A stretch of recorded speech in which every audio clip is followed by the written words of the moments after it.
know we were going. I was waiting for you to cue me.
right, everybody, welcome to the Magic Online Champion Showcase. My name's Corey Baumeister, and today I am joined by member of Play Design over at Wizards of the Coast. It's Arya Karamchandani. Arya, how are you doing, and what are you looking forward to today in the mocks? I'm doing well. Really excited to cover some high-level vintage cube. Competitive cube, one of my favorite formats of all time. Played a lot of it, watched a lot of it, and getting to watch some of the best in the world do it is always my favorite part of the mocks. Yeah, you're an absolute cube crusher, so I'm excited to chat with you all morning. I love that we get to call this work. I would chat with you about cube all the time on my free time anyways. So today we got a lot to get through here on the mocks here. There's a lot of money to be played for, a lot of really great players. So let's take a look at the schedule that we're going to be seeing here today. Starting it off, like you were saying, we're going to be doing a vintage cube draft between these 8 players, and then we're going to be bringing you rounds 1 through 3. Someone's going to win that pod. Someone's going to go immediately to the World Championship. We'll talk a little bit more about that in a little bit. After that, around 11:30 Pacific time, we're going to have rounds 4 through 6. That will be modern. And then after that, if needed, we're going to have the finals here, unless, of course, someone wins both of these pods. I haven't seen it yet, though, Arya, so that would be pretty impressive to see. We'll be having the finals around 3 p.m. Pacific time. So that is the schedule for the day. Now let's talk about how to actually qualify for this event if you at home want to play in this event as you watch these players battle it out today. Arya, walk us through this. Yeah, so there's 3 direct paths to qualification. The first one is the showcase qualifiers. So these are events, you win them, you qualify directly for the mocks. You have to qualify for these tournaments. And once you get there, it's like a small tournament, really high stakes, win there, you win there, you make it. If you don't want to do this whole qualifying for qualifiers things, there's the showcase opens. So there's 2 of those every season. Those are open entry, limited tournaments. So you don't need to play any qualifying tournaments. You don't need to have a constructed deck. You can just show up, play in these tournaments, and if you win, that's straight to the mocks. And then the final 2 slots are the leaderboard. So those are the players who've performed the best over the course of the season in all these qualifying events. Yeah, and I gotta say, Arya, I tried to qualify for this event every single time. So far, every time I failed, but in one of these top 4 slots, I qualified for the modern one for the next one. So who knows, Arya? I could be in battling next time if I get really lucky in this really high stakes 32-person qualifier later this year. So that is how the players qualify. Now let's see what these players are actually playing for. This is a ton of money on the line. So the way this works, we have a limited pod, we have a constructed pod. Just for playing, each of these players will start with 500. Then each win, you're gaining more money. You're gaining 1,000 with your first win. You're gaining 2,000 with your second win. And the main thing I want to bring attention to, y'all, is at that third win, winning one of your pods here is gigantic for this tournament, as you do get invitation to the 2025 World Championship happening sometime next year. Plus, if you win, oh yeah, why not? We'll give you an extra $4,000. No big deal. So a winner of this event could be walking away with near $20,000 up top. So now that we've figured out how these players got here, the schedule for the event, the money they're playing for, Arya, why don't you walk us through the actual players in the event? Yeah, so this is a real who's who of mid-go end bosses. You know, all these are the players you lose to in the final rounds of these qualifiers over and over again and made it to the stage before or near the stage before. We have Stefan, our defending champion, who's somehow back yet again for another try. We have like household names like Dominic and Nam. You might know more likely to know them by their Magic Online usernames, Karate Dom and Nama Squats. I mean, these are just household names at this point, a bunch of really well-known experienced players, and I can't wait to see them kill it in a bunch of formats that they have a ton of experience with. All of them have played a lot of these things over the course of their career. Yeah, and Arya, I love what you said about Stefan, because yeah, he's our defending champion. We don't invite back the champion of these things. You have to earn all 8 of these slots. So Stefan actually qualified for this event, I believe, before he won it again for this last time. So really impressive stuff for Stefan to go back to back there. Going to be excited to watch him in action. So now, Arya, let's shift gears a little bit and start talking about vintage cube drop. That's what we're going to be starting with. You're an absolute expert, an absolute crusher at vintage cube. The cube always changes. You know, there's always new cards coming in with new sets. Sometimes we take cards out and kind of mix it up to keep it fresh. But the main part of the cube, Power 9, that kind of really over-the-top stuff, is still always in the cube. Is there any type of archetypes that you really like right now? Or what do you feel about this current cube iteration? So artifact strategies and Reanimator among the strongest strategies right now, as they frequently have been. But really what the latest iterations of Cube have been about is getting these early cheap snowbally threats into play and trying to take over the game with them. So you have your fast mana, your Mox and your Black Lotus, your Soul Rings. Those are more important now than ever. And what you want to do with them is get one of these snowbally threats into play early, turn 2, turn 3, maybe with some acceleration, and just have them take over the game. Because with every iteration of the cube, we see more threats of the genre added, as there are like more stronger snowbally cheap threats printed, and the game's very much become about trying to get one of those threats into play as early as possible and take over the game with them. So are you thinking like these snowball threats like Minsk and Boo, maybe Uro, these cards that kind of just really start dominating the game? Or what other kind of threats should we be looking out for when we see these players draft? Yeah, Minsk and Boo and Uro are really good examples of the sort of threats we're looking for, and there's just been a lot of additions in the last year or so. So we have cards like Gut, we have Broadside Bombardiers, we have Jacked Rabbit, Psychic Frog, you know, all stars from Commander, Legacy, Modern, across different formats. As these threats that characterize those formats now also characterize Vintage Game. I'm so glad you said Jacked Rabbit. That's one of my favorite pieces of art. And it's like the Magic Online, like, you know, intro banner. At least it was, you know, maybe a couple of days ago. Just a rabbit getting swole. I absolutely love it. It's hilarious to me. So, all right, enough chatting about Vintage Cube. Arya, should we watch a draft?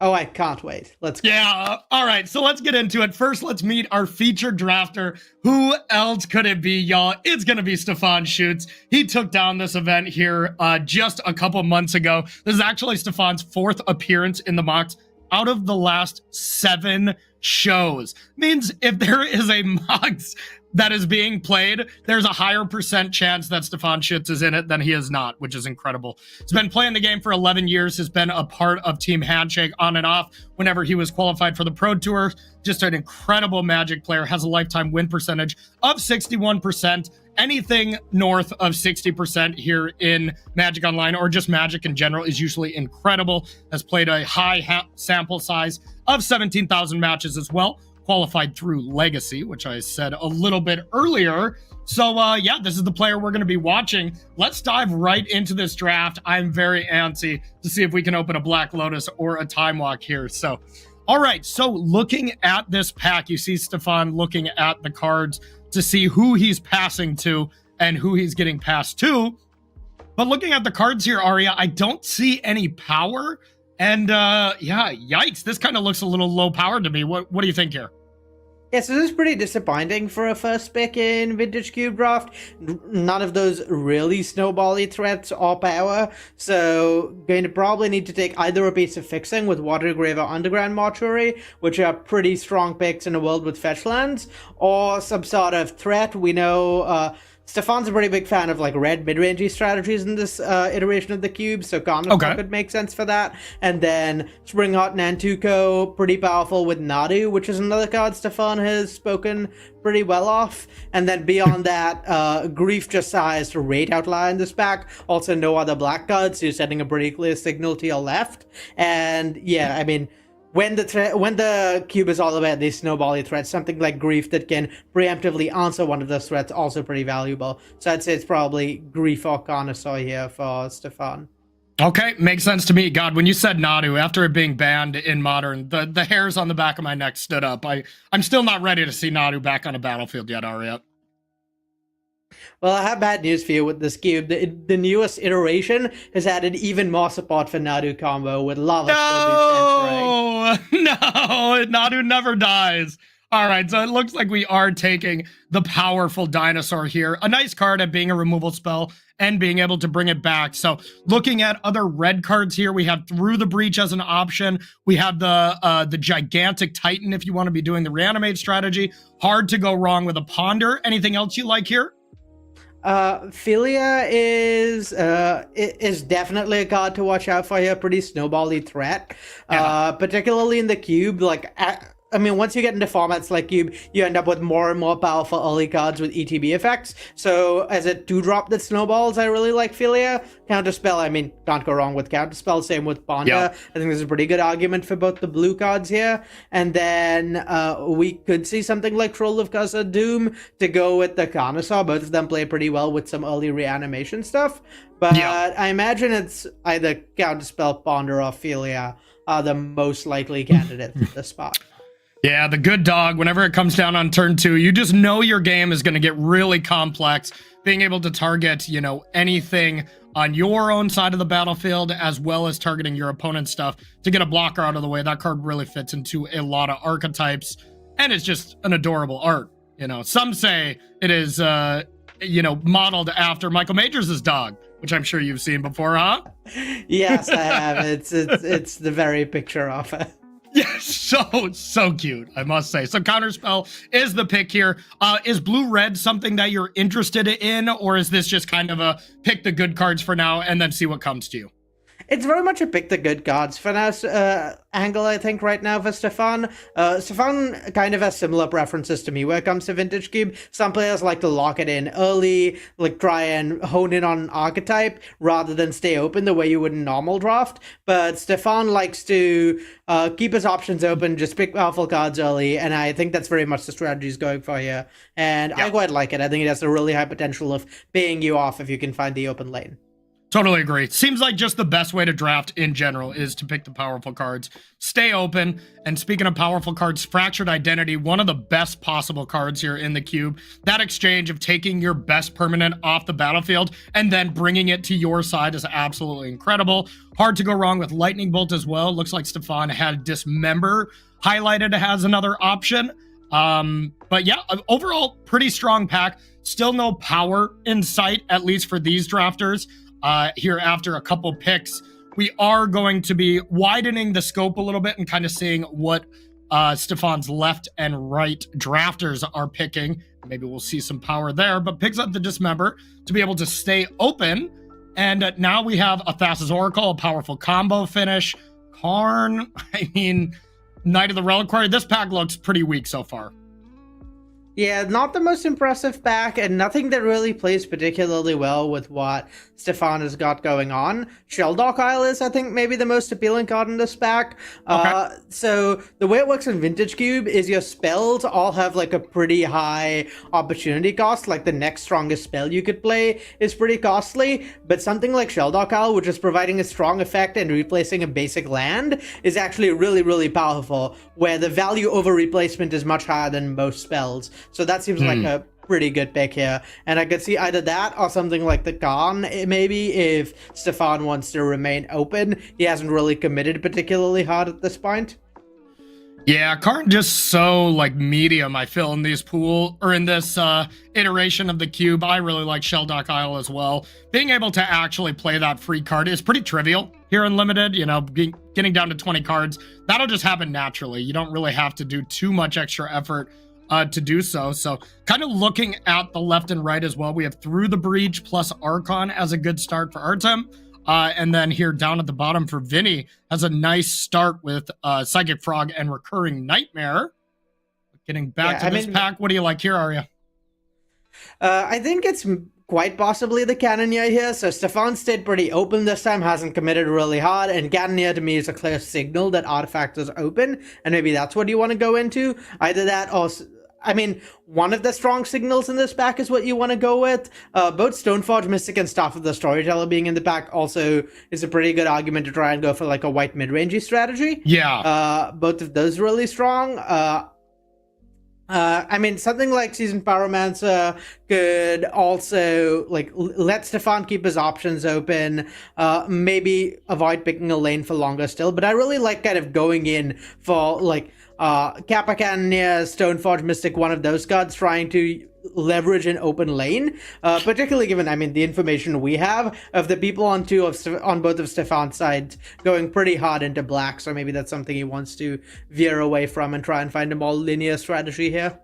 Yep, totally agree. All right, looking at this, Flage is an incredible card. I don't know if you ever drafted that card in MH3, but you pretty much could never lose. And of course, Cube, there's going to be a lot more powerful things, but still hard to ignore. But of course, not the color that Stefan is in right now, and would be a bit of a stretch.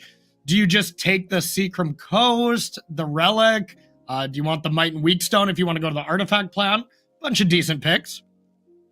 Yeah, this is honestly not a great spot for Stefan. I would think agree. Pledge is the only card in this pack I'm actively excited about, and I think it's far enough off his colors that at this point it's completely out of contention. So at that point, Seacrum Coast maybe opens up a splash. Stefan's talked about liking Blue-White X for his Artifact X, and so if he's looking to go Artifacts, then Seacrum Coast can kind of help him go in his preferred route. Might Stone, Weak Stone, I think a little slow for a lot of the artifact strategies in this situation. Yeah, and Cauldron Complete coming by, Stefan has to be like, why did I not take that Stoneforge Mystic, as that is one of the best things to pair with that. That's got to feel real bad here, huh? Yeah, I mean, very much sometimes the cards don't work out in your favor moment, where we saw several close picks for Stefan. He almost took the Philia, he almost took the Stoneforge Mystic, and at this point it's hard not to be thinking, oh, I wish I'd gone down that route and been that white deck, and we know that would have worked out, given the colors of the people to his right and left, but given that he didn't, I think he just has to accept his losses, maybe take another fixing land, maybe a Basalt Monolith. Nothing really exciting here. Really, any of these cards is kind of replacement level. Totally agree. Takes the big dino, which Artem would have definitely loved to get there with Through the Breach. That would have been an awesome pickup there, but not going to get it here. We see Vexian Hexmage in case there ever is Dark Depths to combo with that. Here is Damn just as another nice, Wrath of God effect, or of course just a 2-mana removal spell. Baleful Strix is still a really strong pack, to be honest. This pack must have been busted from the beginning. Yeah, I think Strix is definitely the best card for Stefan here if he wants to go with that artifact strategy. We're finally seeing some things start to come together for that, where, I mean, he didn't have any artifacts in his pool before, and Strix is one of the few cards that is not really playable in every deck because you need to be able to leverage it. It's 2 colors, and like the value it provides is not that good in every deck, and so being able to get it middling to late may be a good sign for artifacts being open. Yep. 100% agree. And, we talked to Stefan before this, and Stefan was definitely saying, hey, I want to stay open. Well, mission accomplished. This pool is definitely open right now. I can't necessarily see a direct lane that he's in as of now. So pack 2, I imagine, for Stefan is going to be that kind of narrow in on what type of deck you actually want to be going forward. Yeah, definitely some split teams here. I think the thing Stefan is most veering towards at this point are Artifacts and Reanimator, where, like, Carnosaur and Troll of Khazad-dûm are very good for, like, a value Reanimator strategy rather than an all-in strategy, where they're really good at incidentally discarding themselves. You don't have to put bad discard enablers in your deck, and then you just pick up a Reanimate, pick up an Animate Dead, something like that, and try and get value. And then there's the whole artifact strategy with Kappa Cannoneer and Baleful Strix, but not that many cards for it yet. You really need a critical mass of cheap artifacts to make that work. And, I mean, Baleful Strix is not really cheap enough to count for that for me. I think you want a lot of, like, 0 and 1 drops and maybe a few 2 drops help enable that. Yep, totally agree. Did pick up Bolas's Citadel. Maybe we get something like a Tinker and you're able to kind of get that powerful combo going. We did already see Thassa's Oracle go away, so that is another very common combo piece here for the Vintage Cube decks. So we'll see. I would say even all 3 of these decks that we're looking at, I think Vinny's deck probably looks the most cohesive as far as just a solid Dimir deck, but with big stuff there from Artem, with Reanimate from Vinny, Stefan's in a bit of an awkward spot, but whoa, Mana Drain here, that's got to be a windmill slam, huh? Yeah, I think Mana Drain, clearly the strongest card in this pack. Again, no power. I mean, Stefan would have liked some power, Yeah. Particularly with the artifact stuff, I think Power is disproportionately powerful in those decks, even more so than most decks.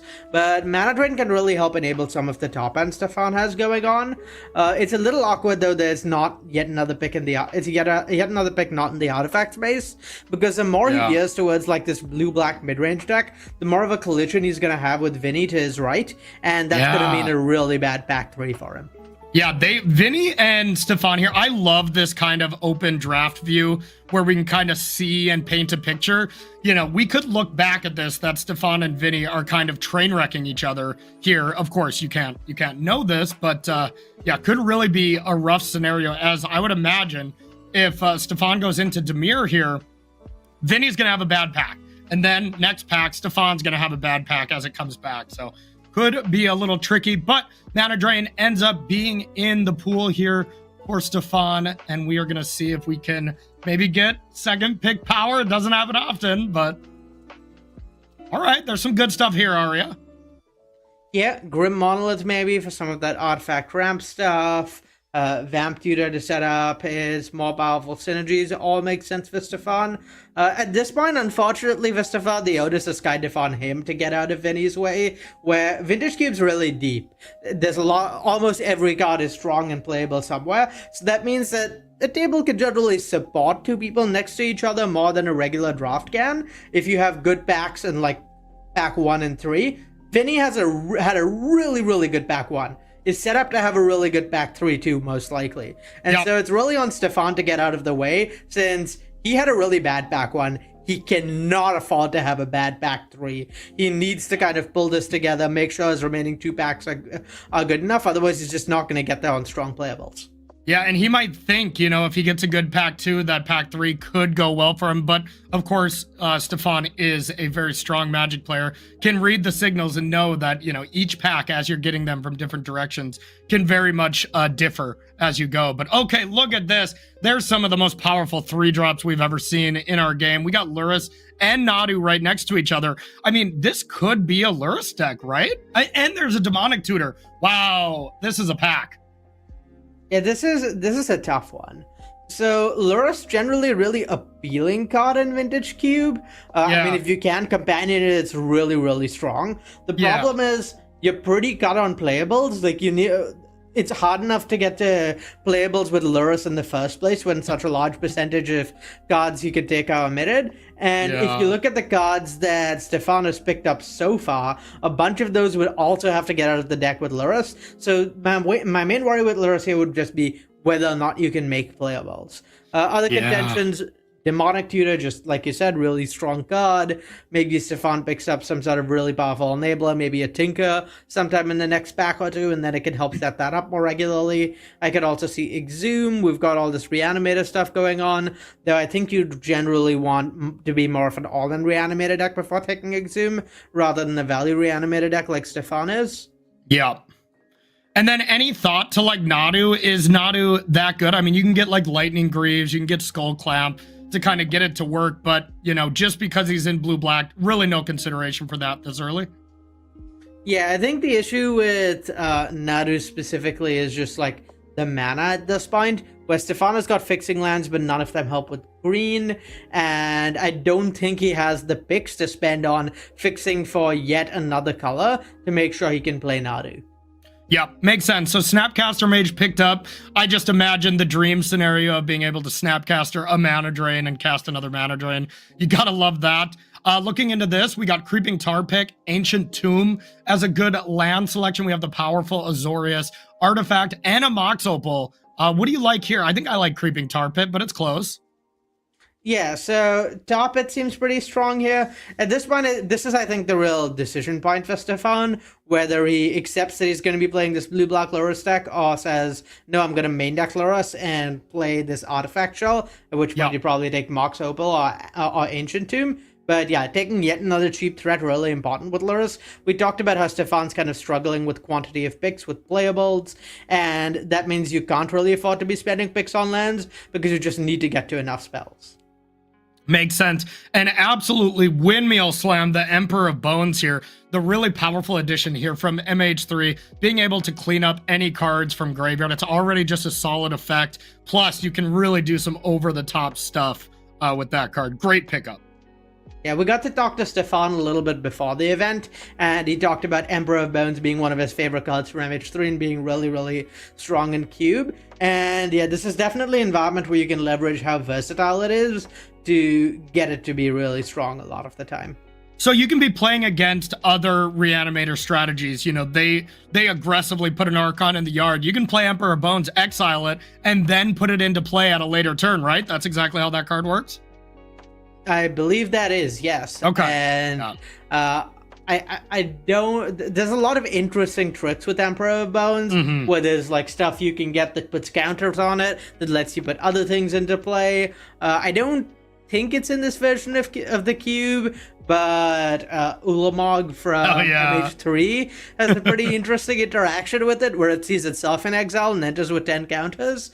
So you call that interesting, Arya? That's interesting? I think that's completely broken. I've done it in draft a couple of times. It's a lot of fun. Yeah, Espergorios in Modern is definitely taking advantage of that, something we'll be seeing a little bit later. Oh, the Jackrabbit. Dang it, we can't get it, Arya. I was hyped to see some Jackrabbit in play. Yeah, I mean, I'd almost consider it here in Stefan's spot because there's a white land to fix. But yeah, I think just, again, taking the Jackrabbit would have meant just needing to spend more picks on fixing later, which, again, Stefan can't really afford. Yeah, Stefan really could have had a really busted blue-white deck, I think. You know, with Stoneforge, Cauldra complete. I mean, there was a Batter Skull at one point. Still, I think this was exactly what we expected. A very good pack for Stefan. We, of course, are a little worried about pack 3 when it comes back with Vinny taking all the good Dimir cards before Stefan can pick one, but picks up a Toxic Deluge here, goes very much towards this Dimir control style deck, has good removal, has Time Twister if you can combo it with maybe Narset or something like that. Do you just play Time Twister in a deck like this, Arya, without any kind of cool combos with it? Or is it just that good of a card? Or is Stefan looking for something to pair with it?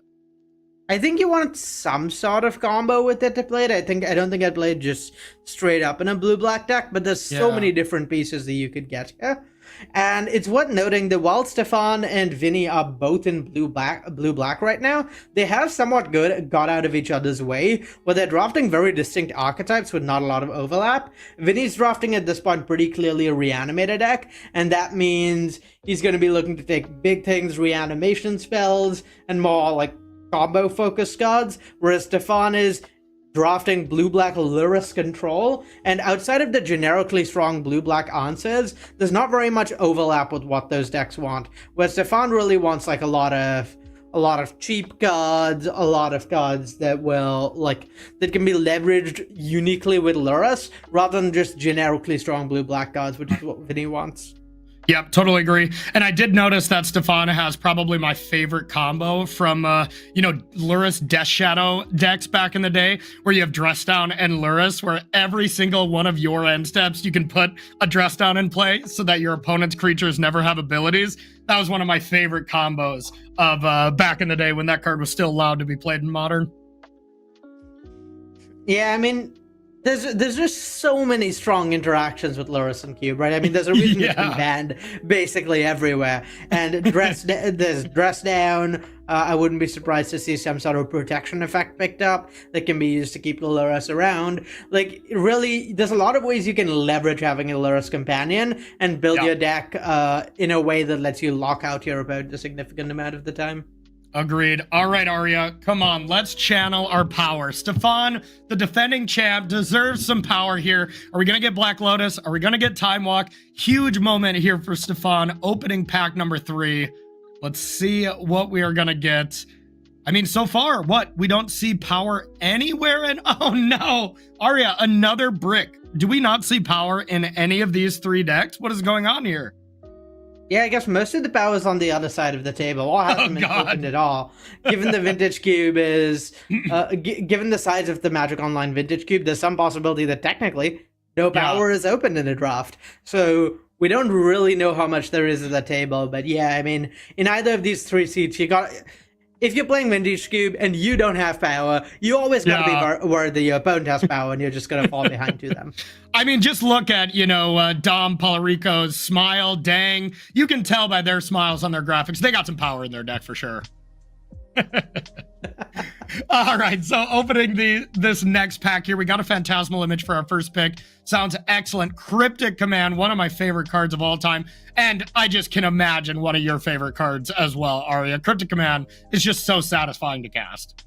Yeah, it's a banger. It's an all-timer for sure. Yeah. And I think these picks are doing an excellent job highlighting how Stefan's deck is really different from your traditional blue-black control deck, where normally Phantasmal Image, not something you're ever first picking in blue-black control, but Lurrus lets you really leverage that uniquely, and something like Cryptic Command is kind of whatever to a lot of blue-black decks, because it's like a little bit of incremental value, and you're just like trading off resources. A more efficient card might be better, but because Lurrus provides this value engine over a long game, Stefan is disproportionately incentivized to try and pick up really strong answers and lean on those. Totally agree. And there is the Tinker for the Bolas's Citadel, but that would negate the Lurrus game plan. So you kind of saw Stefan click it and say, I wish I could, but looks like he is definitely valuing Lurrus a little bit more. Getting Smuggler's Copter, which I gotta say, Arya, does not look very good in this deck. I mean, Smuggler's Copter is a good card, but there is not a lot of creatures to crew. You want to be playing this a lot slower, don't you think? Yeah, the nice thing about Lurrus is that, like, even without your deck having a lot of creatures, you can guarantee something like Smuggler's Copter is always turned on. This is definitely not the best Copter deck, I'm with you there, but I think it's a serviceable inclusion for Stefan. But at this point, it's all about making sure you have a critical mass of things you can actually recur with your Lurrus. You want to make sure it isn't just a 6-mana 3/2 lifelink that does nothing else. Yep. And now we're kind of looking at, we're at playable count. Like, we're picking Flooded Strand here, but you can't pick Treachery with Lurrus. Talisman of Dominance is an option that Stefan could play. Flooded Strand being a much better pick here, but now with 5 lands in there and 22 total cards, that's 17 cards. You probably need at least 5 playables here, at least, probably 6, just to make a functional deck. And we're seeing Vinny pick up the blue-black cards. I'm worried for Stefan's playables at this point. Yeah, I think you have good reason to be worried, because even if we look at that 6 playables, at that point Stefan's playing Time Twister and Grim Monolith in his blue-black control deck, which you really don't want to be doing. So No, yeah, you need like 8 playables already. And while we look at this pick though, Arya, I mean, I want to have anybody who has had a fear of Nadu in the last couple months, shield your eyes from the bottom left part of the screen. But Artem's deck is looking nice. Nadu's there, Skull Clamp. I mean, we have a lot going on there. That deck looks terrifying to me. Yeah, there's at this point basically like 2 really strong coherent decks to either side of Stefan. I would not want to play against Vinny or Artem given what they're on right now, and things are really looking tough for Stefan. It was a really hard seat to draft. It just lined up really poorly, where there was a lot of packs with multiple strong blue and black cards early that made Stefan feel blue and black were open, when Vinny was actually just taking even stronger blue and black cards out of them. Yeah, I think the biggest turning point was that Stoneforge Mystic. I think if Stefan would have picked that, this draft would have looked a lot different. But now even look at that Narset. That's the card we were just talking about, how incredible it would be in this deck with Time Twister. But you can't play it because of Lurrus. I think Stefan's looking at playables right now as well, and just like, you know what? Lurrus has to be in the main deck. I have to play Narset. I have to play Time Twister. I just have to play Troll. Playables. Yeah, things have not turned out well for Stefan. I think at this point, companioning Lurrus is pretty close to off the table. Things I think would need to go nearly perfectly for him to get to enough playables. He'd need 17. He'd need what, 8, 9 playables out of these last few packs, which that's a tall order. Hey, At worst, you can just play a lot of extra lands. You got so many extra islands in your deck that you can gush back. I mean, you know, a 26 land deck here, there's some upsides. Very minor upsides, I will say. See, at this point, he's looking, can I take Sylvan Library here just to splash for it? Because it's a card that counts in the deck. Otherwise, if you have enough playables here, you're slamming Aurora, right? Yeah. Very much so. I think if Stefan were locked into not companioning Lurrus, he'd take Aurora. But yeah, I think you gotta go for the high upside pick. This is the highest stage, like super high stakes. You gotta try and high roll and get like this really strong deck going. Yeah.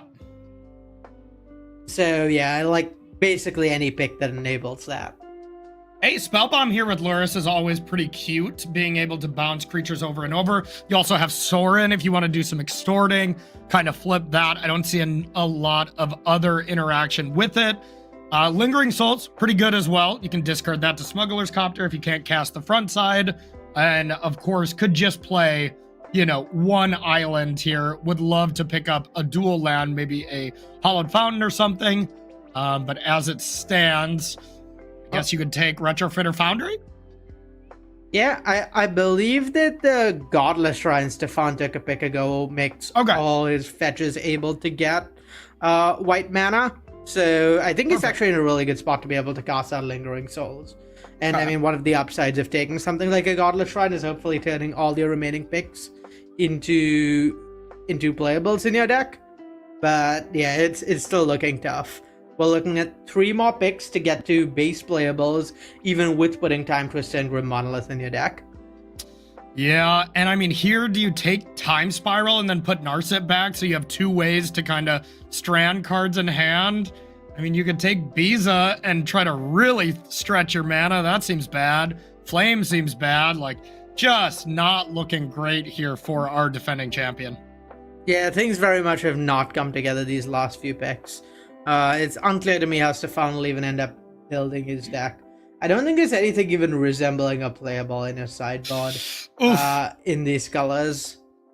Yeah, that isn't Lurrus compatible. Yes. Like, there's some playables. Narset in there, that'd be great. Stern Scolding here, and Deathrite Shaman. Honestly, you know, Stefan was just like, can I please take both of these? I would love both of these cards to play in my deck. Yeah, I mean, it's a spot where you gotta wish you had a Cogwork Librarian, something. You just trade any previous pick for this back. Bloodghast, get it in here. Get it in here.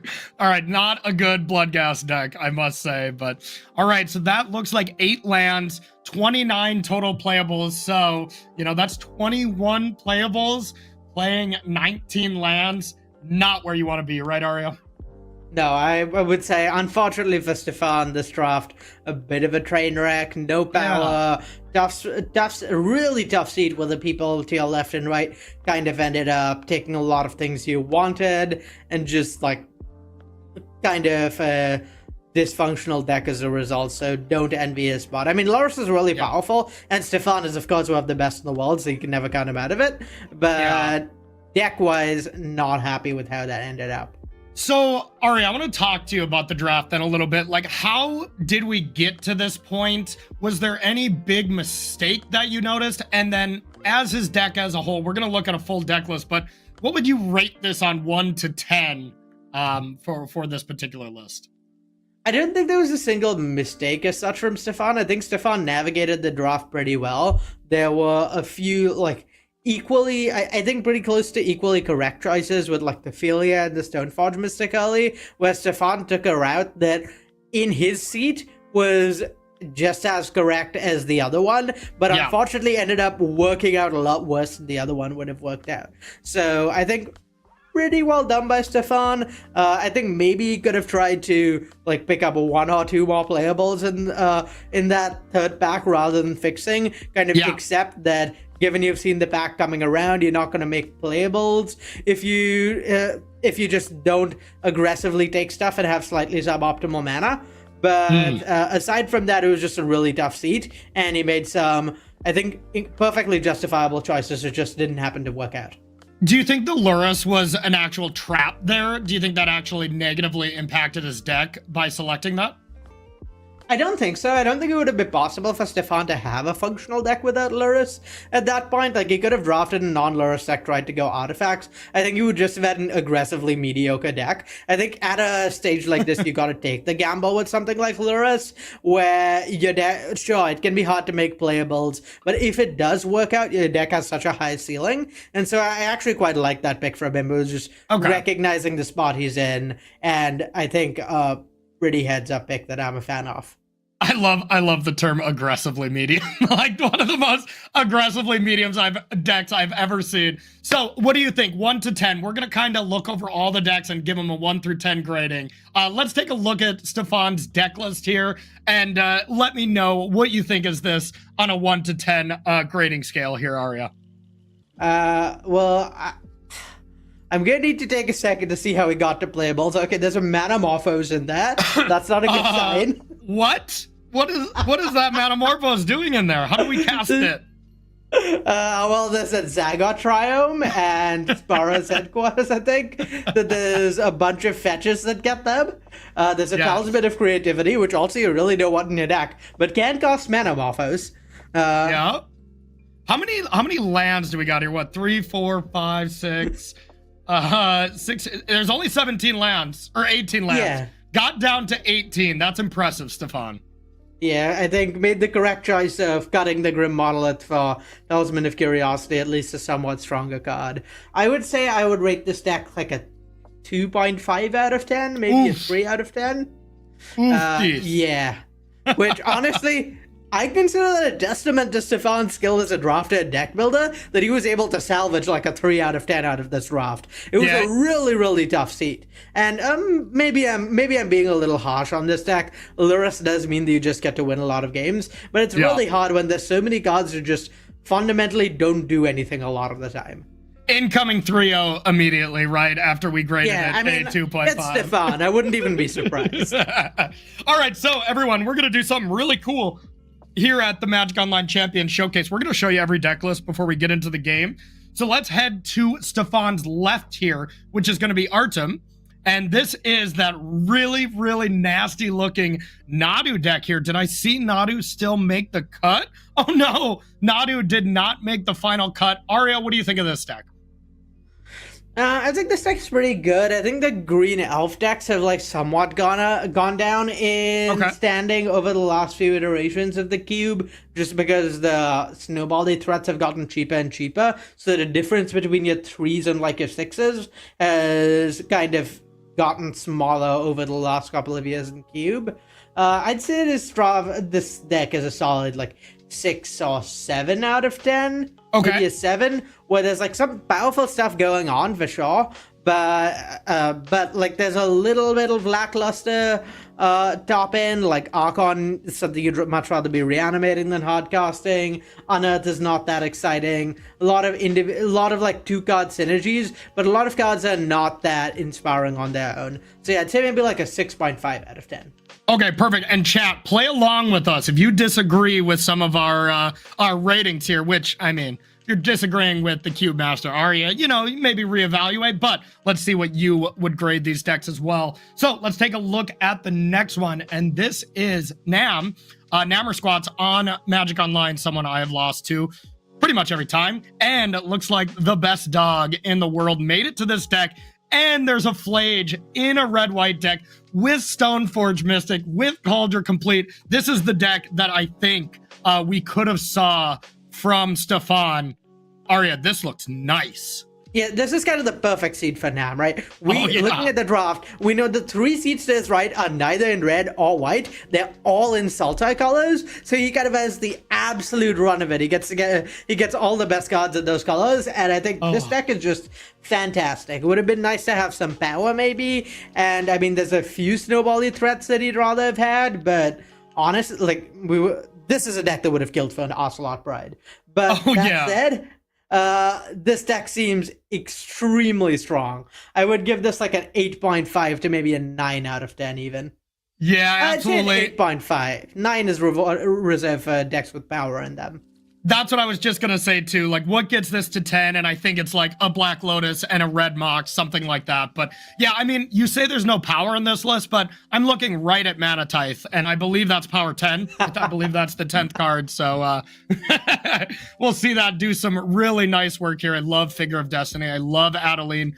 One of the best white cards, especially, you know, in a very aggressive deck. That card is unbelievable, but man, Stoneforge Mystic being able to get an Umezawa's Jite, a Cauldron Complete, I guess those are the only two options, but just incredible. Nice job, Nam. I bet you have a great shot at it. Let's take a look at the next list. This is my pick to take it down here. I think Karate Dom on Magic Online is a phenomenal Magic player. He plays Magic Online a lot, cubes a lot, and we got a good old-fashioned Jund deck here. Yeah, this, again, really strong deck. A lot of the snowbally threats we were talking about earlier. I see a Minskin Boo, I see a Gut Crucial Zealot, I see a Broadside Bombardiers, I see a Barrowgyfe. Like, all of those are, like, really high picks that I'm snapping off early. I almost forgot to mention the One Ring. I think one of, like, probably my top 10, 15 cards in Cube. My favorite personal card after Fast Mana and just power in general. Really strong deck. A little bit of awkwardness in terms of, I think, not having very much good interaction.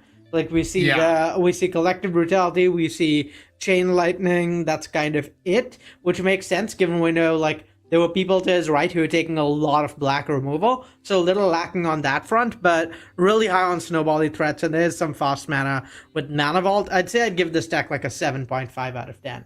Yeah, really a nice one. The only thing I'm disappointed with here from Dom is we have the red Goyf, we have the black Goyf. Where's the green OG Tarmogoyf here to complete the Goyf, you know, trifecta here? That's the only thing I wanted to see. Otherwise, really nice Jund deck here, Dom. Very nice. Has a solid chance to go deep in this as well. So, all right, let's take a look at our next player. And this is Naoto Inoue. Oh, there we go. Our first power there right in the top left. There is the Ancestral Recall here. First look at power. Nice blue-white, looks like splash green deck. We see everybody's favorite Planeswalker, Oko, at the 3-drop slot. Arya, what do you think of this? Recall is amazing, but how's the rest of the deck? I think the rest of the deck looks pretty decent.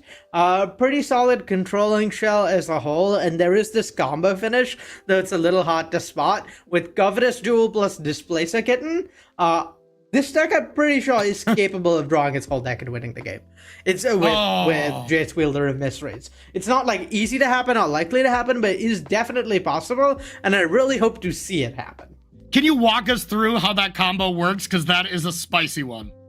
Yeah, so basically every time Covetous Jewel gets blinked with Displacer Kitten, it's going to enter untapped, basically adding 3 mana and drawing 3 cards. And then you just keep casting cheap non-creatures to chain 3 a deck and draw your whole deck, generate a bunch of mana with Covetous Jewel, and then win with Jace Wielder of Mysteries. That is a very annoying ball of yarn for that kitten to be playing with. That won't last very long. That is incredible and absolutely disgusting. So, what do you think? 1 through 10? I would say I'd give this, say, like a 7 out of 10.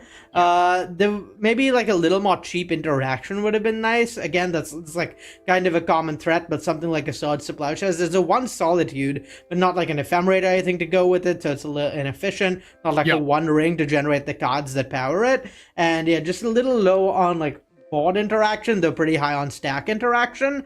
And given the pod we've seen so far, we've seen the strongest decks are decks like Nam's deck and Dom's deck. Yep. And those are very much about playing to the board early. And so on-board interaction really going to be important this cube, this specific draft. And so I think that's why I'm docking maybe a few points from it and going I'd say a 7 out of 10, maybe a 7.5, despite having a piece of power. Yep, I would totally agree. Also, I want to bring some attention to the sideboard here. We have that really powerful Azorius vehicle, which almost seems like an auto-include in a deck like that, as well as Sunfall, which is going to be an incredible card to board in.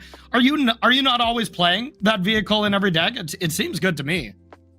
I think Shurikai is extremely strong, but it's very much about just how much top end do you want to have. So I think Naoto could have gone for a more like traditional control approach, maybe losing the Kitten, the Jewel, the Jace for like some more mid-rangey threats. But I kind of like this combo angle, making sure you can actually close out the game before your opponent gets to do too much nonsense. And given that the amount of top end he has means he doesn't really want to be running yet another 4-drop that draws cards. So that's probably the reason that Shurikai was omitted. Yep, that makes sense. Makes sense. We're going to be drawing 3 cards here quite often in this deck. So let's take a look at our next deck list here. This is Sean Henry, who is playing. Okay, another Boros deck. There is that Rabbit who has been hitting the gym. We got Jacked Rabbit up in here. We got that Ocelot Pride, which Nam would have loved to see earlier. There's Mother of Ruins, Ragavan, another solid Boros deck here. Yeah, going into this, if you'd asked me a few picks ago, I would have assumed that Nam was going to be the clear best aggro deck at the table. This deck, I don't think is going to quite keep up with that, but I think has some really, really powerful things going for it. Like Mana Crypt plus Urza Saga, that's extremely, that gives a huge ability to high roll in this deck that few other decks at the table did. I mean, Ocelot Pride and Ragavan just like really snowbally 1-drops. Again, like a lot more high roll potential than the other decks. There's quite a bit of clunkiness at the middle of the curve though. Even Interrupter, not the strongest card. Blade Splicer, Elite Spellbinder are fine, but you'd rather have snowbally threats. Hired Claw maybe like a little weak for Cube, though still on the strong side. I'd say I'd give this deck like a 6 out of 10, maybe a 6.5 actually, because that Mana Crypt Urza Saga really, really gives you a lot of high roll potential. So games where you draw those, it's hard to lose. Okay, fair enough. I'm going to dock some points just because that Showdown's in the sideboard, and that's my favorite card of all time. Only docking on flavor-wise, it's probably the correct pick here, but man, I love a Showdown. So, all right, 6.5, I like it. Let's take a look at our next player here. This is Francisco Sanchez here, a mainstay of the Pro Tour. I see some power. We got a Mox here. Our first Mox being presented, and otherwise just a really good kind of teamer ramp deck. Has Wheel of Fortune. This is my favorite deck to draft. I absolutely love just getting out really, really quickly, wheeling while your opponent still has like 6 cards, maybe getting a turn 3 Nissa, something like that. This deck seems to be missing a little bit of the busted stuff, but we also have a Fast Spawn plus Titania and Zurin Orb. So that's a nice little combo, Arya. Yeah, so it's a bit hard to catch because there's so many different things going on with this deck list. Yeah. But I'd say this is very much one built around the Fastbond, Zurin Orb, either Ramming Up Excavator or Crucible of Worlds Infinite combo. The deck has about as many pieces as you can have for that. Has like Demonic Tutor to tutor for it, has Stamio and Wheel of Fortune to dig for it. This is very much like, feels like essentially a combo deck. It's really, really hard to rate decks like these because there's so many moving pieces, and this can end up like really anywhere on the end of the spectrum. It's really polar. This deck can have draws that are basically unbeatable by any other deck in the tournament, and can also have draws that look completely non-functional. I'd say I'd give this deck like a 6.5 or a 7 out of 10, but I'd say this deck is the one where my rating means the least because it's extremely draw dependent. There's several cards in this deck that are just like completely non-functional together, and several cards that just win the game on the spot. Yeah, and Francisco's an amazing player, so we'll see what we can piece together here. I also love Renin 6 N6. That's just flavorful right there. So let's take a look at our last player, and that is Vinny. This was at the bottom right hand of our screen. This is that Dimir deck, and we thought it looked pretty solid, but after seeing maybe, you know, Nam and Dom's deck, I don't know, it might not be as good, but I do see one of my favorite combos, which I played at a Pro Tour, Arya, Vexian Hexmage and Dark Depths with Urborg to even do it as soon as turn 2. Fan me down. That is exciting. Yeah, Hexmage plus plus Dark Depth's a nice piece of top end to the deck, given the Reanimator stuff didn't really pay off. There's a Triplicate Titan to reanimate, which I think is not the most exciting Reanimator target, and Itali, which is fine, but again, not the most exciting. Though both of them really good to get back with Recurring Nightmare. I'd say I'd give this deck like a 7 out of 10. It has some really powerful cards, some strong things going on, but a bit of fighting with other people at the table meant it didn't perfectly come together the way some other decks did. Okay, perfect. Well, we'll bring this back to the booth, and I'll ask you, Arya. We saw all the decks, which, by the way, that was a blast to do. I hope you all had a good time looking over all these deck lists. Who do you think is the biggest winner? Who do you think is favored to be the first person in the finals by 3-0ing this pod? I'd say probably Nam's deck is the one I like the best. Just really linear, punishes some of these decks that are a little clunkier and stumble, but there's a lot of decks here that have a lot of high roll potential, so I think it's very far from locked up for him or for anyone, where I could see basically any of these decks taking it down. And yeah, interested to see some really like swingy, exciting games of Magic as these like decks with vastly different playstyles match up into each other. Yeah, absolutely love it. I'm calling it right now. Nammer Squad's Karate Dom Finals, where Dom's going to take it down with the life-linking Goyf. I'm calling it right now. There's my called shot, Aria, okay? All right, so we are going to head to break here. But first, Aria, do you think the people watching would like free stuff? Probably not, right? Maybe, you can never tell. Yeah, I don't know. What do you think, Chad? Are you a big fan of free, high-quality products? I mean, that just... All right, we'll give them away anyways, just in case. So let's take a look at our first giveaway here, sponsored by Beacon. Beacon has some really, really incredible stuff here. Great high-quality mics. I believe the mic you're using right now, right, Aria?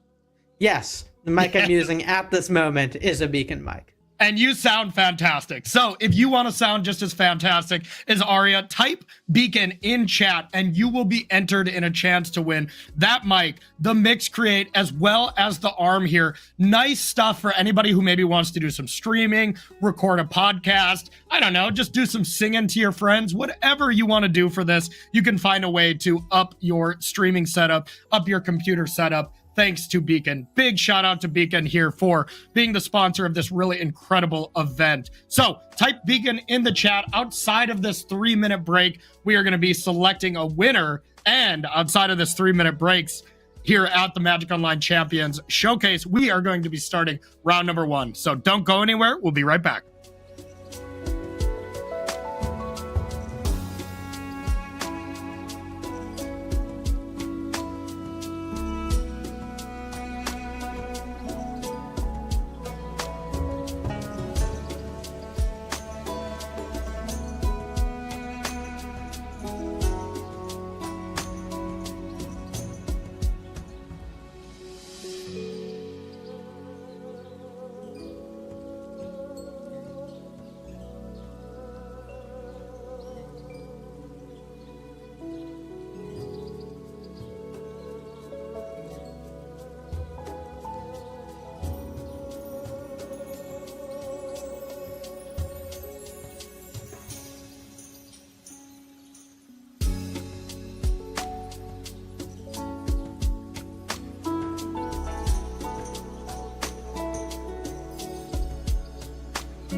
All right, everybody, welcome back here to the Magic Online Champion Showcase. My name is Corey Baumeister. That's Arya Karamchandani, and we are going to be bringing you round one coverage here of this extremely high-stakes Vintage Cube match that we got going here.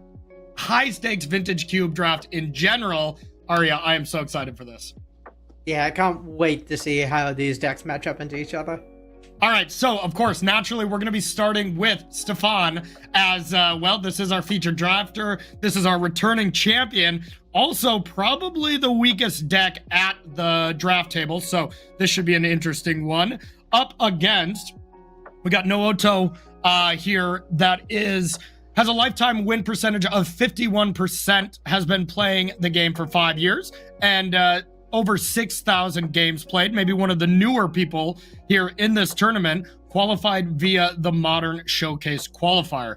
We talked about Stefan, but legacy qualifier for him, and a solid 10% jump there in lifetime win percentage, and has been playing the game for over double the amount of time. So let's take a look at these players' deck list to give you a quick refresher as we get into this. Arya, this is Stefan's deck. Tell us about it.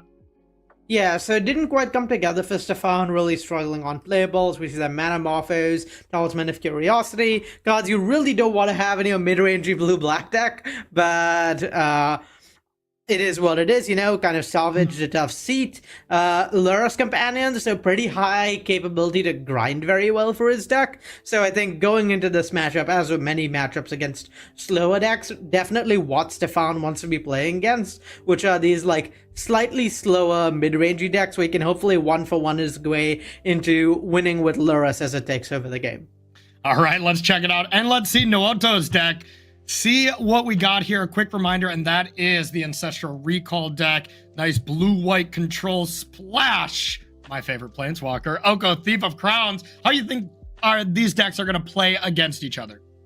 So I think this is a match. This is a one matchup where Stefan has like the best chance in this spot. Okay. Naoto's deck is a little bit clunky, a little bit slow. I could see well-timed answers on some of the snowbally threats really letting Stefan take this one away. So I think no matter what it comes down to is which set of cheap cards Naoto draws, whether they line up well into what Stefan has going on, and whether one of maybe his stronger haymakers can run away with the game. So we see something like Oko, something like Ancestral Recall. Either of those could end up letting him just run away with the game in a way that Stefan can't really keep up with.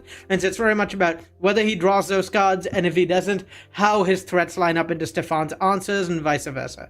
Yeah, and it'll be interesting to see if any of these sideboard Shurikai or True Name Nemesis comes in against this grindy deck. But enough hearing from us. Let's watch some high stakes vintage Magic. I am super excited.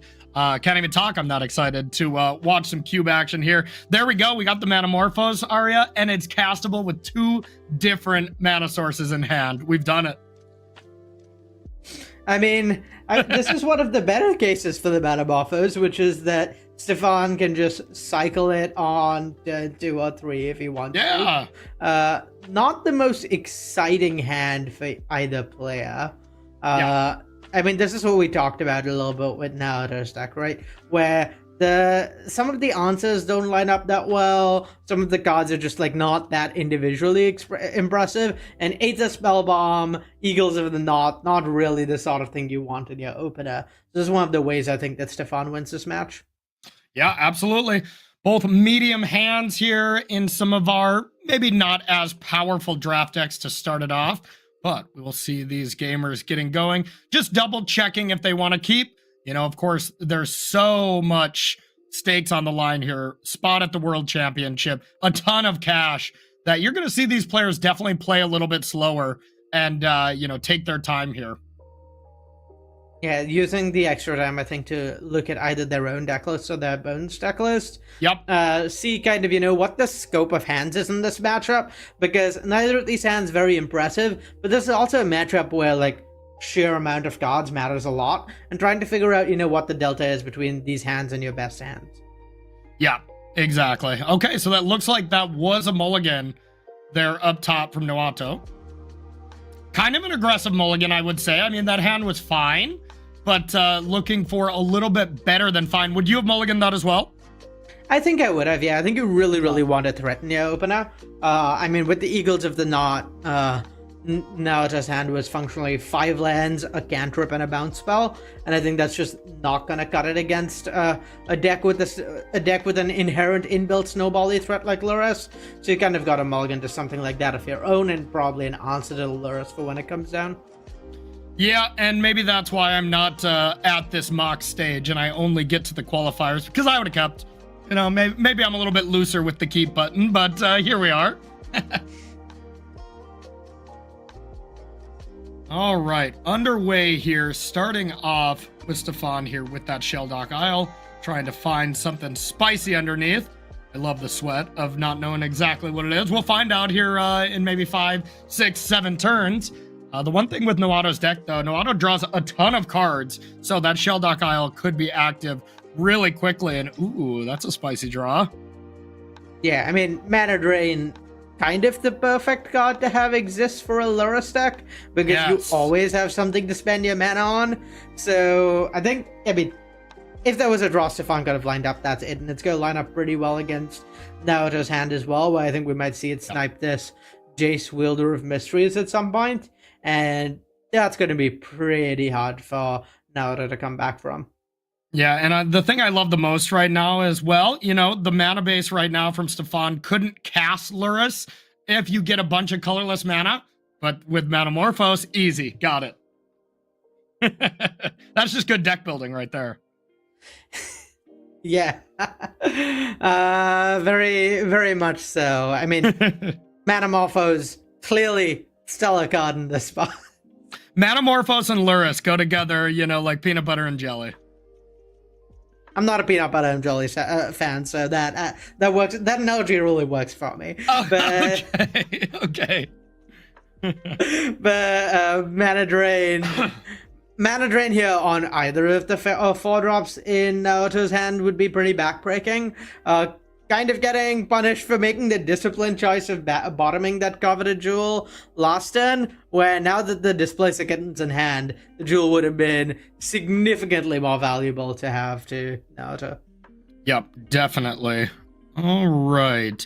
And wow, did we not play a land from Stefan? Just decided to cycle the Triome instead of actually casting it? Maybe because Stefan is playing that 18 land deck that is not too worried about it, but that's slightly surprising to me.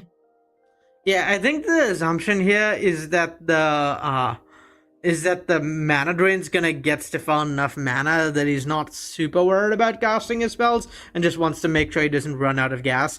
Kind of uses every piece available to him. So, understandable choice, I think, to cycle the Triome, but definitely a very real cost, particularly when you have Lurrus as a mana sink and way to gain value over a long game. Yeah, and if you're going to cycle away Metamorphose, now you do not have the actual ability to cast Lurrus on the spot, where if you play the Triome, you would, but casting Lurrus is going to be, you know, a little bit down the line here. Yeah, I think casting Lurrus probably not on Stefan's mind at the moment, like you said. I think at this point it's much more about just putting Lurrus in hand. So that's what the Mandarin mana is most likely to go towards, is just set him up to be able to cast Lurrus if on a future turn if he needs to. And for now, it's very much more about getting threats in play. Another appeal to cycling that Zagoth Triome that I didn't talk about very much is it gets him closer to turning on that Shelldock Isle. I imagine that's a pretty large concern for him here, where he wants to get that value as soon as possible, which means cantripping a bunch. And yeah, if he's not worried about getting his land drops, if he has a mana off Mana Drain, then I like trying to get one card deeper into his library to turn on that Shelldock Isle.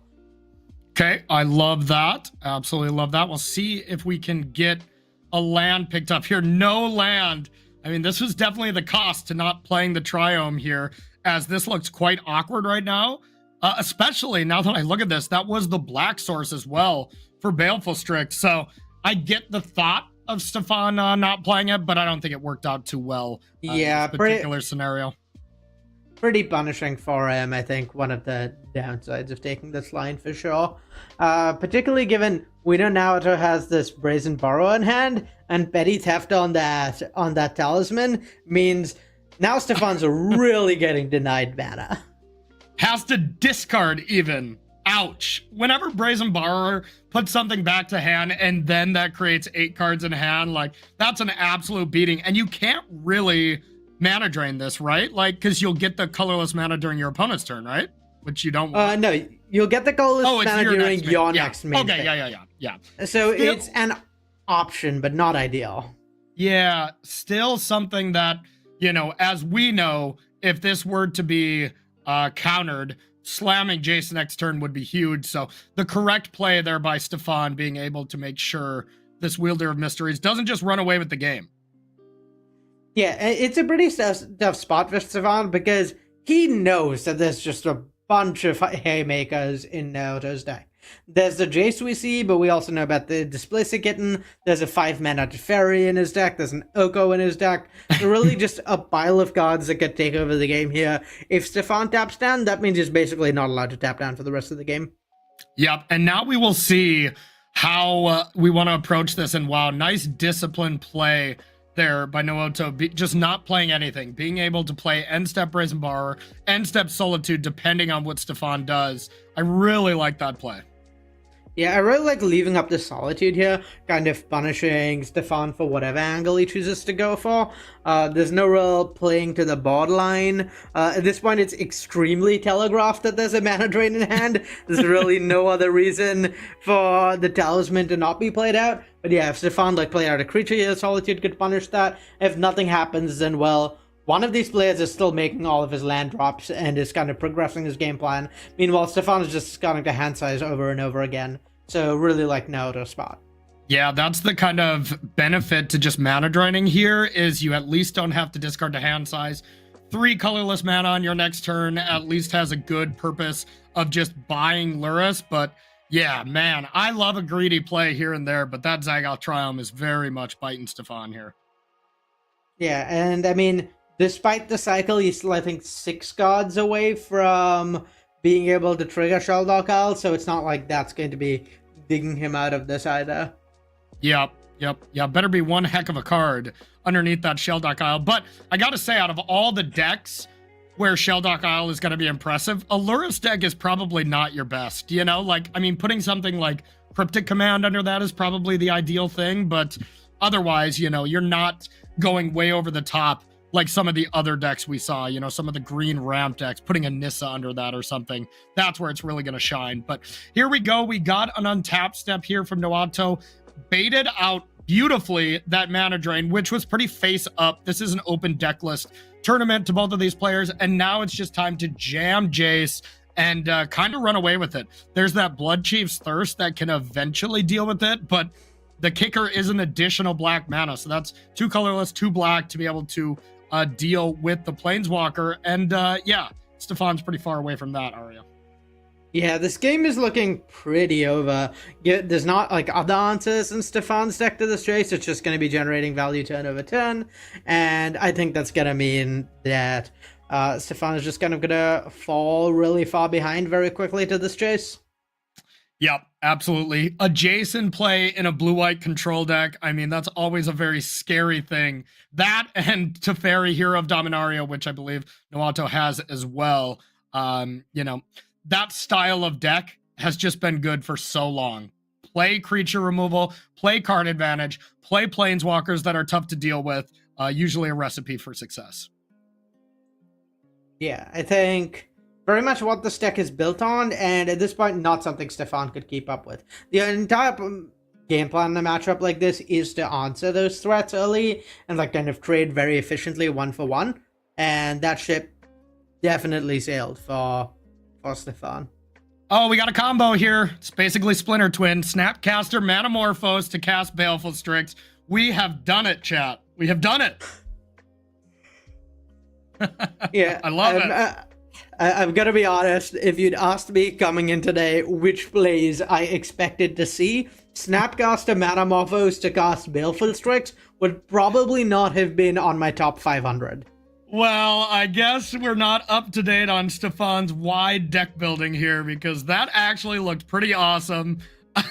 being able to get that. Now, that being said, I think just having a black land would have probably helped a little more, but ooh, look at that brutal mill though, Arya. Milled over Recall, milled over Oko, but did draw to Fairy. Not bad. Yeah, I think Naruto will be fine, and it's really impressive the way that Stefan is like kind of still in this game. Really, man. I mean, it's showing off how Stefan's draft didn't go very well, but Stefan is one of the best players in the world for a reason, Yeah. and really kind of squeezing everything out of the suboptimal start that he can. Where I think he's definitely unfavored here, but maybe still has a chance with this whole Teferi plus with this whole like Teferi and Jace being the kind of only value Naoto has left in his deck, given the Oko and Recall are gone. Yeah, I'm pretty interested. I think you said it right. The play I would have jammed here is just Teferi, tick up, have Mana Leak open. What are you going to do, Stefan? Like, I get the Shredder and getting that going as a blocker for Snapcaster, but man, it's hard to ever pass up on the Teferi untap, have a counter for your next play. Yeah, I think the main appeal for that here is that Naoto's really prioritizing getting on the board, which makes sense. Just like let a game, like having the shred out to block the Snapcaster mage is really nice. It means is Planeswalkers are unlikely to take damage. I think one of the ways Naoto loses this game is he plays out Teferi, and both his walkers kind of slowly get whittled away by Stefan's board presence. Yeah. As it stands, though, Shredder lines are pretty awkwardly into the Blood Chief's Test we know is in hand for Stefan, and I believe with the cards drawn here, that Sheldock Isle is also turned on now. Yeah, absolutely. You may be able to play the card if a library has 20 or fewer cards. So Sheldock Isle is online, and that is really the hope here for Stefan is whatever card is underneath it, we didn't get a good look at it, and we'll see if it's there. So Mana Leak on the Dismember to be able to keep the Shredder around. And yeah, I would assume it is probably Sheldock Isle time. Also has the ability to Phantasmal Image Snapcaster, Baleful Strix, or Shredder, all pretty solid plays. One thing with the Snapcaster, you're able to get that Dismember back and just deal with the Shredder straight away. We'll see what Stefan decides to go for here. A lot of options. Yeah, I think dealing with the Shredder is pretty likely. This lets Stefan kind of pressure the Jace, make sure he's not falling as far behind. But it's pretty awkward that this is triggering the Shredder yet again. And you have to imagine setting up Naoto to have like a pretty strong set of follow-ups given the amount of cards he's drawn. Yeah, I would think so as well, especially when your opponent just discarded Displacer Kitten. You're like, oh, well, I'm dead. That's going to be pretty brutal, but picks up a Thieving Skydiver to be able to manipulate some artifacts here, do some stealing. And still no black mana here for Stefan Schutz. See if we can find something shortly. And back to Naoto. Yeah, Stefan very much like leveraging his deck strength in this matchup here, where we talked a little bit about how this is like probably the best matchup for Stefan in terms of decks on this pod, very much what he wants to be playing against. And part of the reason for that is kind of how we see this game going, where these cheap creatures Stefan has are just much more efficient threats than the big game Planeswalkers now just leaning on, and then counterspells like Mana Drain doing a lot to back up these cheap threats. I mean, Stefan has a pretty good chance of just out-tempoing Naoto, and that's his main path to victory. And we kind of see that happening a little bit here, despite Naoto being several land drops ahead of Stefan. So, testament to how Stefan's deck is able to leverage this matchup. Yeah, one play I would love to see from Naoto here is just Teferi, draw, tick up, Venser. You can Venser the Snapcaster with the Phantasmal Image ability, just killing it, and then block the other Snapcaster. That would be a really nice sequence here. I like the draw from Jace first. Now can also Teferi untap and have Solitude or Venser available. Some really incredible lines here. Really, all lines are good here. Whatever Naoto chooses, as long as you cast some of them, I'm gonna like the play. Yeah, I think A pretty decent chance here is also Thieving Skydiver to steal either the Baleful Strix or the Talisman. Strix really stymies a lot of the pressure Stefan has going on, whereas stealing Talisman makes sure that Stefan's even further gutted on mana, which I really like. Yep, solid play here, and goes for the Venser right away. We'll see if it's just to kill Snapcaster. Doesn't want this to get countered in any way. So yeah, goes for that play. And now just has a solid line where even if Stefan is able to kill these two creatures, Jace will still only go to one, which has to be the main game plan. Keep that Planeswalker alive, especially with Naoto only at 16 cards in library. So the thing that's most important here, I think, is what is under that Sheldock Isle. If there's some sort of big haymaker we're not thinking of, something that can maybe swing this board state, then I could see Stefan getting back into this. Otherwise, I think it's going to be pretty hard to beat the Jace plus Teferi.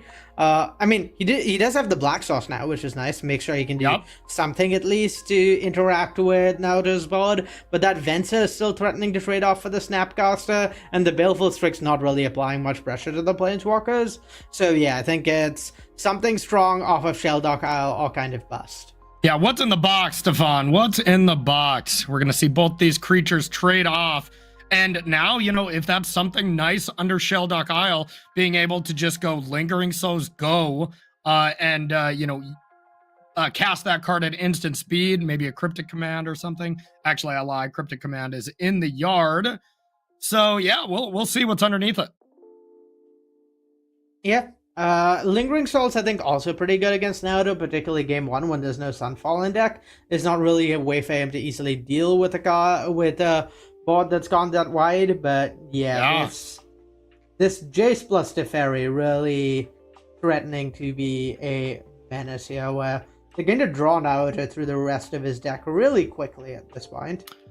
Yeah, and Fractured Identity off the top. The one thing that Stefana is going is, well, it's a Lurrus deck, so there's not a lot of super high impact cards, except maybe Lurrus itself. If that Fractured Identity hits Lurrus, that would be pretty devastating. And look at Stefan's player cam, that heart right there, that still is the companion being able to be bought at any point. So keep an eye out for that, as that is still an option. And it looks like we're going for the Mill Stefan plan a little bit here, which can, of course, be risky, as it is indeed a Lurrus deck.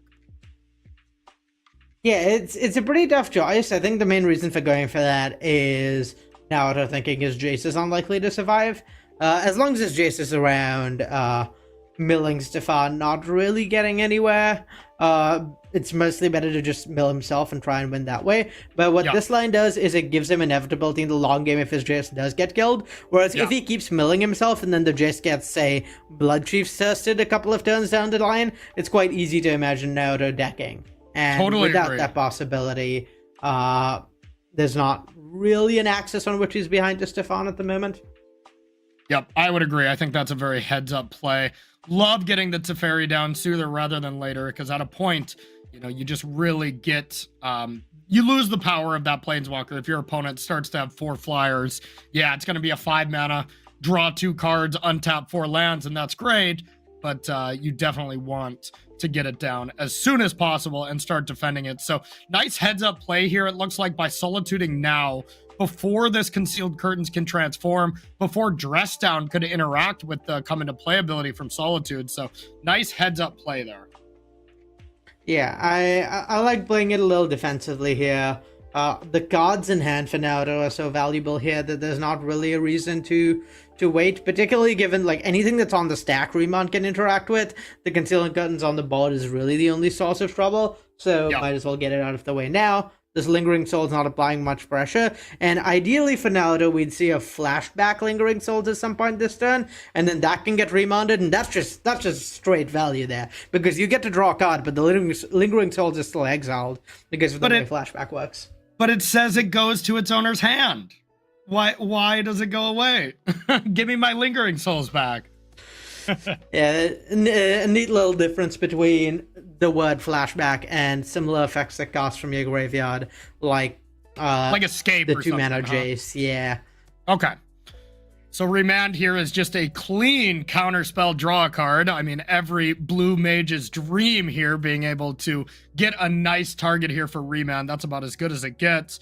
And now we're either going to see something come down off Sheldock Isle, or just a very sad attack one of these 5 loyalty planeswalkers down to 3, and then just buy Lurrus. So this Remand was very key off the top. Yeah, it's kind of an ideal spot for Naoto. I don't believe we see either of his free counter spells in graveyard. There might be one free counter spell, so I think Stefan was considering maybe shell docking in response to that spell, while there was only one card in hand for Naoto, so that he couldn't free cast Forceful or Force Negation.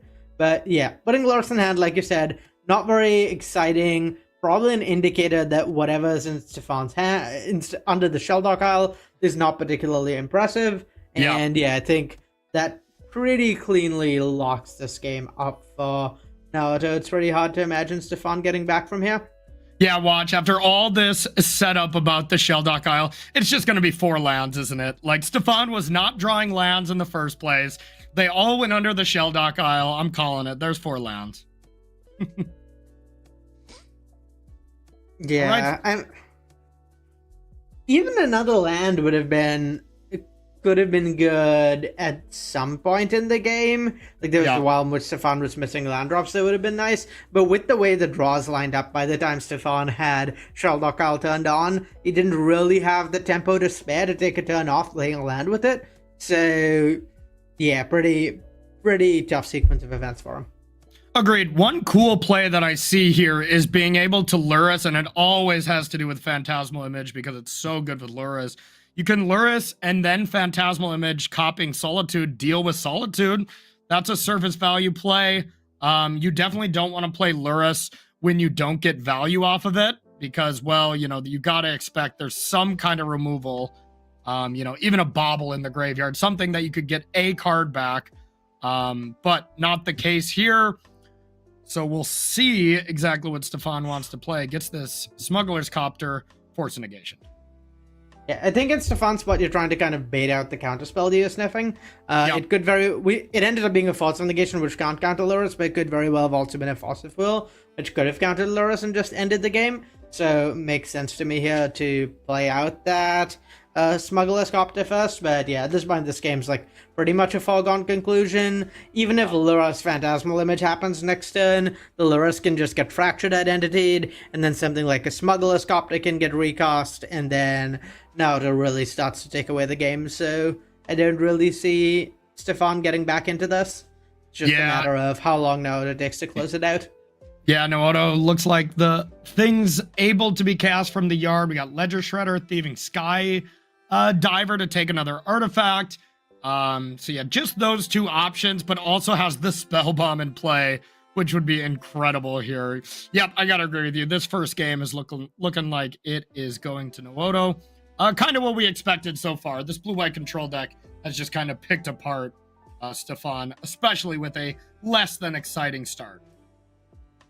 Yeah, I mean, really punishing to miss a land early in a matchup like this when both decks have so much value, with Naoto's in the form of card advantage and Stefan's in the form of Lurrus. You really want to be making your land drops till turn 6, 7, 8 even. You want to hit your land every turn, and so missing them as early as turn 3 and 4, really punishing for Stefan. Now we are getting to this really interesting spot that we've seen in other formats, you know, Pioneer with Dimir Inverter, where you get to this late stage game with Jace Wielder, where, you know, you may go tick up, target yourself to mill the last 2 cards and draw a card, but if there was a way to deal with that Planeswalker, instead of Naoto winning the game on the spot, you lose on the spot. So this is going to be a very delicate dance from Naoto, probably looking over every single possible option Stefan could have to make sure Naoto just doesn't lose the game on his own accord for no reason. Yeah. Matters, I think, a little bit complicated by the fact that Naoto is also just winning on board. Stefan's at 5 life. He's just got to attack twice with Solitude. So even without the Jace ultimate, he could just play it slow, kill Stefan the hard way, and probably get this game. Yeah, I think that's what I would do as well. Just try to first say, hey, if you deal with this, while you're distracted by dealing with the actual Solitude, the thing that's killing you, then I'll combo with my Planeswalker. Goes for the end step dress down here. So now Lurrus will not have the ability to bring it back, but there's a cute little interaction where you can play Lurrus, go to end step, dress down goes away, then you can replay dress down. Not that good, don't get me wrong. I mean, that is not the strongest play I've ever seen. Probably more likely that we would see this Blood Chief's Thirst kicked to deal with one of these problematic Planeswalkers. Yeah, the problem is dealing with either Planeswalker alone here isn't enough, because Jace and Teferi both have the unique property where they prevent you from decking. Jace does it the very obvious way where it literally wins you the game if you have an empty deck, but Teferi can just repeatedly -3 on himself to make sure you never deck, so not really a route to victory here for Stefan, I don't think. Not unless he draws another removal spell for a Planeswalker somewhere. I thought we were done with tucking Teferi over and over as a win con. Those days in Constructed Magic were long tournaments, to say the least. Oh, is that just GG? Oh, Eagles is only +1. I thought it was +2. I was going to say, did we just get there with Eagles of the North for the win? That would have been awesome. Now, I don't believe Eagles is going to win on its own, but I do believe Eagles is going to present 2 lethal threats, which should be enough to win. Yeah, Arya, I don't know. You can confirm this to be true. How good is Toxic Deluge when you're at 1 life? So in my expert opinion, I would say not very good. All right, we're finally going to see what's under the Shelldog Isle, and it's a counterspell. That makes sense. Can't beat Eagles of the North. That explains why it wasn't played out earlier, but yeah, I don't think Counterspell quite cutting it right now. Yeah, not a bad card, of course, to have under there in the grand scheme of things, but kind of looking at the numbers for each player's. Number one, the clocks, both at 12 minutes, so both players kind of do have to keep a solid pace. This is just like when you're playing on Magic Online in one of these challenges or showcase events or whatever. If you time out, you lose. So you do got to play at a aggressive pace here, even with this much on the line. But also, Nooto does only have 3 cards left in the library. We, of course, do have that Teferi interaction to keep that going, but that is a number that he has to be very, very cautious of.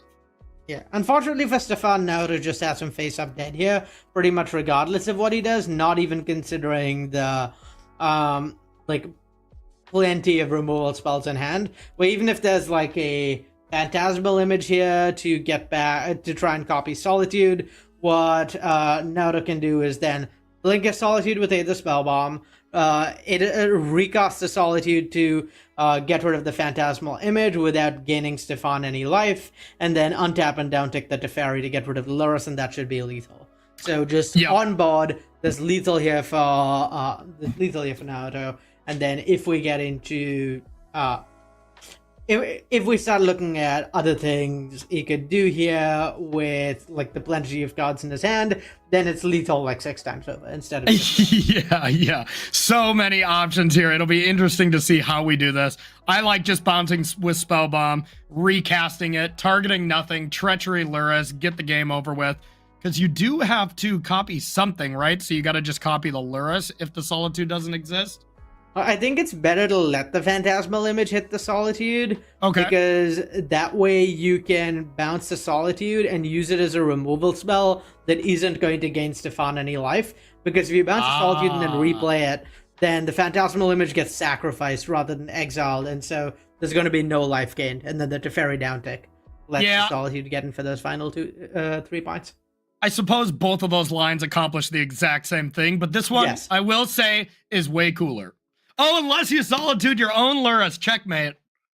I guess you can just bounce this, right? Like, yeah, did we think we were going to see Snapcaster on a Manamorphose to cast Baleful Strix and a Solitude to kill your own Lurrus to stay alive in our opening game? I can't say I did, Arya.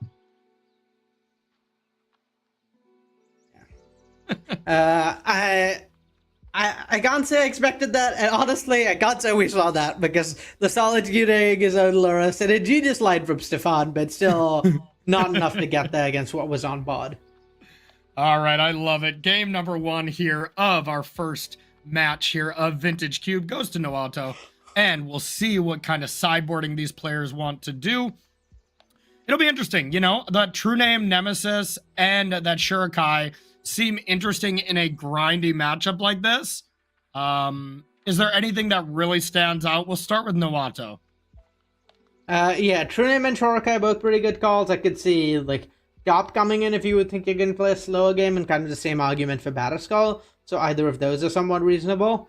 I don't love Sunfall based on how those games played out, but something like Lingering Souls is pretty awkward, so that's like one argument to bring it in.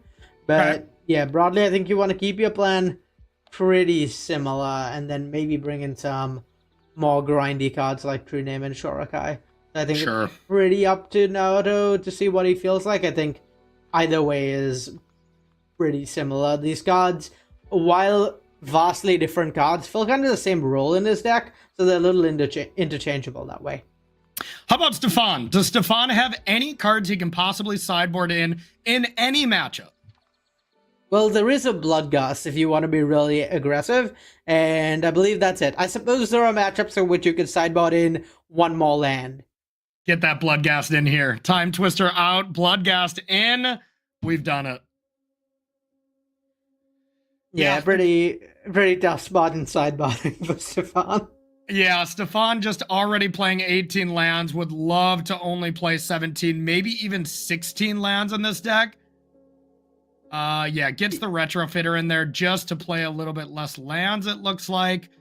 But yeah, unfortunate spot there for sure, or for sure here for Stefan Schutz. So, getting into it, we got the turn 1 Shelldock Isle here. Nice, we can see what's under it this time. Got a Smuggler's Copter. What do you like about these hands? We'll get that top one adjusted to fully be able to see it. Oh, what I like most about Stefan's hand is that he has Flame of Fenora. It's somehow a way to cast it. That's pretty much all he can ask for. Yes, I mean, Flame of Fenora Snapcaster Mage is one heck of a combination here, and it looks like it's truly going to happen. I am here for it. Yeah, meanwhile, for Naruto, I think just a pretty run-of-the-mill, and you really want to hit land drops, but very much... I mean, a lot of cards in this deck do the same thing. There's, like, early interaction, there's counter spells, free and otherwise, and then there's, like, 4 or 5 mana value engines. So, like, looking to enact the same game plan game over game. Yeah. And, yeah, this is just yet another classic hand in that vein. Okay, perfect. So we did find a counterspell. That was a nice pickup. And yep, my eyes didn't deceive me. No third land there for Naoto. And honestly, needs 2 lands. Like, this is a rough spot. I'm not sure if we saw a mulligan or not, but oh boy, this looks like a game where Stefan can really run away with it. Yeah, this is really not ideal. There is the combo, so to speak, in Naoto's hand, with Displace of Kitten and Coveted Jewel, plus a Treachery kind of just being the best card in his deck to go up mana with Kitten and Jewel. So yeah, I personally would love to see the game end that way, but yeah, we might be waiting for a while. Yeah, in 14 turns, we'll see that combination come up, I imagine, as that's not exactly the fastest combo that you have when you're stuck on 3 lands, but I am here for it as well. The Kitten's Jewel has to be the coolest combo in Vintage Cube. Yeah, a little awkward into what Stefan has going on, unfortunately, with both Counterspell plus Cryptic Command and Flame of Fenora, meaning it's really unlikely to me that ever ends up actually happening. But yeah, Bill can dream.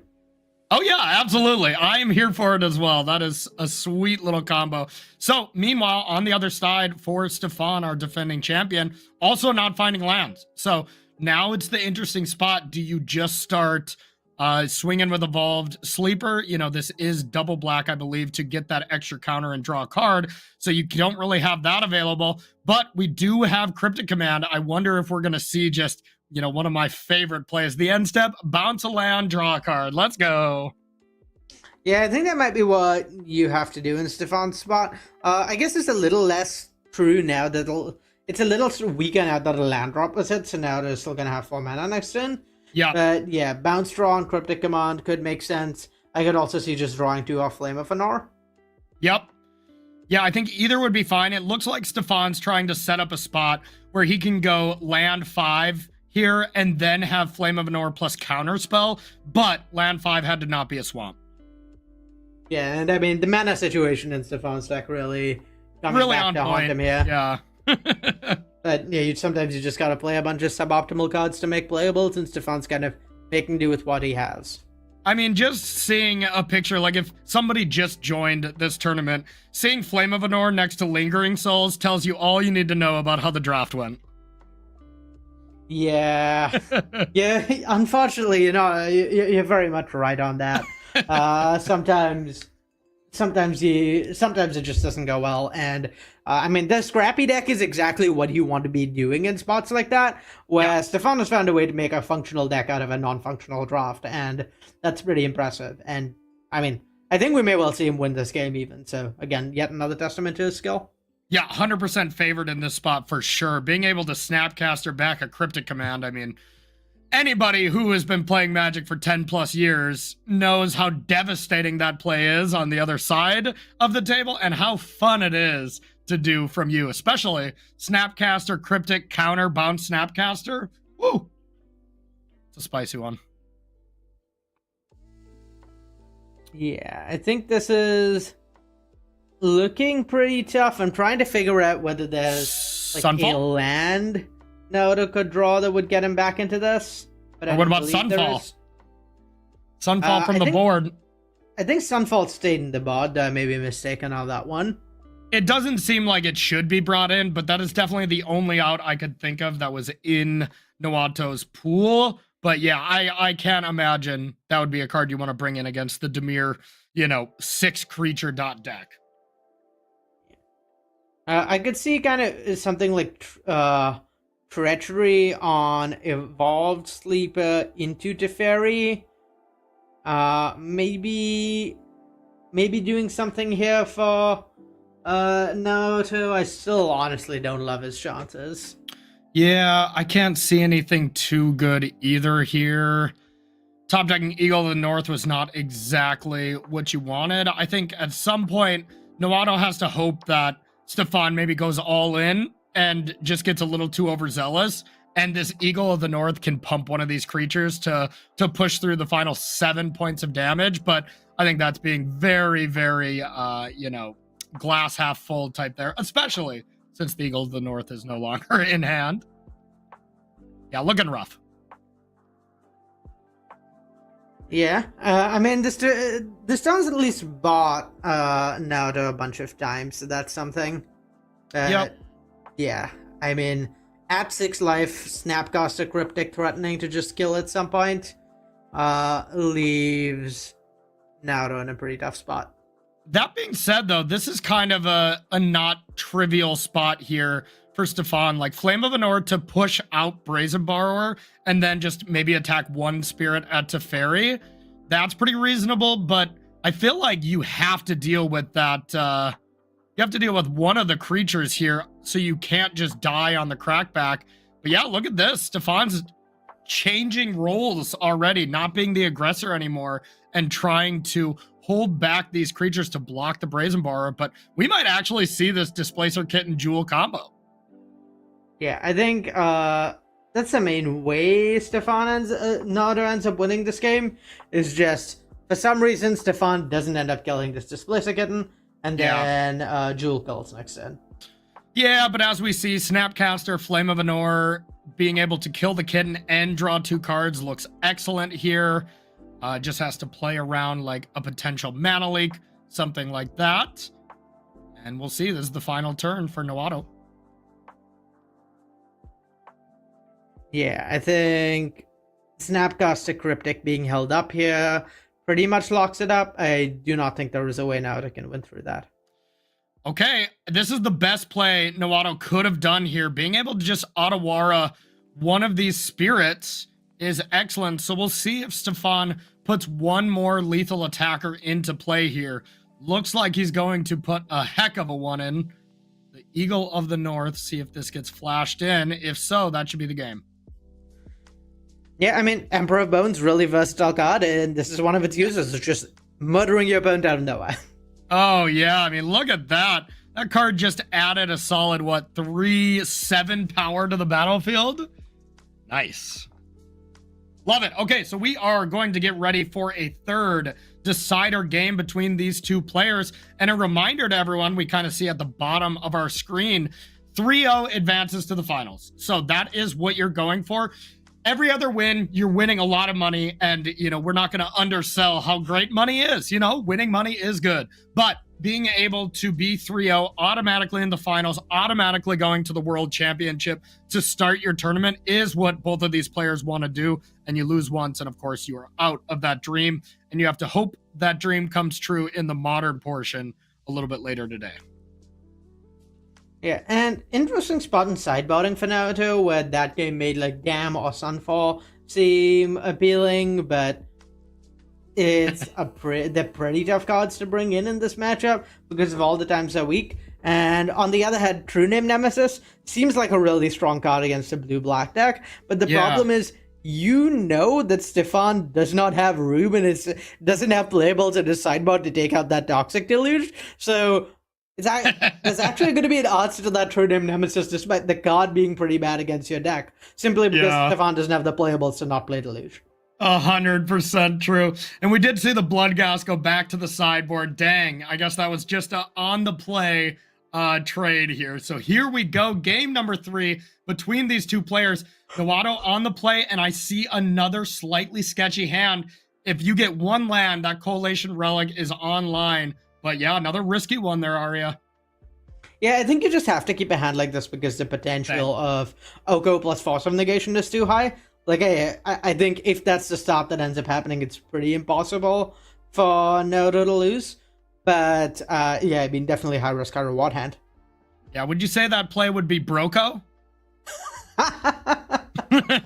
Well, drawing a Savannah, that definitely was. Yeah, that was absolutely broken. Here is the Thief of Crowns coming into play to just get that powerful, really inevitability. I mean, we have seen Oko take over games across every single format that it's been allowed to play in. And trust me, y'all, there's not many left for Oko here. And looks like that Sunfall did come in. So being able to control the battlefield with that while gaining incremental advantage with Oko, Nawato's got to be looking great here in this game where Stefan is pretty flooded. Yeah, Stefan's kind of doing nothing. There's not even a removal spell for Oko, so he needs to draw a removal spell for Oko, make his way through the Force of Negation, and then draw another removal spell for Oko, which is a pretty tall order. So yeah, I have to like Naruto's chances here. Yep, this is looking really good right now. So we'll just see how this gets navigated. Wanting to play the Collation Relic, you really want to get that mana advantage here, but it's pretty awkward as you can't really double spell. So that's the kind of big concern with me. It's like you either do nothing, say go have Venser, or you get the Relic going and start protecting it that way. Goes for the Relic, makes a food on defense. Yeah, the downside of this line is it being pretty weak to just put counters on Emperor of Bones. Stefan can just attack, and if the food token blocks, then uptake Emperor of Bones, put 2 counters on it. But yeah, the upside of this line is that mana advantage is going to be pretty huge. We're going to start looking at things like Force of Negation plus Venser held up, and that's going to be hard for Stefan to beat since he's stumbling a little, flooded a little, and spending his mana pretty inefficiently to put lures in hand. Yep, absolutely. And we see Naruto kind of scroll over the Sunfall there. It is strange, right? Because you did just lose to a wide battlefield where Sunfall was your only out. But you are playing against a deck that has 6 creatures. Do you think that's correct to bring in a card like that because of kind of how you lost? Because Lingering Souls is so good here? Or do you think maybe that was not as ideal? It's not the ideal card in this matchup, but I think Naruto's more just recognizing the scope of ways he loses the game. So Sunfall, not a card you want to draw very early in this matchup because of how few creatures a deck like Stefan's has, like you pointed out. Instead, what you want to be doing with something like Sunfall in this matchup is just having access to it at the times you draw like a trillion cards, because this deck does draw a trillion cards pretty often. What you want to be able to do is make sure in those spots you can draw Sunfall at some point and be able to protect your Planeswalkers. So just, I think it was bought in Bernardo primarily to have in his deck to draw into rather than draw early. So interesting play here. We had Eagle of the North cycled for a Surveil land, which, by the way, I love that interaction. But put a Ponder into the yard. Is that an actual crime? You know, should that be enforced legally to bin a Ponder? I mean, Ponder is just so good in that spot. That's surprising to me. Well, I see where your confusion's coming from, Corey, but I do not believe binning a Ponder is a crime because it does not target your opponent or something in their graveyard. Ah, thank you for clearing that up. Absolutely. But yeah, I think at this spot, no, just trying to dig maybe towards some of his haymakers a little more.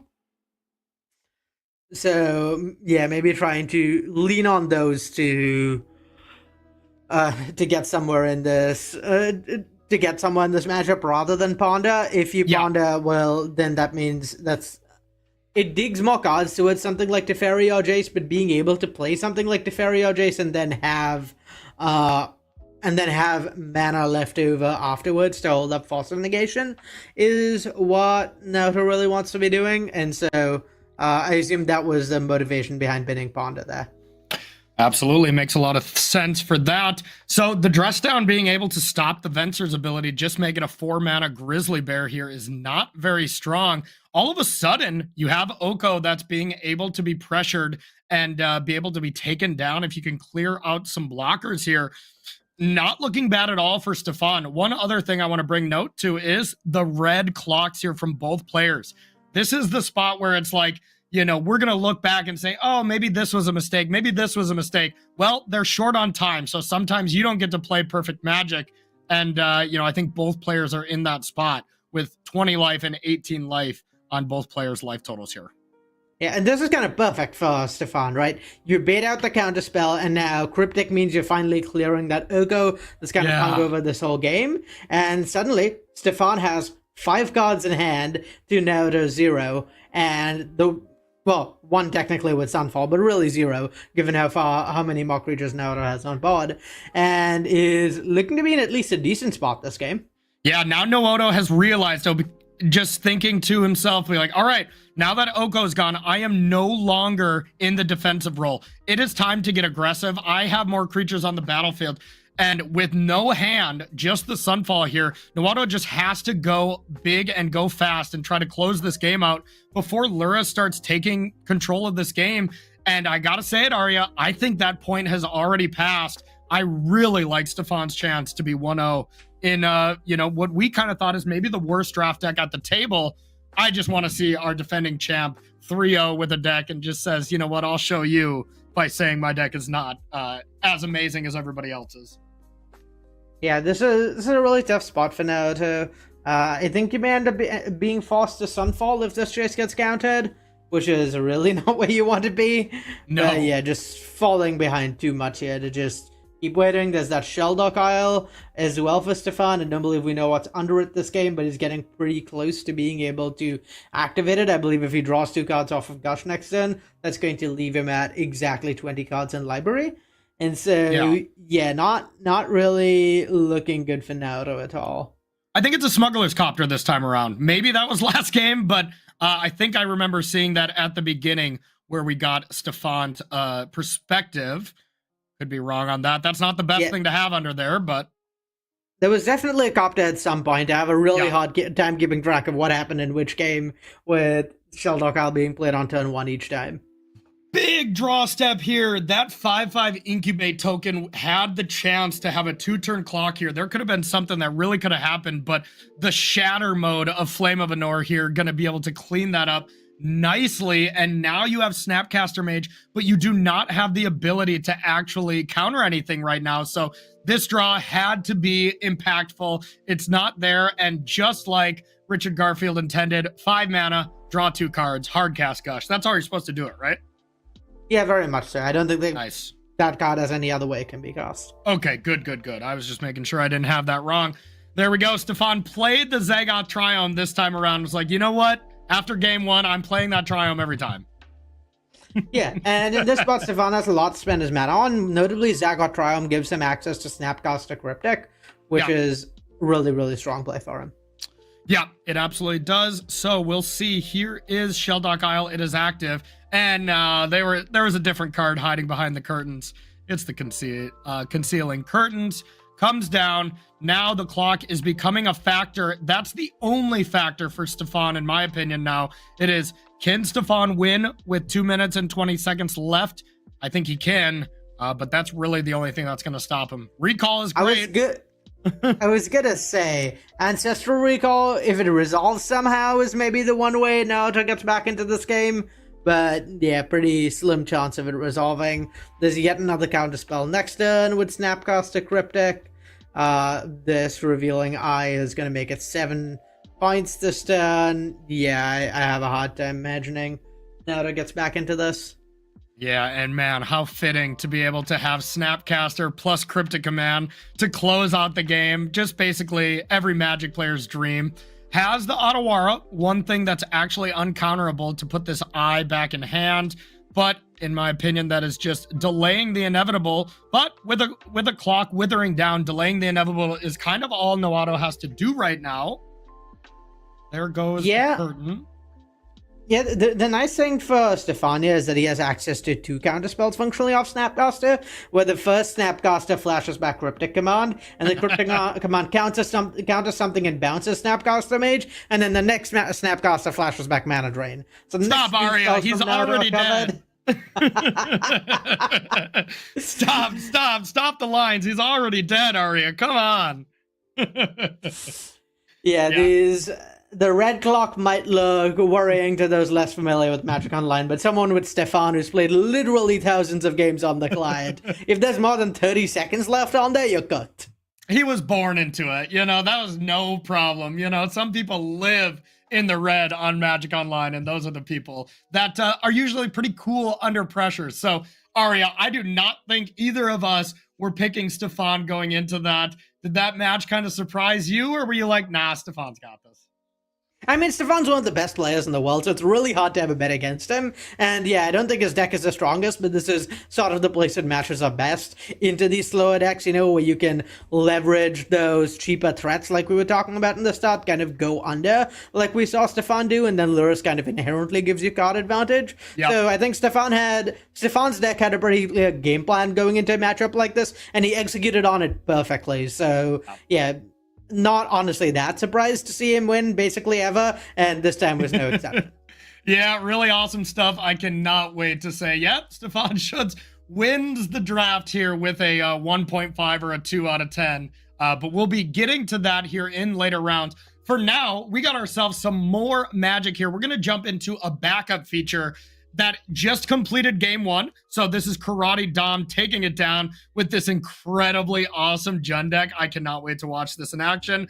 Dom is also one of my favorite players, as he just dominates Magic Online events over and over. So fun to watch him work. And then we have Francisco Sanchez on the other side, down a game with that deck that's really hard for us to really value of, the Zurin Orb Titania ramp style fast bond deck. Going to be on the play, though, here, so we will check it out. That is, of course, Francisco looking at Dom's list, as this is an open deck list tournament, so have no fear that he's like, well, how dare he look at his deck list? It is allowed, of course. So what do you think of this matchup, Arya, as we get into it? I think I like this matchup for Dom. Dom has some really powerful snowbally threats we talked about.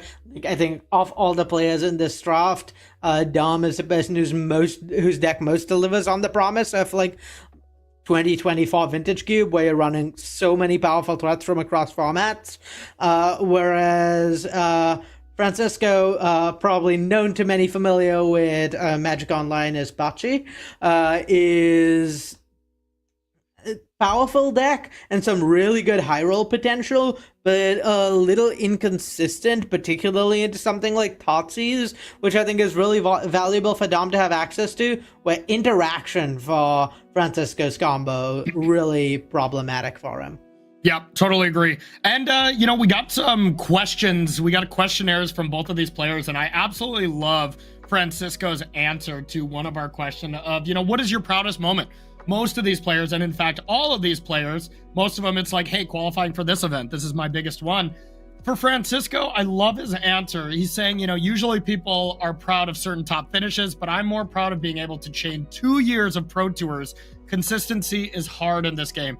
Amen to that, Francisco. Staying on the Pro Tour for that long is no easy feat. Sure, you might not have the flashy win every Pro Tour like, Simon Nielsen or something like that, but staying on the Pro Tour is a huge feat.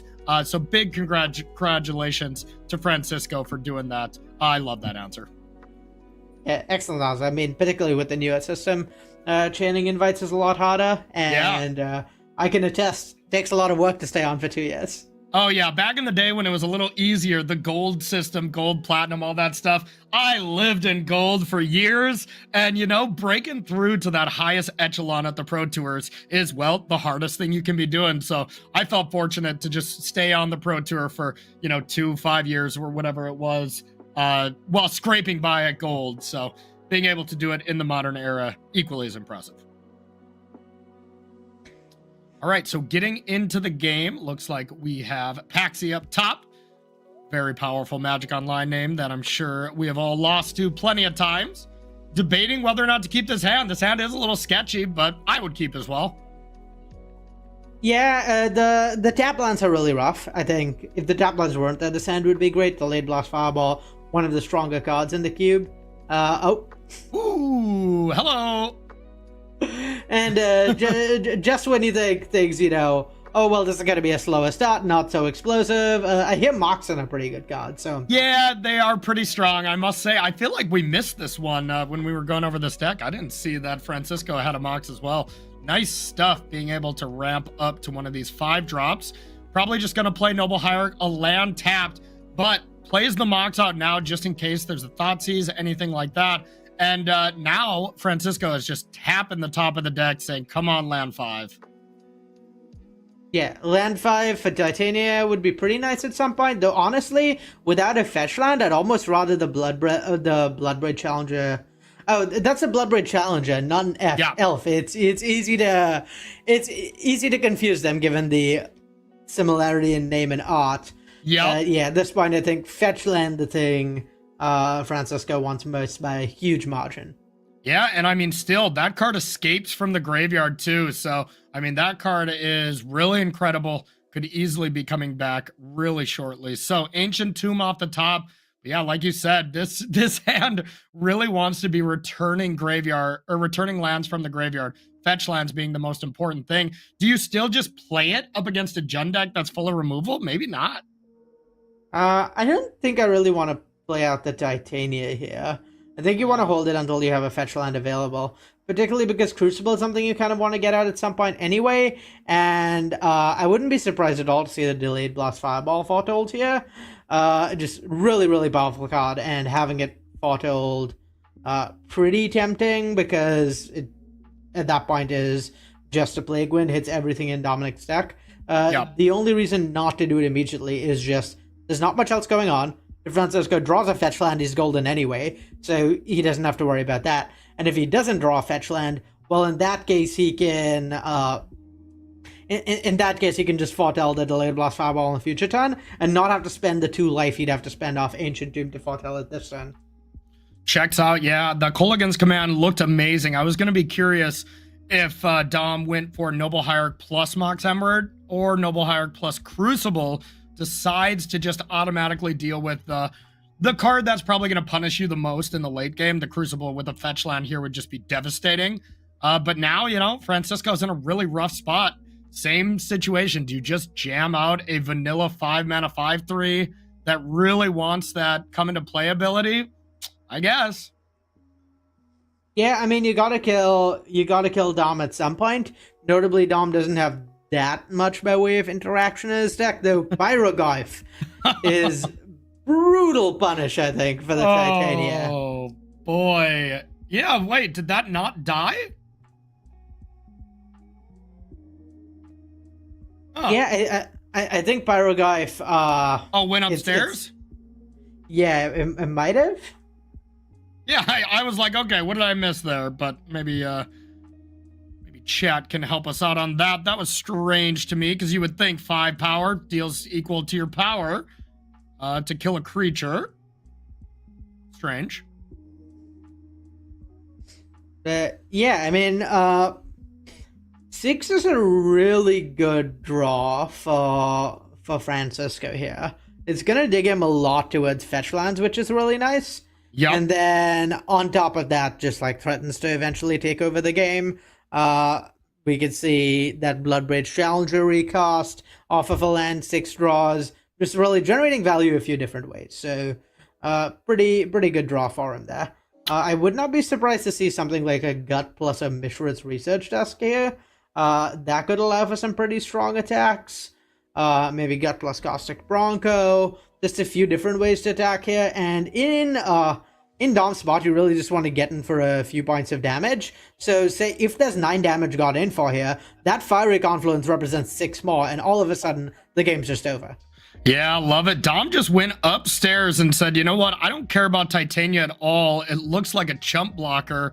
And wow, that is definitely what it's doing here. I mean, I guess you do still have to double block that Pyrogoyf. Pyrogoyf is such an incredible Magic card. Yeah, definitely a powerhouse. Yet another snowbally cheap creature, particularly given the number of Goyfs in the cube now. And yeah, forcing this double block, really good for Dom. I think you get to take care of the 6, so there's not much going on for Francisco. And yeah, at that point, it's really hard for him to draw out of this. Yep, 6 to the yard. Now, I believe the Challenger does have, what, Escape 3. So we are able to bring that back as one of the options. Still not great, but not terrible. I think the play we're most likely to see here is Delayed Blast Fireball to clear Dominic's board. That's the primary way this game ends, is if that Gut's allowed one more attack, so I think you just have to clear it here, getting some damage. I mean, this is 2 damage to face for Dominic, and then the Titania is another 5, so the clock is really adding up for Francisco here. Definitely, and Dom's whole plan of being able to go upstairs and then finish the game with Fiery Confluence, well, it didn't really work. So, you know, if Dom ends up losing this game, Titania's on the battlefield and doing some work, you got to think maybe not Pyrogoyfing the Titania could come to the forefront of his mind, because, well, that Bloodbraid Challenger, pretty sure it has haste, you know, so if we're able to cascade into something here strong, Francisco could easily steal this game, which looked to be Dom's from the very beginning. Yeah, 7 notably 1 more life than Dom wants Francisco to have. And I mean, this is like kind of the strength of these lands decks, right? In addition to being this like A plus B plus C combo decks, like a lot of your cards are recursive. You have a lot of redundancy and ability to like kind of play a long game that way. So yeah, pretty clear strength of the deck is that you can do that sort of thing. So cascades into a 1-drop, not really what you ever want to see, but now we're able to attack with just the Bloodbraid, as you don't mind if that card keeps dying over and over. See if Titania wants to come and play as well. Interesting spot here. If this is just the attack, do you block? Like, kind of a rough spot now for Dom. Yeah, there's no easy answer. Yeah, sacrificing the blood first to have information makes sense. I think Dom is maybe even forced to attack back with this Blood Death Harvester and try and steal a win with Fiery Confluence. Yeah. I think Dom might actually have another piece of burn in his deck, so that's probably his best line. Sure. But yeah, there's no good options because Orcish Lumberjack, 1-drop, not quite what you want off Bloodbraid Challenger most of the time, except here it's going to get another card into the graveyard in the form of land, generate a bunch of mana, get a 5/3 off Titania because it's sacrificing a land, and broadly leave Dom in like a really tough spot as a result. Yeah, the Oliphant was actually not bad, as that could be some way to like draw the game. You know, Fiery Confluence, you know, can deal damage. Deals damage to both players, so maybe if this Titania gets in there, Dom could take it, go to 3, attack with a Trampler, post-combat, try to deal 6 to each opponent and just draw, you know, accept that. But with 2 elementals, it's not looking as good, that's for sure. So, Fiery Confluence deals damage to each opponent and then damage to each creature. Oh, so, not each player, excuse me, yeah. Yeah, it would just end the game if this Oliphant were to get in, but I don't like the chances of this Oliphant getting in. Oh, okay, that's game. That's extremely game. All right, Aria, walk us through this absolutely busted combo and tell us how this one works. Yeah, so there's no infinite combo to be had here. There's no Crucible of the Worlds or Ramunap Ruins. If you had one of those, then you could just, like, keep playing lands from your graveyard, sacrificing them to gain life, to gain infinite life. However, while this Titania is around, any land can be sacrificed for 2 life and a 5/3, thanks to the Zura Knob, and that means Burn is no longer an out for Dom. I believe Francisco is super far ahead on board. The only thing that could go wrong here is Francisco sacrifices all his creatures, Dom does 3 damage to each creature, wipes the board, and then Francisco has sacrificed all his lands and loses. However, I think that's pretty... well, that didn't end up happening. And yeah, the existence of Zuranob kind of ruins the possibility of Burn as an out for Dom, and that means Francisco's got this game. Yeah, so, I mean, do you just have to deal the damage to each creature right now? I mean, I suppose to just not die on the spot, but then I guess we're pretty close to just the challenge. No, we can just bring back the challenger and win right away. Yeah, one way or another, Dom is dead on board. Wow. So I want to go back to that one play by Dom where you didn't Pyroglyph the creature and you went upstairs. I think Francisco's draw ended up just being so much better off the top that it probably wouldn't have mattered, but that could have been the one decision point for this game that really mattered. Yeah, tough spot for Dom where I do kind of like being pretty aggressive with the Gut and Fiery Confluence in hand, since those represent ways to get a lot of damage. But given the level of threat that Titania is in Francisco's deck, it did definitely hurt to not be able to clear the board in that spot. Yeah, totally agree. And here we go. That is game number 2 going to Francisco Sanchez. And wow, that was a nice one here for Paxi. We're going to get a game 3 between, honestly, both of these decks I think are very similar in power level. You know, they're not quite Namor Squad's really busted Boros deck that we saw, but it's just like that tier right below where I think both these decks are actually actively very good. Yeah, I'd say I'd be pretty happy with either of these decks. Like I said, it's really, really hard to gauge the strength of Francisco's deck because it varies drastically game to game. There are hands that are non-functional, there are hands that are broken, and then there's hands like last game where it's just kind of somewhere in the middle. So yeah, just very much hoping that I think Dom's just very much hoping that we don't see something like that this game. Also, it's hard for me to tell, but is that the Zora is not companion because Crucible of Worlds and Ramunap Excavator don't have activated abilities. I wondered for a second because I saw it highlighted in the sideboard. Yeah, I think when it's red, it's no longer be able to be activated as a companion. But yeah, that would be a sweet one. Not too many. You see a lot more Lurrus companions than you see Zerda, as that's a tricky one to pull off. Yeah, I think it's pretty much exclusive for like Grim Monolith combo decks where you really warp your decks around making sure one of your combo pieces is in your companion zone, but yeah, outside of that, not really a card you can just play in a random mid-range deck, not quite like Ikoria Limited, where everything has cycling, so it's pretty free to play. Yeah, ooh, that was a fun limited set, I must say. A very busted set in the grand scheme of things when they introduce companions, but overall a very fun set. Yeah, it's one of my personal all-time favorites. Oh yeah, absolutely. Hey, don't get me wrong. When I got to play with Yorion and I didn't have to pay the tax in my Yorion Fires deck in Standard,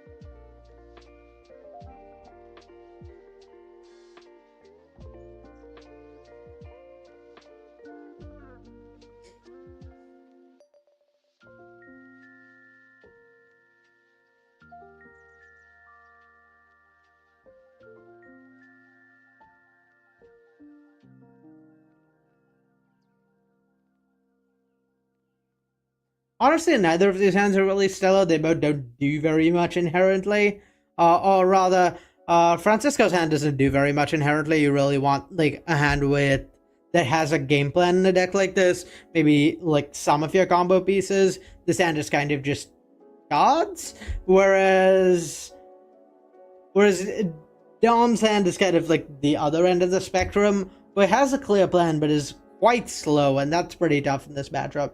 There's no acceleration to get to that one ring. There's no one drop, no three drop. There's the Bronco, which draws cards, but doesn't really snowball on board the way something like Bombardiers or Gut would. And so those are the sort of things you really want in Dom Seath. Sorry, my bad. The Snorcetus.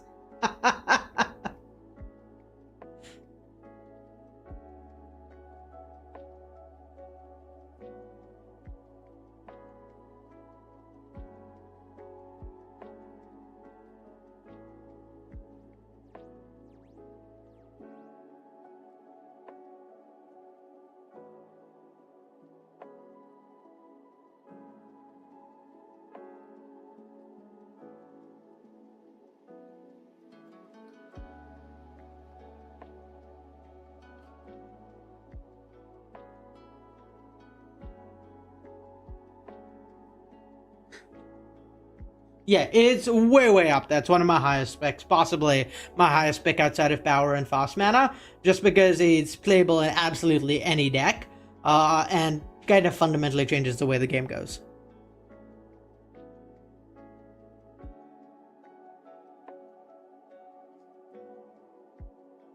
Yeah, so this spot might look a little tough for Francisco, where there's a lot of damage coming in, but next turn he's going to get to really pop off, where we can see sacrifice a land to Orcish Lumberjack, play out Titania, play out Waterlog Grove, sacrifice it, get a 5/3, and then get back the land you sacrificed off of Orcish Lumberjack with Titania, which puts Dom in a pretty tough spot, I think, over the course of a long game.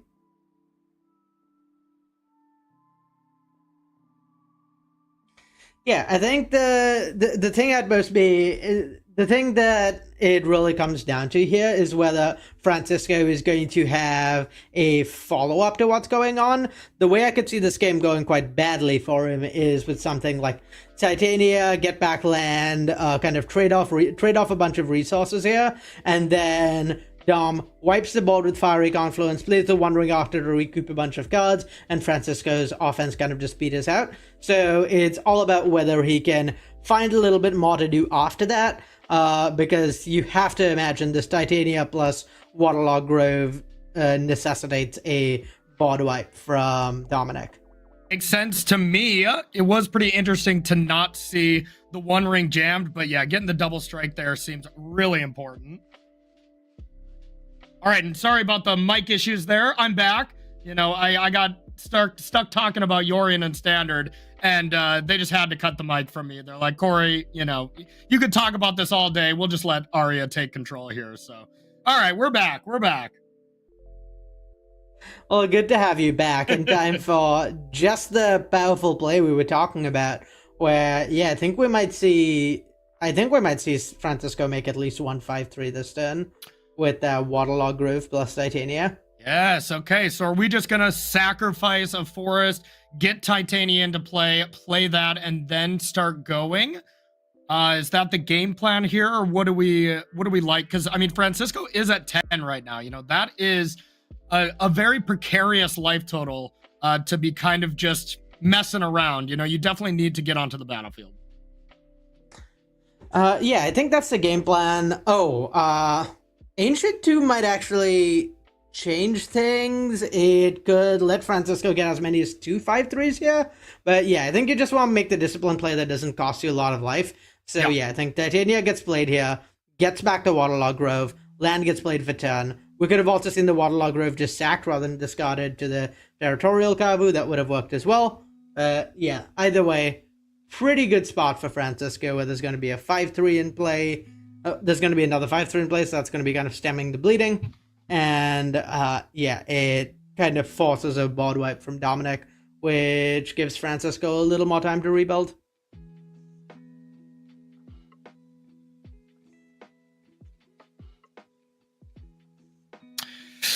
Yeah, so I was saying, do you think we want to sacrifice the land right away? Makes sense to just get it going now. Now it's kind of looking at a spot like, how does Dom actually come back from this? Titania here is just looking absolutely ridiculous. I mean, we could just start with a Wrath and go from there. I suppose I like that. Yeah, I think a Wrath is pretty fast from Dom in this spot. It's just a question of whether Francisco can find something to actually like close out the game here. We have Fast Bond and either Crucible or Ramming Up Excavator. So I think Francisco just needs to find a Zernob and the game is literally over. Yeah, absolutely. And I mean, just being able to go Fast Bond, sacrifice this Grove over and over. Now, I mean, if Francisco was at 20 life, of course, that would be a lot better, as you could just draw a card, lose a couple points of life, but not the case here, especially with some of these really high impact threats in play. Doesn't have the most room to just keep that combo going. Does need to find some threats. Yeah. It is worth noting that since Safari Confluence is gone, there's a lot less fear for his life total on Francisco's part. There's not just going to be a ton of damage coming out of nowhere. Yep. 100%. So here we go. Coming in with haste, and you pretty much have to block this, right? Yeah. I think there's some world in which this is a complicated decision, but given there's a Crucible in hand, it's really not. There's a backup for the Excavator, so you're just not that worried, I think. Yep, I would agree. So we starting it off with a card draw here. Nothing too impressive. Can, of course, just play the Grove from the yard if you get Crucible into play and draw some more cards. But now it's looking actually pretty rough for Francisco. This has been a really back and forth game. Yeah, Francisco very much running out of time. There's not lethal being presented yet from Dom next turn. Nope. I believe at most we're looking at 7. Whoa. That was a draw. Is that lethal? Is there a 2-drop, right? In looks like it's not gonna quite get there, but yeah, I think 2 damage to face in Recura. Oh yeah, right, you can sack a treasure. Yeah, okay, that works too. Just a bunch of different ways to get to lethal here for Dom. And yeah, just a lot of stumbling from Patch's deck, and that's going to cost you. Wow, Karate Dom takes it down. And let me tell you, Gut is an absolute gut punch. I mean, that card really gets out of hand extremely quickly. One of the better red payoff aggressive cards in Vintage Cube, wouldn't you say?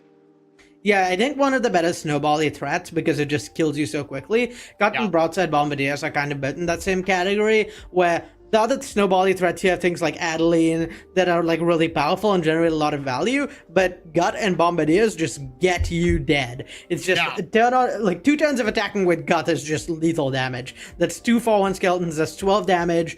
The skeleton sticking around and having menace applies a lot of pressure on blockers. It means you're not really able to easily stabilize against Gut. We have to answer both it and the skeleton that leaves behind. And so that makes it, I think, one of the better snowbally threats in the cube at the moment.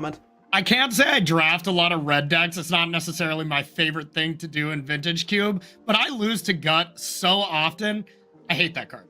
I hate it. I absolutely hate it. It beats me so often. So, all right, that is going to be it for round number 1. Now, I believe we got standings we can jump to kind of show you what happened across all the matches here. And we started with Stefan Schutz.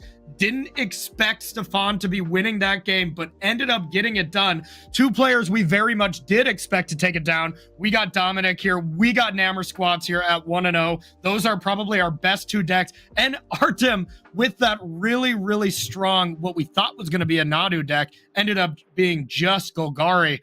Man, Arya, these 4 decks that are 1-0 are some of the better decks. Stefan's kind of the exception here, but that is our reigning champ. Can't really count him out. Looks like our next round is going to be spicy no matter how you cut it. Yeah, I mean, some of the best players in the world, kind of what you'd expect winning their first matches. Almost unsurprising. I mean, if we talked about, some of the real ringers here who we expected to do well going out of that round 1, Stefan, Dom, Nam are definitely up there for names I'd have picked before the draft. And yeah, given the quality of decks we saw with them, I'm not surprised at all to see them coming out of this 1-0 and looking forward to see how they match up against each other. Yeah, absolutely. So it looks like that is going to do it for round number 1. We are going to take ourselves a short 5-minute break, and then we'll be right back to see who is going to be into the finals playing for our first set of world championship spots. You're not going to want to miss this. Don't go anywhere. We'll be right back.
All right, everybody, welcome back to the Magic Online Champion Showcase. My name is Corey Baumeister, and today, of course, I'm being joined by member of Play Design over at Wizards of the Coast, Arya Karamchandani. Arya, we're getting ready for round number 2, and we have, I think, as spicy of a match prepared as we can possibly have. We're going to have Stefan Schutz up against Dominic here, and, these are definitely the two most accomplished players.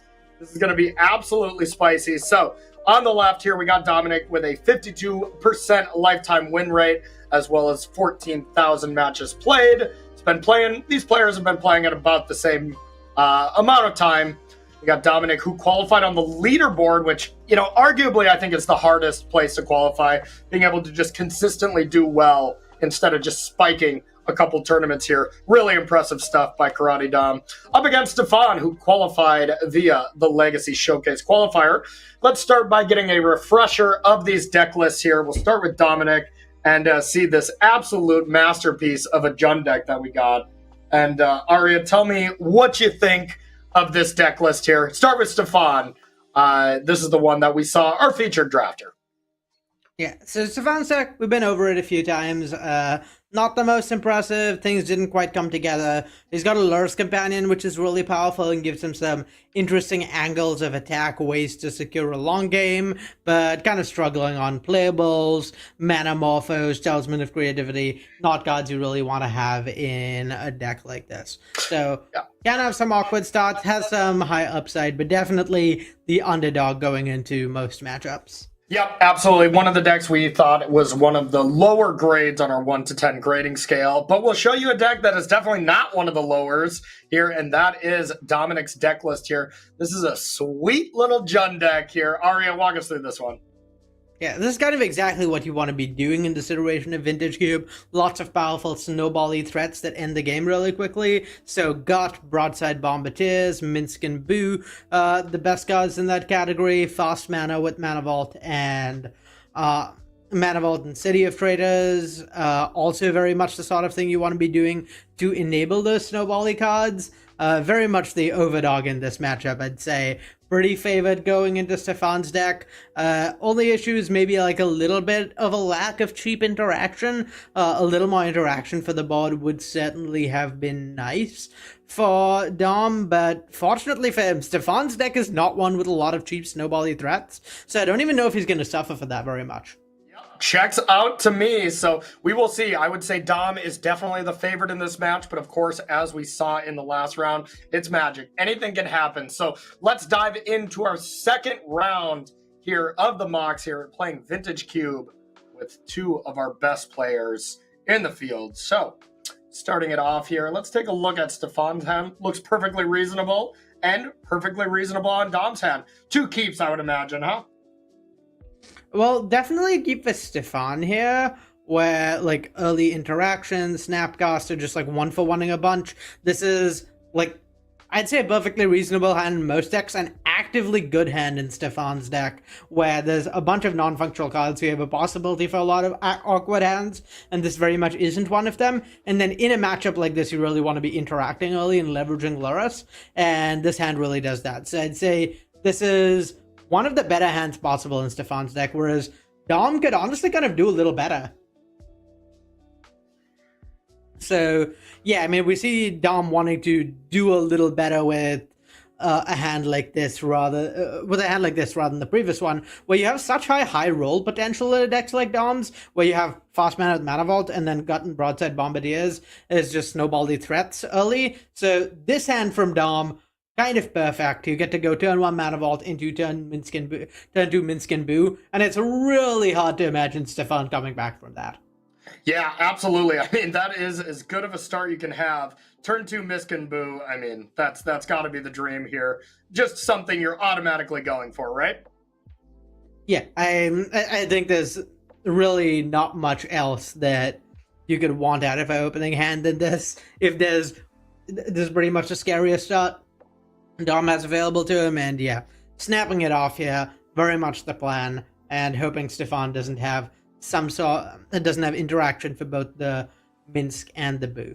Bloodjuice Thirst notably takes a while to get kicked, so not going to be able to kill the Planeswalker itself out of the gate, and that's a really scary thing. Hitting the Boo temporarily for a turn is only going to buy so much time.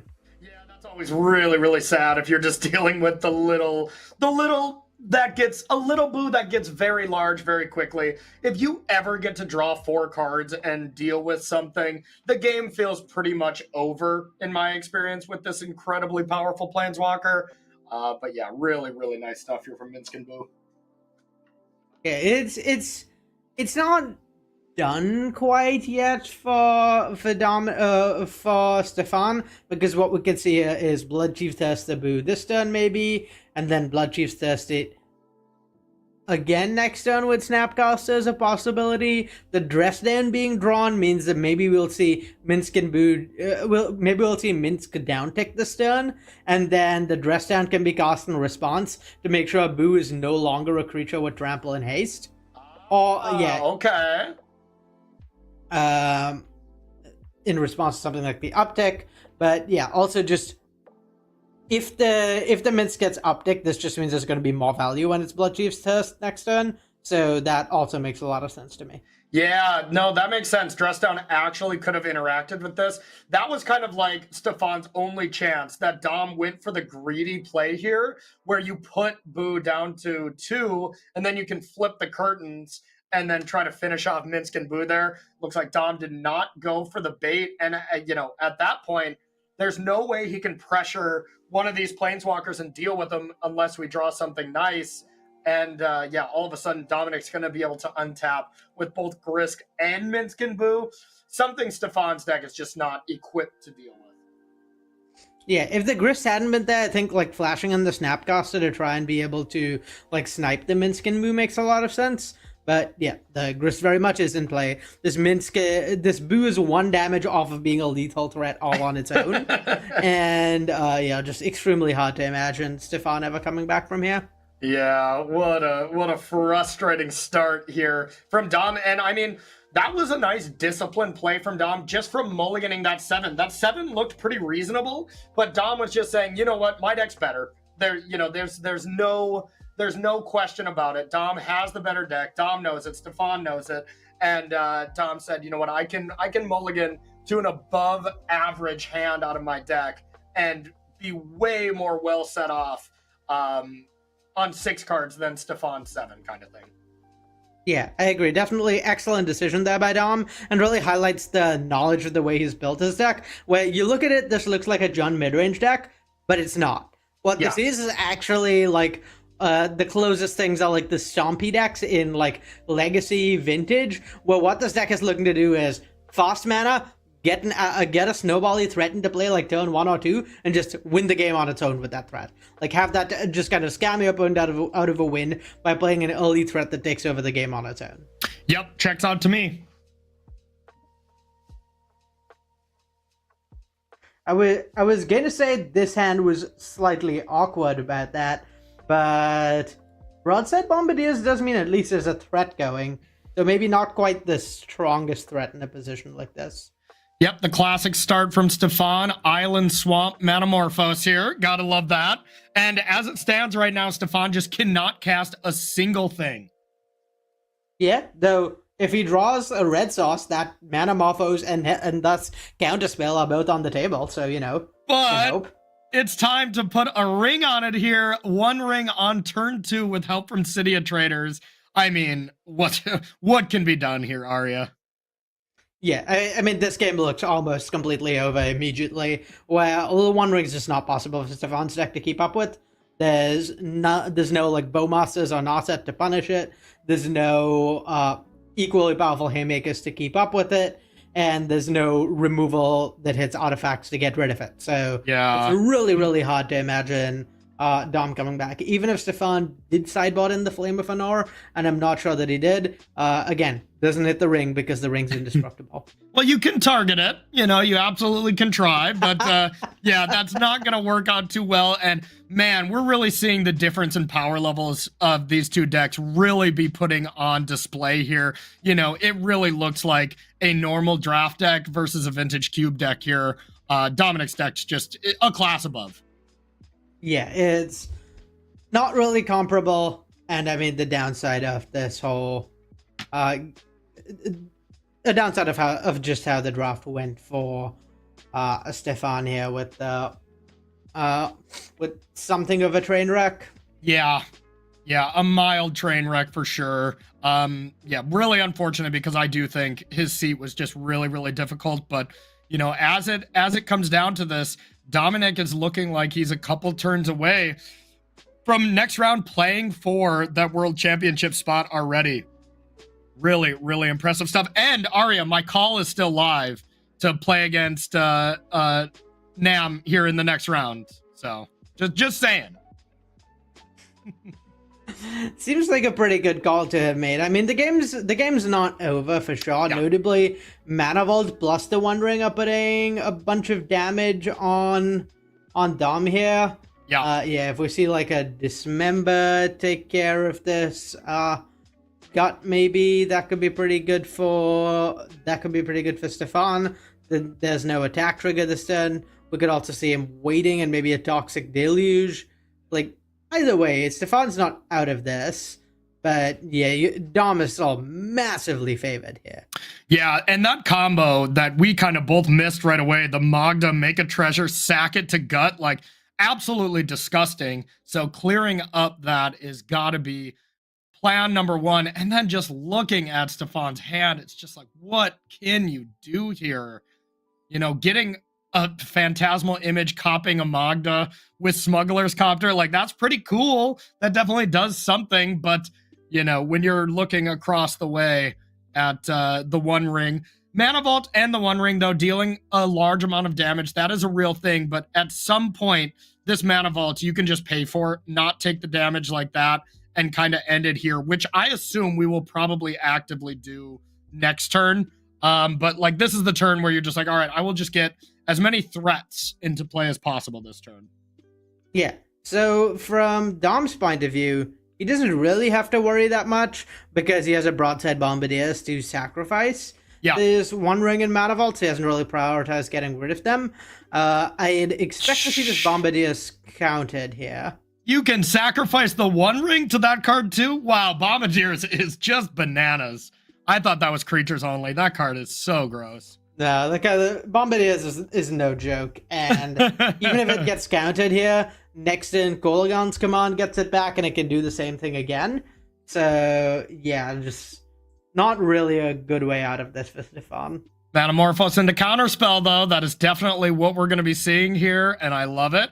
Stefan has made Manamorphose look quite good in a deck where we thought it looked very out of place, and it is. But you know, Stefan has definitely utilized it in multiple games that we've watched. That Bombardiers was going to win the game. Now there is a chance that this ring damage plus the Mana Vault damage can actually be relevant. I was going to say, when does Dom stop drawing cards? And being able to play that hasty lifelinking Goyf has to be the best possible thing. If it can't get removed on the following turn. Yeah, and this is actually pretty tough for Dom, because if we see a Toxic Deluge here, that clears the Goyf, which is gaining life. It clears the Magda so that the Bombardiers can either be brought back or played this turn, but not both. Oh man, are we gonna see Dom lose to his own ring this game? I mean, it's definitely possible. It's definitely a possibility. It's always so tempting, right? With the ring, just one more card, it can't hurt you, right? Yeah, I gotta say, y'all on the design team absolutely nailed the flavor of the One Ring. We've all been burdened by temptation from that card so many times. Such great high flavor of that one. It's worth noting that I believe Dom is 1 point off of having a lethal burn himself here. Okay. There's 7 points in hand between the command, the chain lightning, and the brutality. Yeah. And remember, So, brutality can gain some life here too, you know? So 6 to 8 doesn't really matter here, as the ring on 4 will kill you regardless. But yeah, you're right. Being able to get that going, use all the modes because you have so many cards, get a Seasoned Pyromancer here, discard Vents, discard Prism, attack with those, finish the game with Lightning and Kolaghan's Command is what I am seeing as well here. But the flip side of that, Stefan is able to cast an incredible Phantasmal Image here. Yeah, image pretty good here, but it's gonna be pretty tough for Stefan to beat. Um, it's gonna be pretty tough for Stefan to beat this. I don't Golgon's know. command getting back a broadside bombardiers. Okay, all right, that's the line. That's the line, because there's got to be damage that gets there without attacking. Because, I mean, look at this. Discarding Lingering Souls to Seasoned Pyromancer. I mean, talk about the value. You get more blockers here, and it doesn't really look like Dominic is able to get any damage through on the ground. So you got to find a way to bring it back and deal some actual damage without connecting in combat. And Bombardier seems like the way to do. Yeah, Bombardier's here lethal on its own, not even considering the 2 damage Golgon's command can output, or it sacrifices artifacts to do 2+ that artifact's mana value. So it sacrifices the rig alone for 6 damage. And we got enough mana to do it, right? We have Kolaghan's command +3. Yeah, I mean, plenty. So I guess Stefan has to Strix into a way to interact, and I don't know if he really has that available. Yeah, I'm pretty certain he does not. We've already seen the Force of Will, Force of Negation with his opponent from last round. So yeah, I think he's just drawing dead here. And nothing with the Retrofitter to do anything there. That has just been hanging around, doing absolutely nothing this game. Doesn't exactly look great in Stefan deck. And let's just see if Dominic sees the line. Once again, Dominic is one of the best players I've had the joy of playing against in a few tournaments and chatting with about Magic. So I imagine he's going to be able to see this one and piece it together. Well, he just got a line that was much easier. Yeah, that does help. Clears the way, and boom. I would have loved to see him do it the other way, but you know what? This will get it done as well. Fiery Confluence puts Dominic all the way to the finals here to play up against the winner of the next match we're going to be watching. So big congrats to Dom. Kind of just an absolute beating, wouldn't you say, Arya? Yeah, I mean, a testament to the difference in strength of the decks, where Stefan's deck didn't quite come together, was clunky. Dom's deck kind of perfect, exactly the sort of deck you want to be drafting in this Vintage Cube, and I mean, just showed that off. Just was extremely far ahead throughout the game, both games. And I mean, Stefan played really well as he could, but there was not really any overcoming the difference in decks. Dom did get tempted by his Precious there, pretty close to death. So we got to say that game wasn't exactly an absolute beating. Dom did have to figure a way to deal with that. But we're not going to waste any more time. We're going to get into our backup feature match to see who is going to be playing up against Dom. We got Nam here, Nammer Squats, who has been playing Magic for 10.5 years, up against the person who's been playing Magic the longest. The orange numbers means this is the highest in the field. So been playing the game for 13 years. Artem with a really nice deck as well. Nam made it on the leaderboard spot. It was Nam and Dom, arguably the two, if not 2 out of the 3 favorites of the tournament. Making it there with consistent finishes throughout the season. And Artem getting there with the open number 2, winning just, a 500-600 person sealed deck to be able to get there equally as difficult. So let's take a look at the deck list here and see what we're going to be playing against.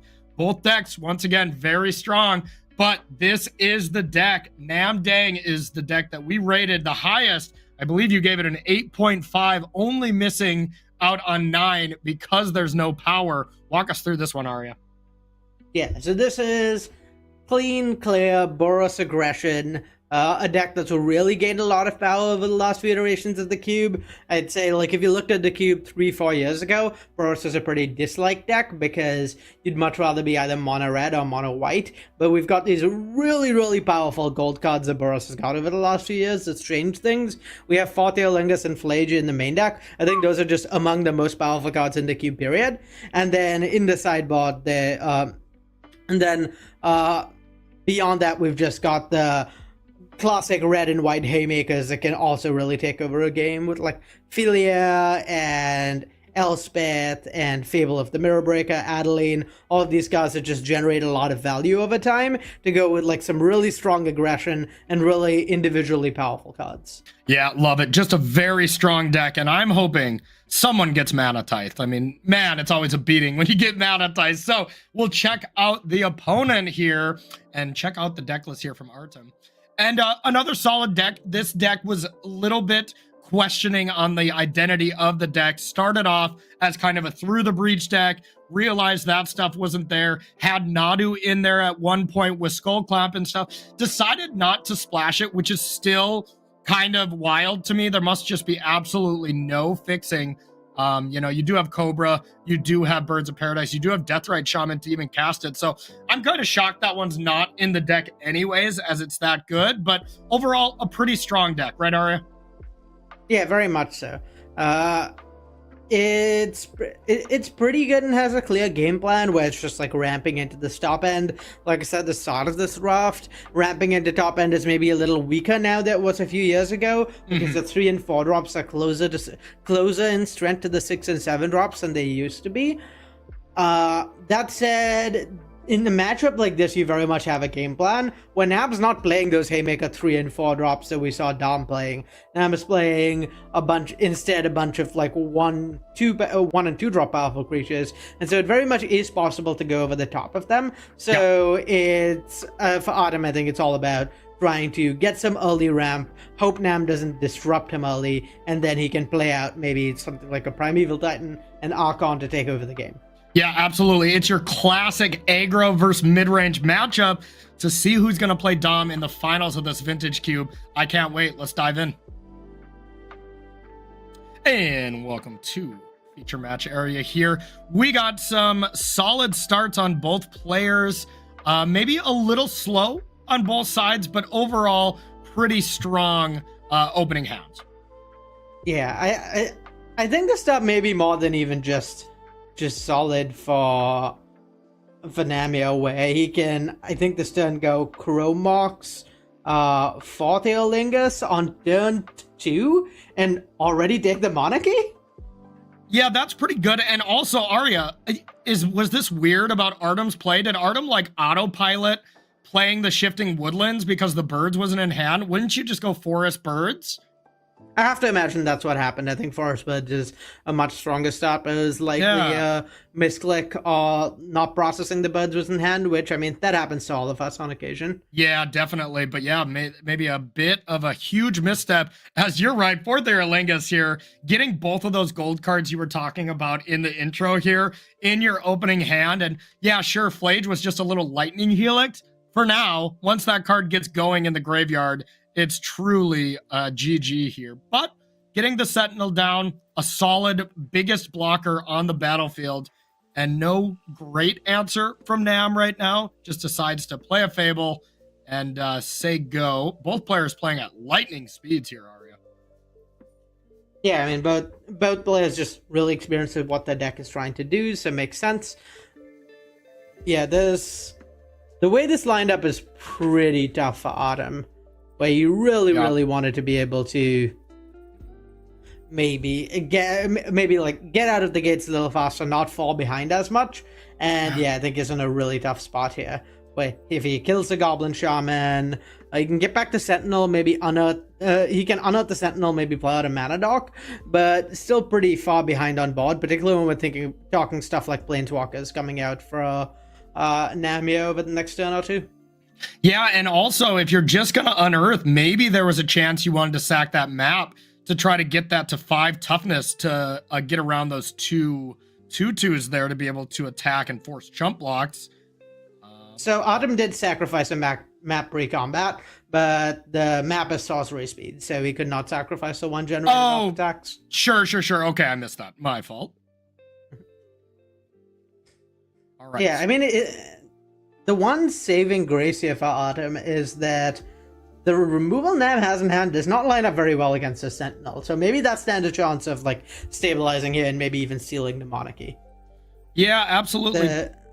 Because the game really revolves around the Monarch, right? Like it has basically since the printing of Monarch cards, like that is step one. You need to get the Monarch from your opponent. And that is how your entire game plan revolves around. Yeah. It tends to have that effect on games. I mean, one of the reasons you don't see cards with demonic printed in standard sets is because that's cool in cube, but not a very like fun game plan in something like a standard set. That said, in a spot like this, I'd say Autumn's actually not that far behind, even maybe. Okay. Things looked really bad, but that Sentinel stat line just lines up so well against everything Nam has going on. Yeah, not bad. This is kind of I want you to do this and then I can bolt this, which is pretty nice. And then there is the Elspeth to just create chump blocker after chump blocker. But, looking at Artem's hand, it's stacked. Being able to get prime time down, I believe this was the Field of Dead deck list as well. So being able to get that and just like this matchup usually goes with a Golgari deck up against a Boros deck, you give the Golgari deck enough time, they usually go bigger. Yeah. It's very much about like trying to close this game out a little in the mid game. So yeah, this block from the Sentinel is exactly what Nam wants to see. I think if he couldn't clear that, he'd have been in pretty big trouble. But at the same time, because of how much bigger the Golgari deck goes, it's not like Autumn had much of a choice. He can afford to just take damage in a spot like this. Yep, totally agree. And now you get to a spot like, do you want to try to grow the bird so you can take the monarchy? I love this. Yeah, I think taking the monarchy is appealing, and then if you hit a land, that's pretty good too, so it's kind of a win-win situation. Yep. So makes sense for Autumn to take that line. And then there's White of the Reliquary, I think, will be big enough to just pretty cleanly eat the soldier unless Elspeth gets uptick to give it flying, at which point that's, again, another turn. Nam is not adding to the board. And then, we could see Primetime plus Field of the Dead as soon as next turn, with the White of the Reliquary being able to sacrifice a creature to get a land, and then Primetime can get Field of the Dead another land for 2 zombies.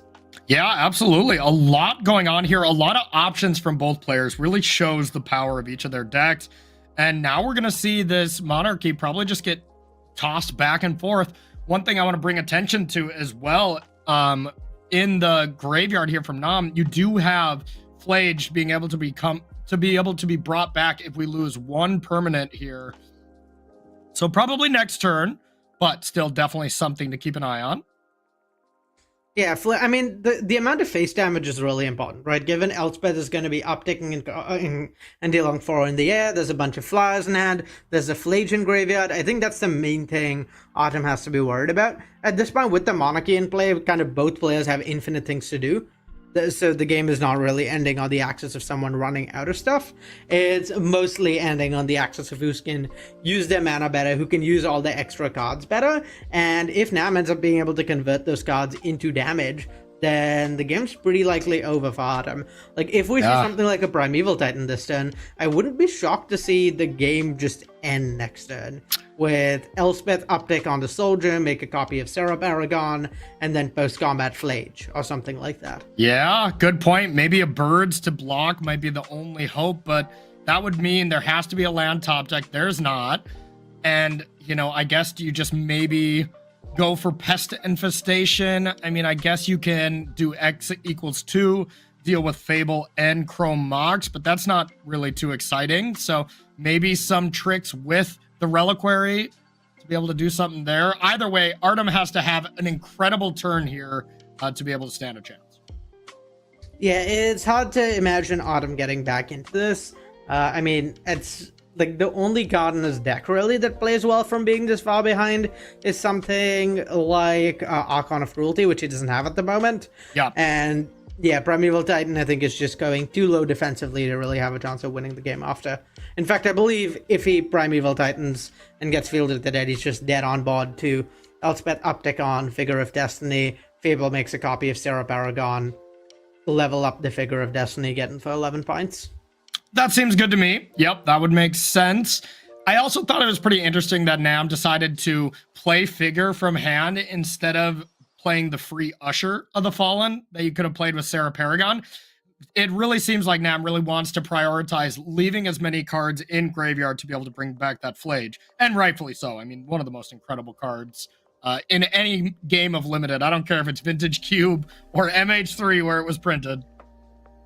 Yeah, I think a testament to how strong, well, to the strength of Flage and also to the way the game fundamentally changes with the Monarch in play, where, like, in a lot of games, you're normally going to end up pretty, like, restricted on resources, but recognizing that in a game like this, the only thing that matters is whether you can, in a game like this, recognizing the only thing that matters is how much damage you can get in, because you're going to have infinite guards for forever because of the monarchy.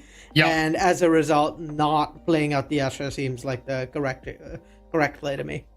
So this was an interesting turn. I believe this does save Artem because, you know, you can jump with Elspeth, take 7. You could Intrepid Adversary to be +2, essentially, take 9. But I don't see a way to have lethal right now because, well, you can't even bring back Flage as that was the second red source. So great play by Artem, I suppose. Yeah, I believe Nam can even get all the way up to 9 by recasting Flage with Sarah Paragon. But yeah, 9 notably is not 10. Or so 10, right? Yeah. Sorry, up to 10, yeah. Yeah. 10 notably not 11. So makes sense to take this play, which doesn't get him lethal this turn, but does leave Artem dead to Flage next turn. And notably, I don't believe there's something like a... I don't believe there's anything like a Crater Hoof Behemoth in Artem's deck that threatens to end the game here. So Nam seems pretty clearly in the driver's seat. Yeah, I would think so. That was definitely a nice turn from Artem to be able to stay alive. But, you know, this is going to be tough to be able to actually close this game out. But being able to get rid of one of these pests to gain some life, that definitely helps. Yeah, it's just... there's Gaia's Cradle. Oh boy. I mean, if any card is going to get it done, it's a land that taps for 6 mana right now on surface value. All right, Artem, we'll sit back and watch the master work and see if there can be anything pieced together. Gaia's Cradle is a great start. Yeah, I think the thing Artem most wants in this spot is probably Archon of Cruelty. Yeah, that's the one thing I could see maybe helping stabilize here.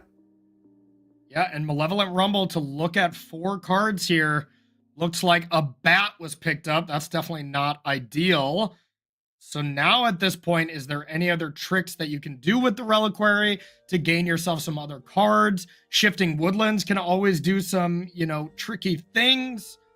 A lot of cool things that Artem can do, but nothing that really screams like, hey, I'm going to win the game this turn, or I'm going to very much pull ahead. It's a lot of, I can do things to probably not die next turn, realistically. Yeah, and to be fair to Artem, I believe he does have the ability to not die next turn, kind of locked up, where he can play the bat, play the bat and then have the bat and bird on defense to block multiple flyers, as well as have the white sacrificing a pest and not die to Flage's ETB. So I believe Artem can at least live at 1 if he really wants to, and then maybe do something like Primeval Titan plus Tireless Tracker to get some card draw set up for next turn. But yeah, I don't remember seeing any board wipes or any way to come back from really far behind for Artem, so it's hard to say how he'll actually win after that. But not dying is step 1 to winning. I'll you know, you can quote me on that, chat. That is absolutely necessary to ever winning a game of Magic. I think that is a fair and reasonable assessment. Why, thank you, Arya. All right, so just really trying to piece together what kind of lands get you out of this. I mean, there is so many different lines here. You almost always want to get the creatures in play and then Cradle last, so I wouldn't be too shocked to see this Avacyn's Pilgrim come into play as well, and then we tap Gaia's Cradle for essentially 1 million mana and go from there. Yeah, amusingly, I think the Gaia's Cradle here is tapping for exactly enough mana even, where there's, what, 8 creatures in play? 9? Okay, so it's tapping for 1 more mana than needed maybe, but pretty close to exactly enough. Yeah. So there's going to be, I think we can go Pilgrim into Tireless Tracker into Primeval Titan, exactly. And then force a jump from the Intrepid Adversary or eat the Elspeth. Either of which is a good outcome. Yeah, I guess you could also, depending on what dies in combat here, you could maybe Primeval Titan and Chariot if you get rid of your spawn. But you gotta assume there's gonna be one of these pests dying here. And you can actually sack, I was gonna say, unless you block there, you could sack a pest to make sure the life gain doesn't happen from Nam. That's not that big of a deal, though. You don't really care if Nam is at 26 or 22. Yeah, Interesting block. Yeah, I assume these are going at the Elspeth, so this is the only block that keeps Elspeth alive. Yep, that makes sense. Makes sense, given how big its source of flying damage it is. And I like playing out Tracker rather than Chariot here, because what Autumn really needs to do is draw cards. Yeah. He needs to draw some way to not die here, basically. He needs to draw something like an Archon, some other similar output that's going to put him ahead on that axis. He can't really afford to be just like playing more to the board with Chariot, because I think killing Nam next turn is basically impossible. Yeah. So let's see. Is there anything that Sarah Paragon unlocks? You could Intrepid Adversary, to bring that to do some pumping. That doesn't seem great. Playing Phage, then it would go away and you don't have the ability to escape it from your yard. I'm kind of not seeing a way that Nam can win the game right now. This turn, yeah. I don't think there's a route to victory for Nam this turn. I think he can get Autumn to 1 with Flage, and that's kind of the best he has. Yeah, because you can Flage the bat. That probably is the best thing. Let's see. Oh, wait. Hold on. No, I see it. You found it? I think I see the line. So you cast Flage with Sarah Paragon, hit the bat. Oh, well, I guess you can hard cast Flage, yeah. You hit the bat, then Flicker Wisp away the Birds of Paradise, and attack for lethal in the air. Where's the Flicker Wisp? It's under the bat. Oh, it's under the bat. Oh, yeah, of course. Okay. Yes, we have found it. Nice line, Arya. That is exactly what we're going to do here to close out the win. You're able to sacrifice that, but does that even matter? You don't gain the life, sure. Oh, that is a sweet line. Yeah, that's it. Nice. Yeah, and for those wondering why the Flage didn't just go face, the white represented sacrificing a pest there to gain a life, so that would not have been... Flaging face would not have been lethal. Yeah, oh wow, what an incredible lethal found there from Nam and you, Arya. Nice job there, as that was going to be 7 damage to the face, going up to 4 for Artem, and going to be at -3 there to force game number 2, where Nam is 1 game away from joining Dom in the finals of this. Wow, what a game. Yeah, I mean, that was a pretty strong showing from Autumn's deck, I have to say. Like, you'd really expect any game where turn 2 4 Theolingus happened to just be the end of the game, and the fact that Autumn was still in after that makes me wonder just what Autumn's deck is capable of in games where, it doesn't start quite that badly. Yeah, absolutely. All right, how do these hands look, Arya? Pretty strong?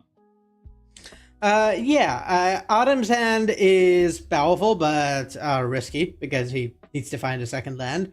Whereas Nam's hand is really interesting. It has a Library of Alexandria, which in a lot of matchups is just like far and away the strongest thing you can be doing. But in this matchup, Library basically trades a lot of tempo for card advantage. I don't really know if that's a thing he can afford to do, given how far over the top Autumn's deck goes. So interested to see how that'll play out. Yeah, this is interesting. Something that you don't normally see from the Boros aggressive deck, trying to utilize Library in general, but like you just never don't play that card, right? Like in any deck, because if you get it at this situation, it can just be broken.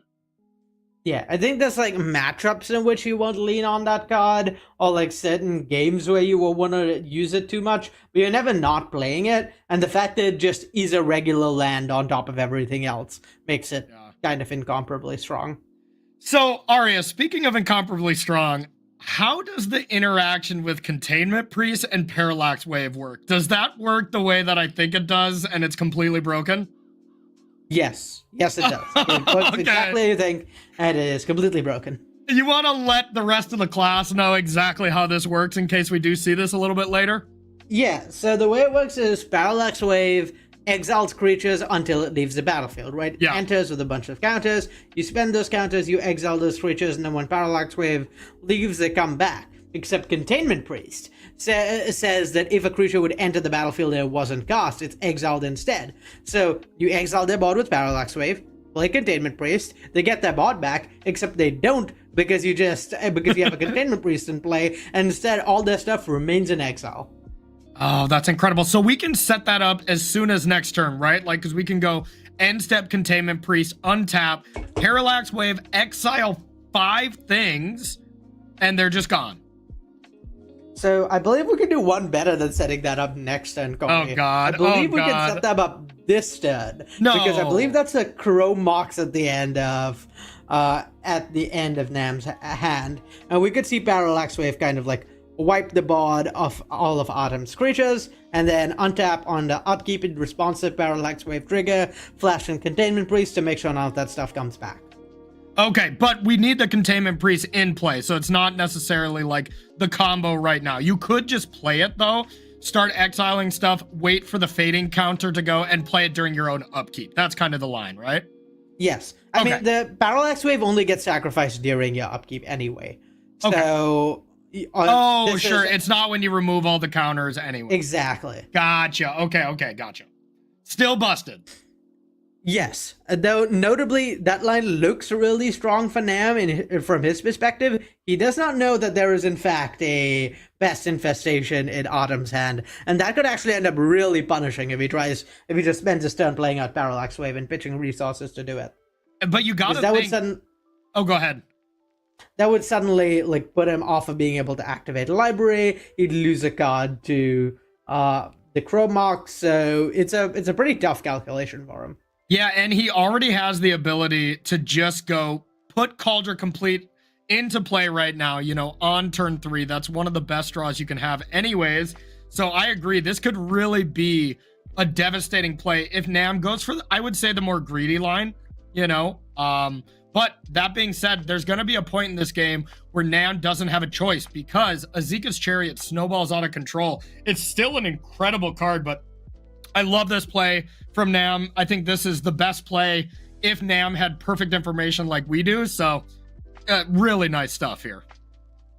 Yeah, and this is a thing you'll see often with like the best players with library, where it's tempting to get every inch of value out of it you can. It's tempting to use it again and again and again, but recognizing that sometimes you just gotta like play out your spells, make sure you don't fall too far behind, because if you do, you will just lose the game to if you fall too far behind, you will just lose the game to like the tempo loss off of library. And now I'm recognizing that, going to not activate the library this turn and instead just like play out Cauldron Complete and Containment Priest is, I think, a very heads up play and one I really like. Love it. Absolutely love it. Okay, so now a ton of options here for Artem. Like, not having a third land here is kind of awkward, but still has 5 mana to work with, as well as the Basilica Monolith to do a little bit of ramping. So would have loved a land in this hand where you have Springheart, Nantuko, Cobra, all this good stuff, but not an option here. Attacks with Azika's Chariot. You could copy the spawn if you need 1 more mana. It's kind of cute. Yeah, I think copying the spawn is actually kind of tempting here. Just, yeah, the mana is probably more useful than the extra board presence from a cat. This lets a Pest Infestation for 2 without losing all the spawns. I don't know how good that is here, because Cauldron Complete unfortunately cannot be destroyed. It's indestructible. Well, Artem's gonna try to get rid of it. All right. Okay, it is non-token for Containment Priest, so that was just flash in the creature. But now you got to know, like, the coast is clear for Parallax Wave, right? Maybe there's another way to remove these enchantments. So we might see Parallax Wave come in, but I think even with that kind of busted combo, Artem's battlefield is just so wide right now. It's filled with so many creatures, and Parallax Wave kind of just destroys the creatures anyways. The tokens. Yeah, it's going to be kind of interesting to see how the next turn or two play out. I think what Adam is at the point of really, really needing a land here. Where he's really stuck on mana, and the Scaldroll Complete is just going to take over the game. I don't think his board presence is going to be enough to stop that. But if he does find a land, then maybe he's still in it. Wow. Well, just an incredibly awesome played game here from Nam. Yeah, I'm curious to see whether that Chariot gets fired up in the face of this Parallax Wave. Maybe just force more activations. I think Autumn's best route to victory this game is maybe like Spring Heart Nantuko on Lotus Cobra, something that's going to give him some explosive potential in the mid to late game. So, like almost a combo finishes the way he comes back into this, because Culminating Complete just impossible to really compete with on the board. Totally agree. So do you Parallax Wave the Azeka's Chariot, or do you just try to wave away whatever the Chariot targets? I think it's pretty close. I think both are reasonable options. Ooh, a nice pick there from Artem, picking the worst creature there. Really like that. I would have been a little tempted to get the Chariot because it still works the same. Oh wait, no, they actually get Chariot back, don't they? Because it's not a creature. Yes. Okay. All right. The Chariot's the one thing you don't really want to hit. Okay. Forget that. Yeah, in this spot, I think what Adam wants to do is what Nam wants to do is just deny as many creatures as possible to Autumn. Notably, the stuff on board not really competing with Culminating Complete, so you want to make sure you exile as many things as possible, so that you want to make sure you exile as many things as possible, so that you don't have to like deal with potential snowball threats like Lotus Cobra and Spring Heart Nantuko, and then hope your Culminating Complete can just outcompete whatever is on board, which I'm pretty confident it can if the game continues going this way. Yeah, wow, that was absolutely busted. That's the first time I've really seen the Parallax Wave Containment Priest, and believe it or not, as good as advertised. That's for sure. That was really awesome from Nam, and easily could have been the combination that puts him into the finals here of this cube draft. Apologies for losing Artem's hand here. Looks like there was a slight malfunction. But we do kind of remember exactly what was in hand, at least before the last couple draws. Yeah, so I believe we know what Tireless Tracker is, at least one of the cards in hand. Yeah, I think a testament to the strength of Azeka's Chariot here, that I think it's the only reason Autumn is even somewhat in this game, is the Chariot is maybe even keeping up with this Culminating Complete a little. Yeah, it really looked like Nam's draw was just outclassing Artem in every single way except this Cadillac. The Cadillac has been absolutely impressive. And this is a card that I think, you know, in normal Keldheim Limited, I believe that was the set it was from, it was great. You know, of course, very powerful. I think it gets even better in Cube as there's so much fast mana, there's so many busted tokens that you can copy, that this is one of the higher picks in these green decks. Obviously, you know, not besides, you know, power, anything like that, but it's up there. Yeah, it's yet another one of those snowball threats we talked about that you really want to structure your decks around in Cube. Yep, 100%. So here we go. We got the next chapter here of Fable. Gonna see what we discard away. Yeah, Generous Plunderer, I think not quite what Nam wants to be doing here. I think he wants to maybe be a little more aggressive. So I guess Plunderer is pretty good against Tireless Tracker. It forces Autumn to aggressively crack the clues, maybe not like maybe not like do things like play Primeval Titan and leave a bunch of artifacts lying around.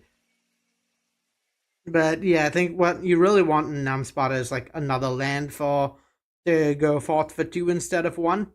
I mean 3 instead of 2. Okay, makes sense. So we do have the 4th Aerolingus coming out. I mean, this is usually a devastating play, not as exciting here. But, you know, once again, being able to gain the Monarch here, almost assuredly, with this Germ. Yeah, I believe the Germ locks up capturing the Monarch in this spot. It's just a question of how defensive Nam wants to be. I suppose it's technically possible that the Germ does not get the monarchy if Autumn chooses to block with everything except the tracker.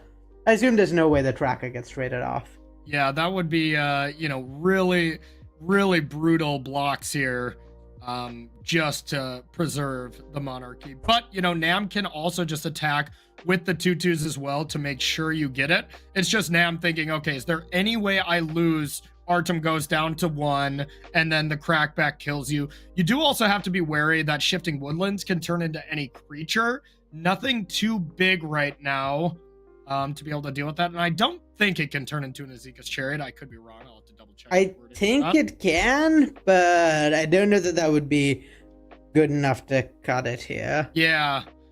Because you'd still have to crew it, right? It wouldn't come back as a creature immediately. Yes, that is correct. Yeah, plus you still have 2 blockers. One could get in front of the Chariot.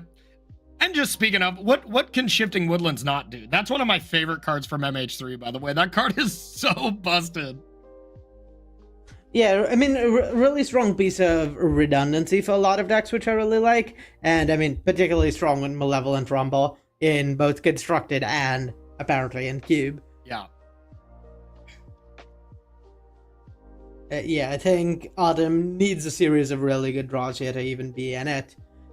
Something like Gaia's Cradle into Primeval Titan might do it. Yeah, it's just Cauldron Complete up against a Golgari style deck. It's just so hard to deal with. You really need like white exile effects, blue bounce effects, like Cauldron Complete will wear you down if you can't truly bounce it, deal with it, anything like that. And Artem's deck just doesn't look to be equipped to deal with it. There's the hand. It's back. Does that help at all, Arya? Not right now, I don't believe. I mean, Archon of Cruelty is a way to get back into this game for Artem for sure. I see that's even his main out in this spot. Yeah, Artem, it's just got to be like, hey, do you mind if I just discard a card for fun, Nam? If Nam agrees, then that Shifting Woodland would do some absolute serious damage. Now we'll see. Are we just going to draw a card? Is that where we start? Yeah, I really like being able to play out the Basalt Monolith. The problem with just drawing a card is that like the Archon is dead to be able to cast next turn. There'd be at most 6 land. I suppose you could hit runner land, and one of them is black. Oh wait, no, there's already a land played for this turn. Yeah, so the issue with this line is it means there's no way to play the Archon this turn cycle. Well, there's prime time. So let's see if that changes the math here. Step 1 is going to be surviving this turn, which is not going to be trivial. And then if you can play prime time, get Field of the Dead, another land, and then play a forest, so you get 12 power next turn, 12 power, 12 toughness. Does that do anything? That's the real question. Yeah, I believe we're looking at 1 off lethal for Nam. We're playing the Adeline attack with everything. There's like 2 blocks, or you block with everything on the Cauldron Complete, and that's 3 damage. Or you like block the 0-1 on a token, but the cats have to go in front of the Cauldron Complete to avoid lethal damage here. Yep, not the place you want to be. You're going to have another attacker coming in with Adeline, so this is going to be 4 attackers. You just have to prevent the germ from connecting whatsoever. I guess you could put the cats in front of the 2 1/2s. Then you could put the spawn in front of the 1. I don't know. Is this just lethal? Yes, it is. And wow, Nam Dang ends up locking this up and wins with a pretty convincing victory over Artem to be able to go play Dom in the finals. Kind of something that maybe we would expect by looking at the deck list before they started drafting. I would say either the first and second best deck, or maybe like 1 and 3. I think Nam's deck is pretty clear in a way the best.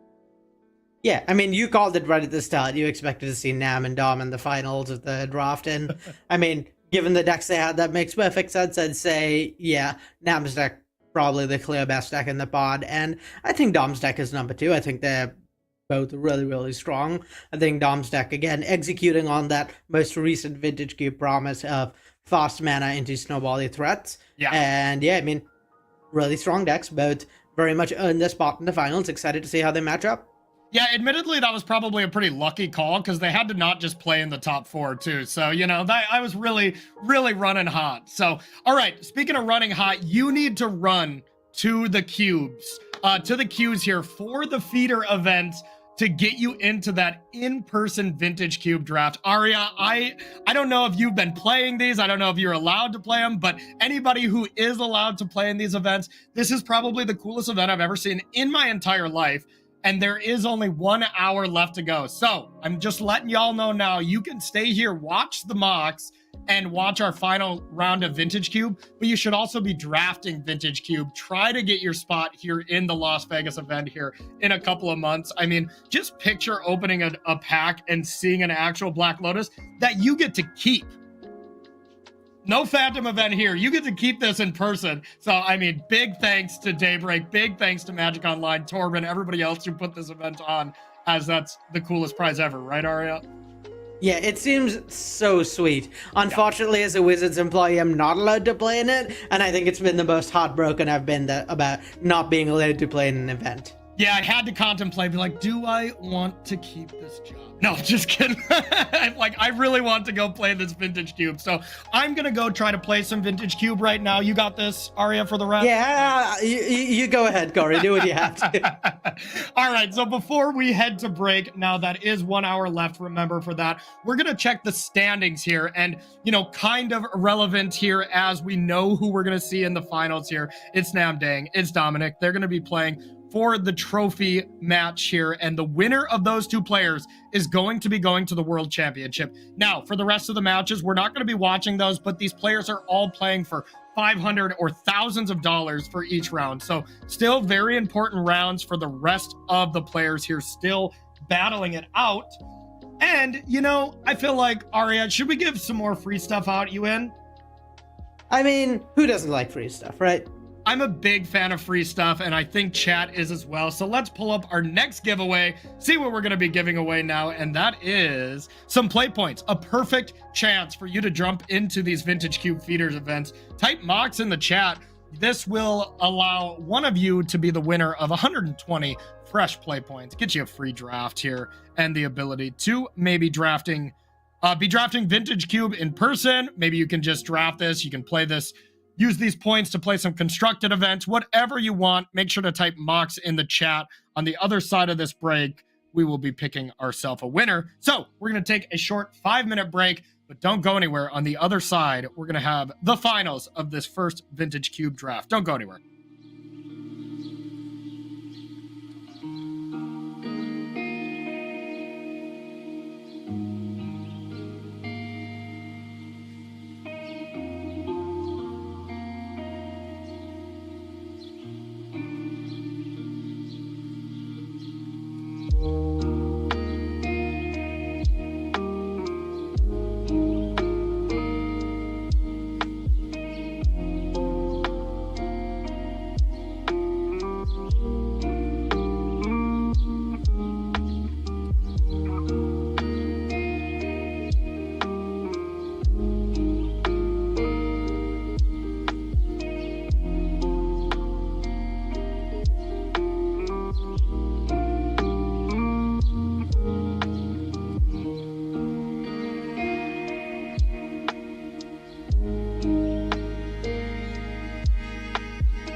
All right, everybody, welcome back to the Magic Online Champion Showcase. My name's Corey Baumeister. That's Arya Karamchandani. And Arya, we got ourselves quite the finals here. I am so pumped for this. Yep. Two of the strongest players in the pod, two of the strongest decks in the pod, kind of exactly how you called it at the beginning of the draft, and I'm excited to see some good games. Yeah, absolutely. Both decks look incredible. It looks like, if Dom goes a little bit later in the game, probably is favored. Nam's got the early game, but this could really go either way. So let's take a look at the deck list, give you a little refresher, and remind you all at home, these players are playing for the World Championship spot already here, starting with Nam Dang. Walk us through this one, Arya. Yeah, so we've seen this before, pretty straightforward, just a really aggressive red-white deck, some snowbally cards, a bunch of really individually powerful cards, just looking to get out early, stay on the front foot, and apply pressure, and not really give your opponent a chance to stabilize. Yep, absolutely, and we'll take a look at the opponent here for Nam. Dom, we got Dom's deck here. Now, this is the Jund deck we have seen a little bit as well. How do you think this matches up against Nam's deck? So I'd say this matches up quite well against Nam's deck. I'd say Nam's deck is maybe the slightly more powerful deck in general, but this deck goes a little bigger, and in a matchup where two decks are kind of in a similar space, you generally want to be the one that's slightly bigger than the other one, and this does that. Its snowbally threats like Minsk and Boo and Broadside Bombardiers are pretty good at dealing with Nam's board, which is nice too, and the fast mana gives this deck more explosive starts. So I'd guess that Dom is favored, though I don't know that it's a huge difference or anything. I think both these decks are really powerful, really fast out of the gate, so could go either way depending on how hands line up. Yeah, absolutely. So, Arya, if you're ready, let's watch the finals here of the Vintage Cube here. Winner goes to the World Championship, and oh yeah, they're playing for a boatload of money. So let's see how this shapes out. All right, coming in to the feature match area here, we have Nam on the bottom with only one true land and then a Chrome Mox, so a little bit iffy, and then up top, another land light hand, but I guess depending on who's on the play or the draw, like I easily think I would keep this on the draw from Nam, but I would probably send it back on the play. I don't know, what do you think? This one's close. Yeah, I don't think I'm ever really keeping Nam's hand on the play, but it's pretty tempting on the draw. The fact that it doesn't have any snowbally threats to ramp out into is a little awkward, but yeah, I have to imagine you are supposed to keep this. On the draw. I mean, surveil lands and keeping sketchy hands go hand in hand, you know? Ever since they were printed in Murders at Karloff Manor, I've been keeping the sketchiest hands you can think of, and hopefully getting paid off because those lands really are so powerful. Yeah, the question here is whether there's going to be a Generous Plunderer played out on turn 1 for Nam, and I could see that actually working out really, really well for Dom, given the treasure will ramp him into Minsk and Boo. Yep, absolutely. So here comes the Thoughtseize, and we'll see. Are you just going to Chain Lightning down this Plunderer right away? It's pretty scary to let that card run rampant. Yeah, I think I might let it run. I think it's pretty close here. The advantage to letting it live is that you can cycle Oliphant and then play Minsk and Boo next turn immediately. The downside to that is there is not a there's not a way to like protect the Minsk and Boo against non-bot Plunderer. So yeah. I think the line I think the line taken by Dom makes sense, but it's pretty close. Yep, totally agree. And now, honestly kind of punished there from Dom. Being able to play Barrogoyf would have been great with that 3 mana. And yeah, now just no green mana for Minsk and Boo, though, as it stands. Yeah. Hopefully for Dom, he'll find something off of this Mistress Research Desk, but yeah, pretty tough spot. Yep, and we do have the Fiery Confluence to do its best Wrath of God effect. Next turn, I think it's going to be pretty needed here, as this combination is quite good and a lot of pressure with the good dog and the intrepid adversary. Doesn't blink anything. Yeah, Philia is also just a really threatening card. Like there wasn't really anything there wasn't really anything to blink this turn. But yeah, the threat of on a later turn blinking something that generates value is pretty tough to just leave lying around for Dom. And I mean, Yep. this is exactly what we were talking about at the start, right? 100%. Where in this matchup, you really want to be the deck that goes slightly bigger, so that you can like trade off a bunch and then just have these top end threats to win the game. Yep, totally agree. And, you know, going over the top, Flage is kind of the perfect card to be able to do that over the top thing. But with Minskin Boo and a Baragoyf, which is going to have higher than 3 toughness, like, I don't... Flage does not line up well with these two, essentially, 4 toughness permanents. Yeah, it's a pretty tough spot for Nam. I think you might be forced to send the Flage trigger at the Minskin Boo here. But kind of regardless of where it goes, there's not really good options. Yeah, it's like you have to do that. Hitting the Boo does really nothing. And now you're just like praying that Dom says, yes, I'd like to create a new Boo, like, you know, and picks that one. But now Dom has the ability to either just draw 4 cards, great, you know, or excuse me, doesn't have the ability to do that because it is down to 1, but just the better play anyways, making it a 7/7 and attacking through seems incredible here. Yeah, I mean, who needs a Titan of Fury when you instead have a 7/7 haste trample hamster, right? What is a Flage to a hamster, really? Exactly. Titans versus hamsters. I mean, we all know the winner here, but that was quite Do the we draw. though? Hold on. Wait a minute. Is that lethal? I think that's lethal. Yeah. Oh my god. Nammer squats with basically the only card that could get him out of this spot. 12 damage to the face to win game 1 and completely steal that from Dom. Wow. Arya, that was ridiculous.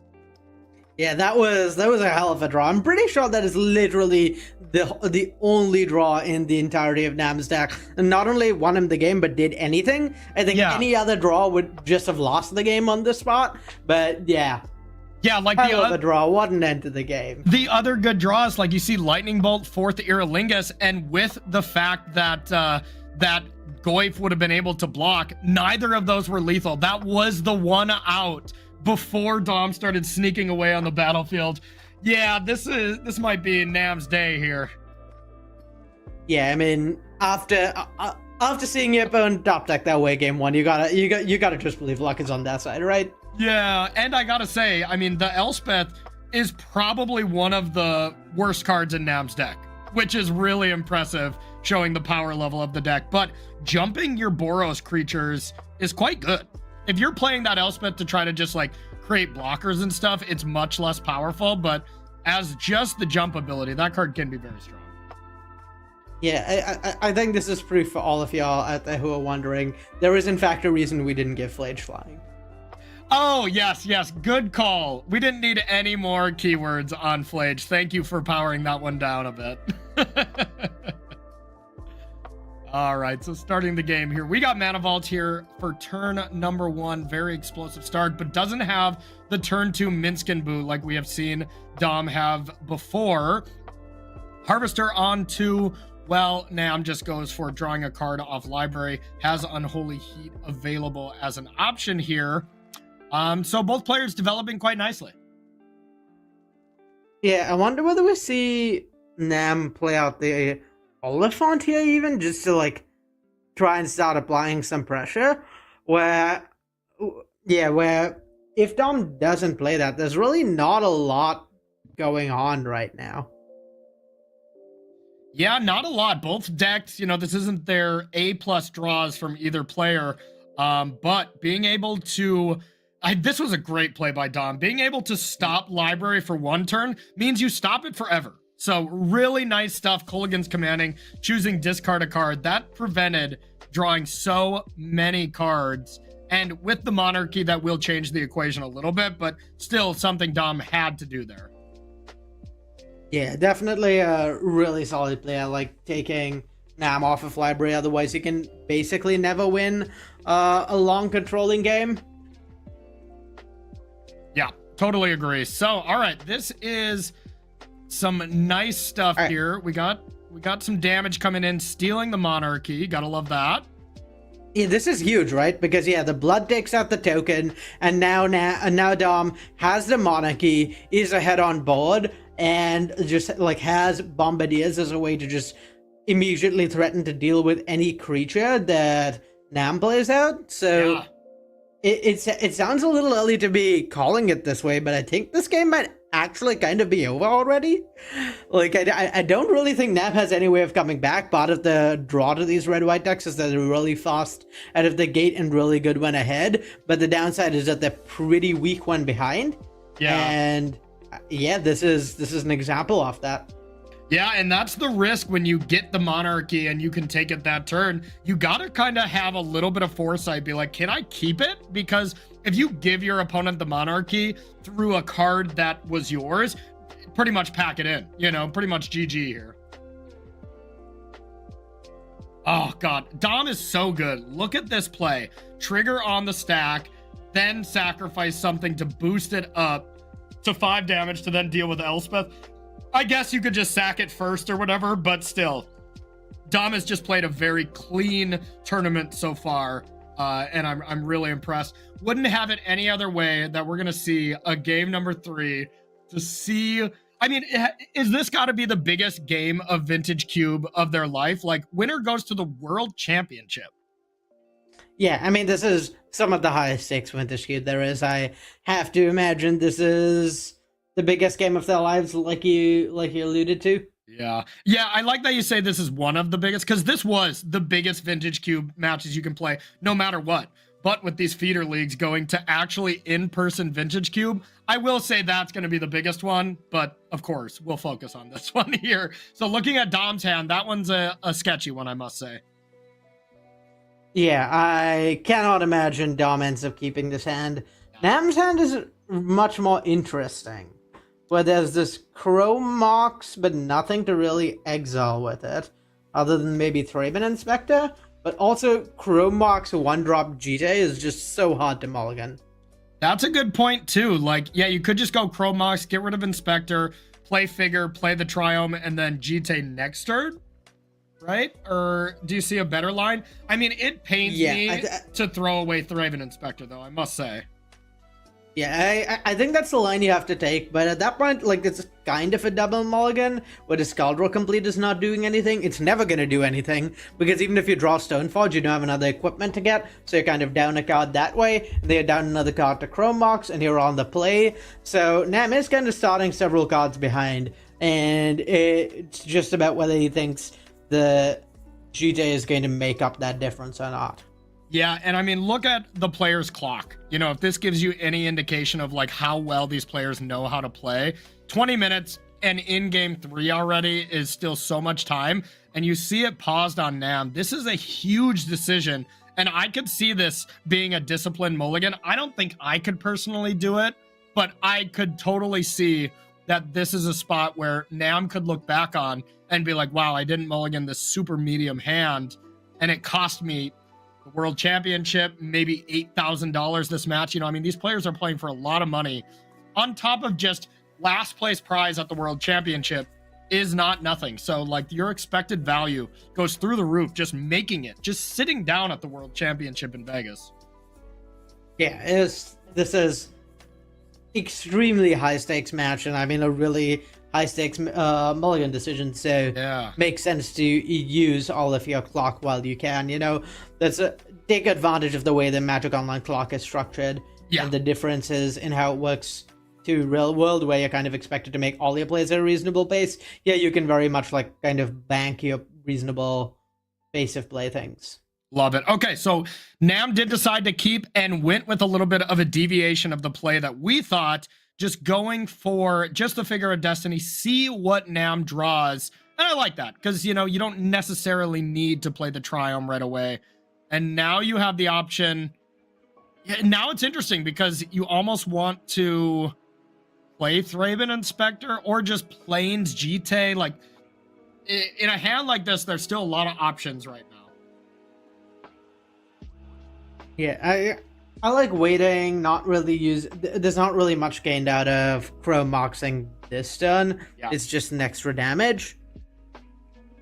Yeah, I mean, like, the question is really like what else you are doing with that mana. The fact that you're playing out GT means your mana's probably not going to much other use, and so in that case is like pretty reasonable to level up the Figure of Destiny. What this does is it lets Nam play out a 1-drop next turn, possibly. Yep, absolutely. So, Pented Prison off the top, a very good draw for Dom. Dom didn't have a play there. Doesn't really have a good answer to this GT Figure of Destiny combo that we have right now. Grist can eventually clean it up. But actually, as I say that, Grist doesn't have the easiest time because that sacrifice a creature ability, that stacks. So you can kill the creature in response with GT, and you actually can't remove the creature. So that could come up. Yeah, this Bombardiers is close to being able to kill the Figure, but not quite there. Yeah, because I mean, if you play the Bombardiers before you get to attack with it and boast, you can just kill it, right? Yeah. Yeah. The Bombardiers could just be killed by the GTA. If somehow there's damage sent at the Figure, it can be bumped in response. This is a really tough spot, particularly given the Figure has the potential to level up next turn. Then it's at a 4/4 and even harder to kill. Yeah. Oh, I haven't seen a leveled up Figure of Destiny in a while, because while Figure of Destiny had its time in the sun, it was an incredible card. It's not actually the best card in Cube. It's fine. It's totally reasonable, but not like absolutely game breaking like it was kind of when that card was first printed in Standard. Yeah, I wonder whether we see Figure activated here or the GT used to finish off the Grist. The advantage of not activating Figure here is you get to then just play out Serra Paragon, and now you kind of have redundancy. Like, now you're no longer in a position where a single removal spell means you don't have much going on. Now there needs to be a removal spell for either the GT or the Figure and for Serra Paragon, and that's a much bigger game. Yeah, okay, so that was really well played, and that Figure, getting rid of the counters there was some risk. If Dom had a piece of removal there, that could have really been game breaking. But as it stands, I think this GT is going to absolutely run away with the game and maybe seal up a world championship spot for Namdang. I mean, playing a 3-1 here is frustrating. Like, you got to be feeling terrible if you're Dom. Yeah, this is pretty brutal. Hard to imagine Dom coming back from this one. I mean, this is the power of Umezawa's GT, right? Like, there's a lot of cards that have kind of faded away over the ages, no longer quite good enough in the face of newer, stronger cards. Umezawa's GT, not one of those cards. Not one of those cards. GT, the banned card in Modern, gives Nammersquat Namdang the win and is sending him to the World Championship. Huge congratulations to Namdang. If you're Nam right now, you almost don't care how the rest of the tournament goes. Getting into the top 2 of this tournament, that's all it's about. Like, that's not all it's about, because we give away more money for the champion, but that's the main thing. You would lock up second place in a hurry if you could when you start playing this tournament as a gamer, right? Yeah, I mean, making it to Worlds, definitely the kind of final goal for a lot of people. Understandably, it's the biggest tournament we have. Yep. So I think 3-0ing a draft bod, ideal start today, and Nam has got to be thrilled. Yeah, and looking at, we have these player surveys that we asked some questions beforehand, and looking at Namdang's answer to what is your proudest moment, and it was qualifying for the mocks through the leaderboard. Do you think we're going to be updating that question going into Worlds at 2025?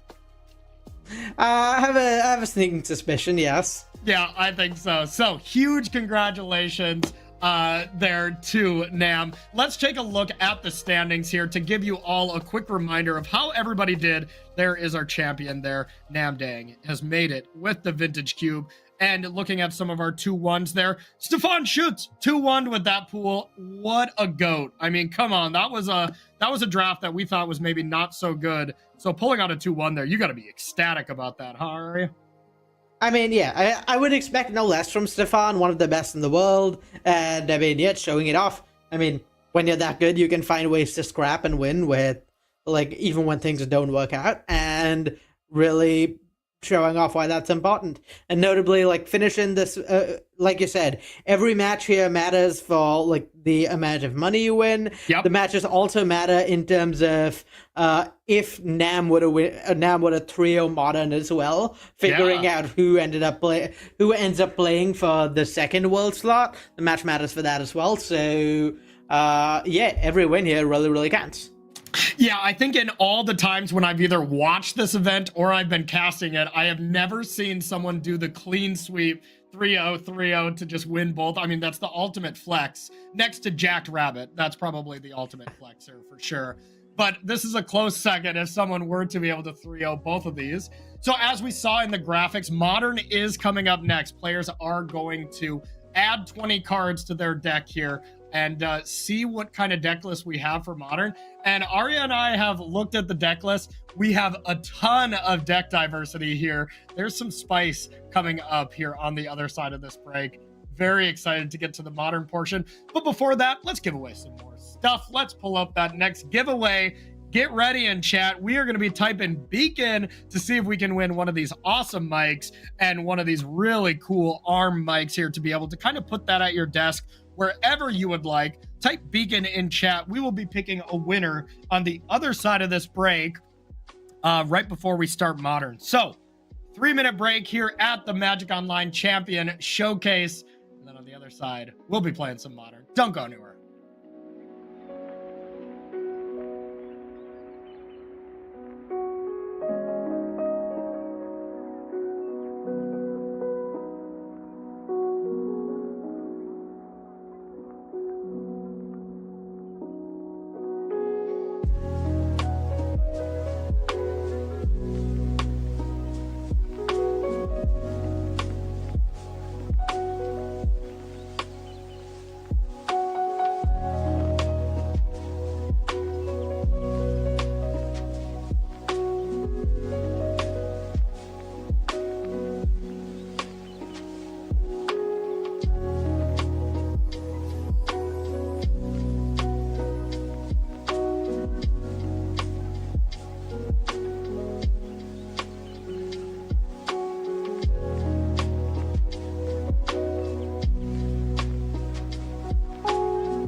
All right, everybody, welcome back to coverage here of the Magic Online Champion Showcase. My name is Corey Baumeister. That's Arya Karamchandani. We're going to be bringing you coverage here of the rest of the event. We have Vintage Cube in the rearview mirror. Now we are shifting our focus to Modern. Arya, what are you excited for in the Modern portion? I am excited to see a bunch of different decks and how they match up against each other. I really like the spot moderns in right now. There's a lot of diversity, and we have like a huge variety of playstyles over the decks players have brought today. So I'm kind of interested to see some like really dynamic and interesting gameplay, see how different archetypes match up into each other. Yeah, well said. We just had the ban not too long ago of Nadu and Grief, two cards that were well and truly above the power level of most of the other cards in the format. So we haven't really had the big event after those kind of bans to see where the metagame, where the dust is going to settle, really. So this is a good spot for these players to try to metagame in a pretty much wide open field. You know, the good decks that were good before the bans are still good. You know, the Jeskai controls, Yawgmoth, that kind of stuff. But in these 8-person events, you have room to really metagame your opponents, and a lot of leveling going on. I've never played in a 8-person event like this where it's so tiny. Have you, Arya? Have you had the joy of playing one of these tiny events? I've played a couple of events that are of a similar scale, like the VML Championships and such were really small field events that you had to qualify for. And yeah, it really ends up being like a lot of leveling. I've helped folks, notably I've helped friends prep for the mocks several times, and you get into this really interesting spot where like people have decks that they're known for a lot of the time. Yeah. So like you end up looking through like piles and piles of old Mitgo results, seeing what people like to bring, and then like try and bring decks that beat that. And then other people are like, okay, so this is what person A and B are definitely bringing because they're known for these decks. So then there's probably going to be a couple other people who come to beat them. So I want to bring a deck that beats the decks that beat those decks while also having a pretty decent matchup into the first set of decks in the first place. So you get into this whole leveling game like you talked about, and I think it leads to some really interesting metagames. Yeah, it's always basically the visual representation is the Always Sunny from Philadelphia meme where Charlie Day's like looking at the board, kind of piecing stuff together. That's people trying to metagame for these events. And you just really hope you're right and hope you don't level yourself in these kind of situations. So we're going to be getting into that. But first, let's give you a reminder of how the rest of the day is going to go. Let's check out the schedule for the remaining part of the tournament here. So this is, we've seen the draft. Vintage Cube went to Nammer Squats, went to Nam. And that is our first 3 rounds. Now we're going to be playing rounds 4 through 6 for Modern. You can kind of picture this as another 8-man pod. You know, there's going to be one winner to join the finals here to be able to play for the championship, to be able to get that World Championship 2025 invite. The finals will be happening around 3 p.m. and that will be Modern again. You know, I wonder if we can change that. Can we do another Vintage Cube, just one-on-one Vintage Cube? You down, Arya? I mean, I'm always down for more Vintage Cube. Yeah, that stuff was so nice. That was a great cube draft. So we'll stick to Modern this time around, but maybe future moxes, we'll try to get that going. So Arya, tell us how these players qualified for this event, or how our viewers can qualify if they want to be a part of this show for the next time. Yeah, so there's 3 parts to qualifying for the mocks. So there's the showcase qualifiers, and you qualify for those by, well, playing in other qualifiers, and then you win one of those, you make it to the mocks. So they're these really small, like 32-ish player events that have like really high stakes, and the winner makes their mocks. It's pretty hard to get there in the first place. And then there's the showcase opens if you want to skip the whole constructed portion, if you want to skip the whole qualifying for things that qualify, that whole thing. Showcase opens every single season. There's 2 limited events. There's a sealed and draft where you can show up, no prior qualification needed, no prior deck needed. You just show up, play limited, and 2 people qualify for the mocks that way. And then the final 2 slots are the leaderboard slots, and those go to the people who've performed the best over the course of the season in various of these events. So it rewards really strong cumulative finishes in the highest level of event on Magic Online. Yeah, I kind of love the showcase opens. You know, Arya, I know you've been playing Magic for a long time. They kind of remind me of the classic PTQ system, you know? You just show up, you win that tournament, you're going to the big event, and that's kind of how those opens are as well. They're really, really awesome. So let's show what these players are playing for. Let's see that cold hard cash. Now, we've already completed the limited, so, you know, the players who went 2-1, they got 500 plus 1,000 plus 2,000 for $3,500 for going 2-1. And of course, if you get the 3 wins, you get a ton more money here. And Nam took down a ton of cash. Now constructed, once again, the same kind of formatting. And I want to bring attention to that invitation to the World Championship in 2025. These remaining players, one of them will get to the World Championship again, unless we have the absolute same winner here and we have Nam Dang who wins it again. Then things get a little dicey, but we'll cross that bridge when it comes to it. Now, Arya, tell us about a little bit of all the players and a little bit about them that qualified for this event. Yeah, so like we said, absolute murderous row of players. Yeah, I mean, the the Mox generally has some of the strongest players in the world because players from all over the world can kind of compete on Magic Online, and so you had the people who win out in that field tend to well be the strongest players in the world. There's no restrictions on accessibility or anything the way there's with Paper Magic. You get to levels like the Mox. You get to win the Mox by literally being the best there is. So we have Stefan Schütz.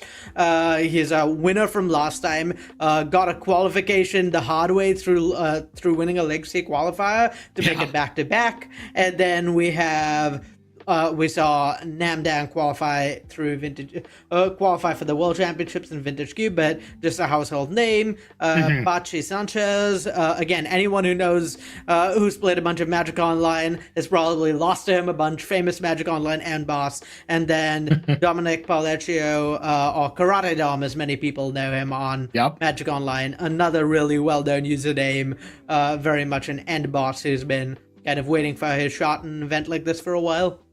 Yeah, absolutely. You know, Dom has had many deep runs. Says his most accomplished, proudest moment was making the finals of the SCG Invitational, the last one that they had there, the really, really intense tournament. That's also my best accomplishment as well. So me and Dom get to share that one. That was a really cool event. It was nice to play him in the finals. So now we are going to shift gears here. We are going to get ready for our next round. Let's pull up our head-to-head of these two gamers and start looking at some modern deck lists. I believe we just put the modern deck list in chat, so you can all kind of be checking that out. We got Vinny on the left here and Francisco on the right.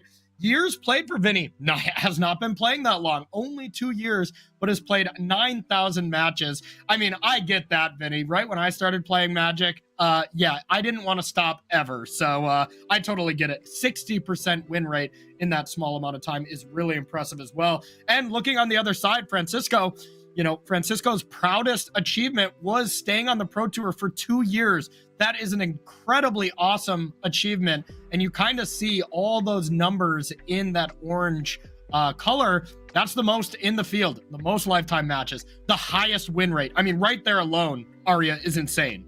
Playing the most amount of matches while simultaneously having the highest win rate is truly a feat in its own. Really shows off the consistency of Francisco. Been playing the game for 13 years as well. Vinny qualified through a Pauper Showcase qualifier and Pioneer for Francisco. So let's take a look at Vinny's deck list here, see what he brought to the table. And we got some Dimir Murktide, or maybe even better yet, Dimir Frog. Tell us about this deck and some of the new cards that we got from MH3. Yeah, so Frogtide has kind of become the default blue-black deck now. The default Murktide deck, kind of taking over from Is It Murktide, which it was before. It's like part of the issue Murktide had before is Murktide, a Regent as a card, is a really strong hammer, but there wasn't really a secondary threat in that space, and Psychic Frog really shows up that weakness of the deck. With Murktide, Regent, and Psychic Frog, you have two threats that can like kind of take over the game, and you want to pair that with a bunch of cheap interactions. So we see 4 Counterspell, a bunch of Spell Snares, Preordains for card flow, and like Force of Negations, Counterspell. So really you just want to be leaning on these really, really powerful threats and then just like playing a bunch of efficient one-for-one interaction. So very much a traditional modern card draw control type deck. Yeah, this is really the Jund of the metagame from my experience playing Modern. And, you know, a really, really powerful mid-range deck. Not a ton of mid-range. There's a lot of, like, hyper-aggressive or decks that go way over the top kind of combo or Eldrazi type things. But I'm totally with you. Is it Murktide? When their other threats were Regavan and DRC, sure, that was all fine and good. But once Orcus Bowmaster got printed, you didn't have that secondary threat. So Murktide kind of fell off, but it's definitely back with Psychic Fraud. This deck is awesome. So let's check out Vinny's opponent and see what we're battling with in this round. And Francisco's playing Eldrazi Ramp here with a bit of an interesting version of Eldrazi Ramp. Walk us through this one. Yeah, so this is the red-green, just kind of like long game Eldrazi Ramp, not really looking to do the Through the Breach stuff some other similar lists are doing, just play the Eldrazi land. So that's the 4 Eldrazi Temples, 4 Ugin's Labyrinth, and those are helping you ramp to a late game, and then just win the game with huge take over the game threats. So we see Worldbreaker, Devourer of Destiny, 3 copies of Emrakul the Promised, and this deck is like very much just looking to go long, go over the top of the top of opposing decks, and just win by hitting them in the face with large Eldrazi. Oh man, I just absolutely love Emrakuling your opponent too. Like, just be like, all right, how can I play the worst possible turn of Magic ever? Like that is half the time, if you're on a testing team or something, trying to figure out the absolute worst plays you can make is really, really fun. So I'm excited. I hope we see some turns being taken here from Francisco. So let's head into the match and see which one of these players can take it down, Dimir Frog or Eldrazi Ramp. Arya, talk to us about these opening hands. Yeah, this opening hand from the Murktide side from Vinny seems fine. There's a little awkwardness with the swamp and counterspells in hand. This deck can't really reliably put the mana up for that, and that's pretty tough. But at the same time, like, assuming there's a second blue sauce gotten, there's only 1 copy of Cavern in Francisco's main deck, and so that's very much a sort of game plan you want to have, where you counter a bunch of stuff and play a Murktide. So I could see this going very well for Vinny if he draws that second blue sauce, and very badly if he doesn't. Yep, totally agree. And there is just the 1 swamp, in the mana base here for Vinny, so it sucks to draw it, but you kind of have to have it because you do play your own kind of Blood Moon effect here with the Harbingers. You got to be able to have black mana as well. So it's a necessary evil, and not too shocked to see Vinny send that one back, especially game 1 against this Eldrazi deck. You're going to have a card to put on the bottom. Like, this Fatal Push looks not great. Even Spell Snare. Spell Snare's fine, I guess. You can hit Rumbles. You can hit Talismans. Oh, okay. So that was a mulligan from both players. Yeah, as far as mulligan hands go, I think this one is really good for Francisco. There's an Eldrazi land, which is really nice. And the thing that's worth noting is that Malevolent Rumble, where normally Emrakul the Brabazon was not a deck these Eldrazi Ramp decks could play, because you just don't get very many cards in your graveyard normally. You're just playing lands or playing out creatures. And so how are you getting all those card types? But Malevolent Rumble does a lot on that axis to make filling up your graveyard, getting card types in your graveyard much easier. And so Emrakul is like very much a when rather than an if in the deck in its current construction as a result. Yep, 100%. Malevolent Rumble is actually my favorite card from MH3. I'm a huge Teamer Breach player, and man, that card does everything in that. I mean, it made it into Bant Nadu decks as well. Hearing Jason Yee, who was just top 8ing every single Pro Tour, talk about how that card is basically Ponder, really resonated with me and just shows how powerful Rumble is. It's a card that a lot of people overlooked from the set too, and I think it's one of the better ones. Yeah, one of our fairly late but not quite at the end limited changes, where it used to be a 3-mana card that got 2 cards from the top 5, but we figured that going down to 2 mana and only getting 1 card would make for both a more functional limited card and for a cool constructed shot. So glad it turned out as well as it did. Yeah, I think 3 mana probably wouldn't have saw as much play, so nice job on the design of that. So here is Malevolent Rumble to be able to resolve to get that spawn, and then kind of looking at types in the graveyard. We have a lot already. We ahead. have land, sorcery, artifact, enchantment, kindred, and I think that's it for now. But there's probably going to be a creature at some point, so That's already 5 types. Emrakul only costs 8 mana. We might see an Emrakul cost next turn. I think it's 6, right? Sorcery, enchantment, instant, kindred, artifact, land. Oh, right. Kozilek's command's an instant, too. Yeah, Kozilek's command adding 2 types to it is absolutely busted right now. So yeah, 6. I mean, we're not there yet already, are we? Okay, yeah. But I mean, we're definitely there next turn by getting an Eldrazi Temple. Oh, God. Sowing Mycospawn is so busted. Yeah, this just seems absolutely brutal where there's definitely going to be a... there's definitely going to be an Emrakul coming down next turn, and I have to imagine that means that Vinny ends up having to push his own Tameo, which is not what you want to happen. And then maybe Bowmasters his own Bowmasters? Yeah, I mean, I guess you can push your opponent's creature, right? Yeah. So you can get that out of there, and you can counter the Emrakul, I guess. But yeah, these Eldrazi versus mid-range battles, for game 1, you just pretty much can just give it to the Eldrazi gamer already. You know, like, it's so hard to beat the I take your turn game plan. Consign to Memory is a card that I am so thankful that y'all printed, because these Eldrazi decks, I think, would have completely run away with it. But that card just is so good at keeping these decks in check. Yeah, the several copies in Vinny's sideboard, definitely something he's going to be leaning on. As it stands, this game looks so bad for him, with Emrakul coming down, the level of Rumble to find more threats at some point. This game just looks extremely over. Yeah, and I mean, that being said, if we cast Emrakul this turn, it just gets countered. You get the trigger, and like, there's not a lot going on. You can, of course, play Bowmaster, kill your own Bowmaster, but that's not that big of a deal. So I think this is kind of a little bit closer.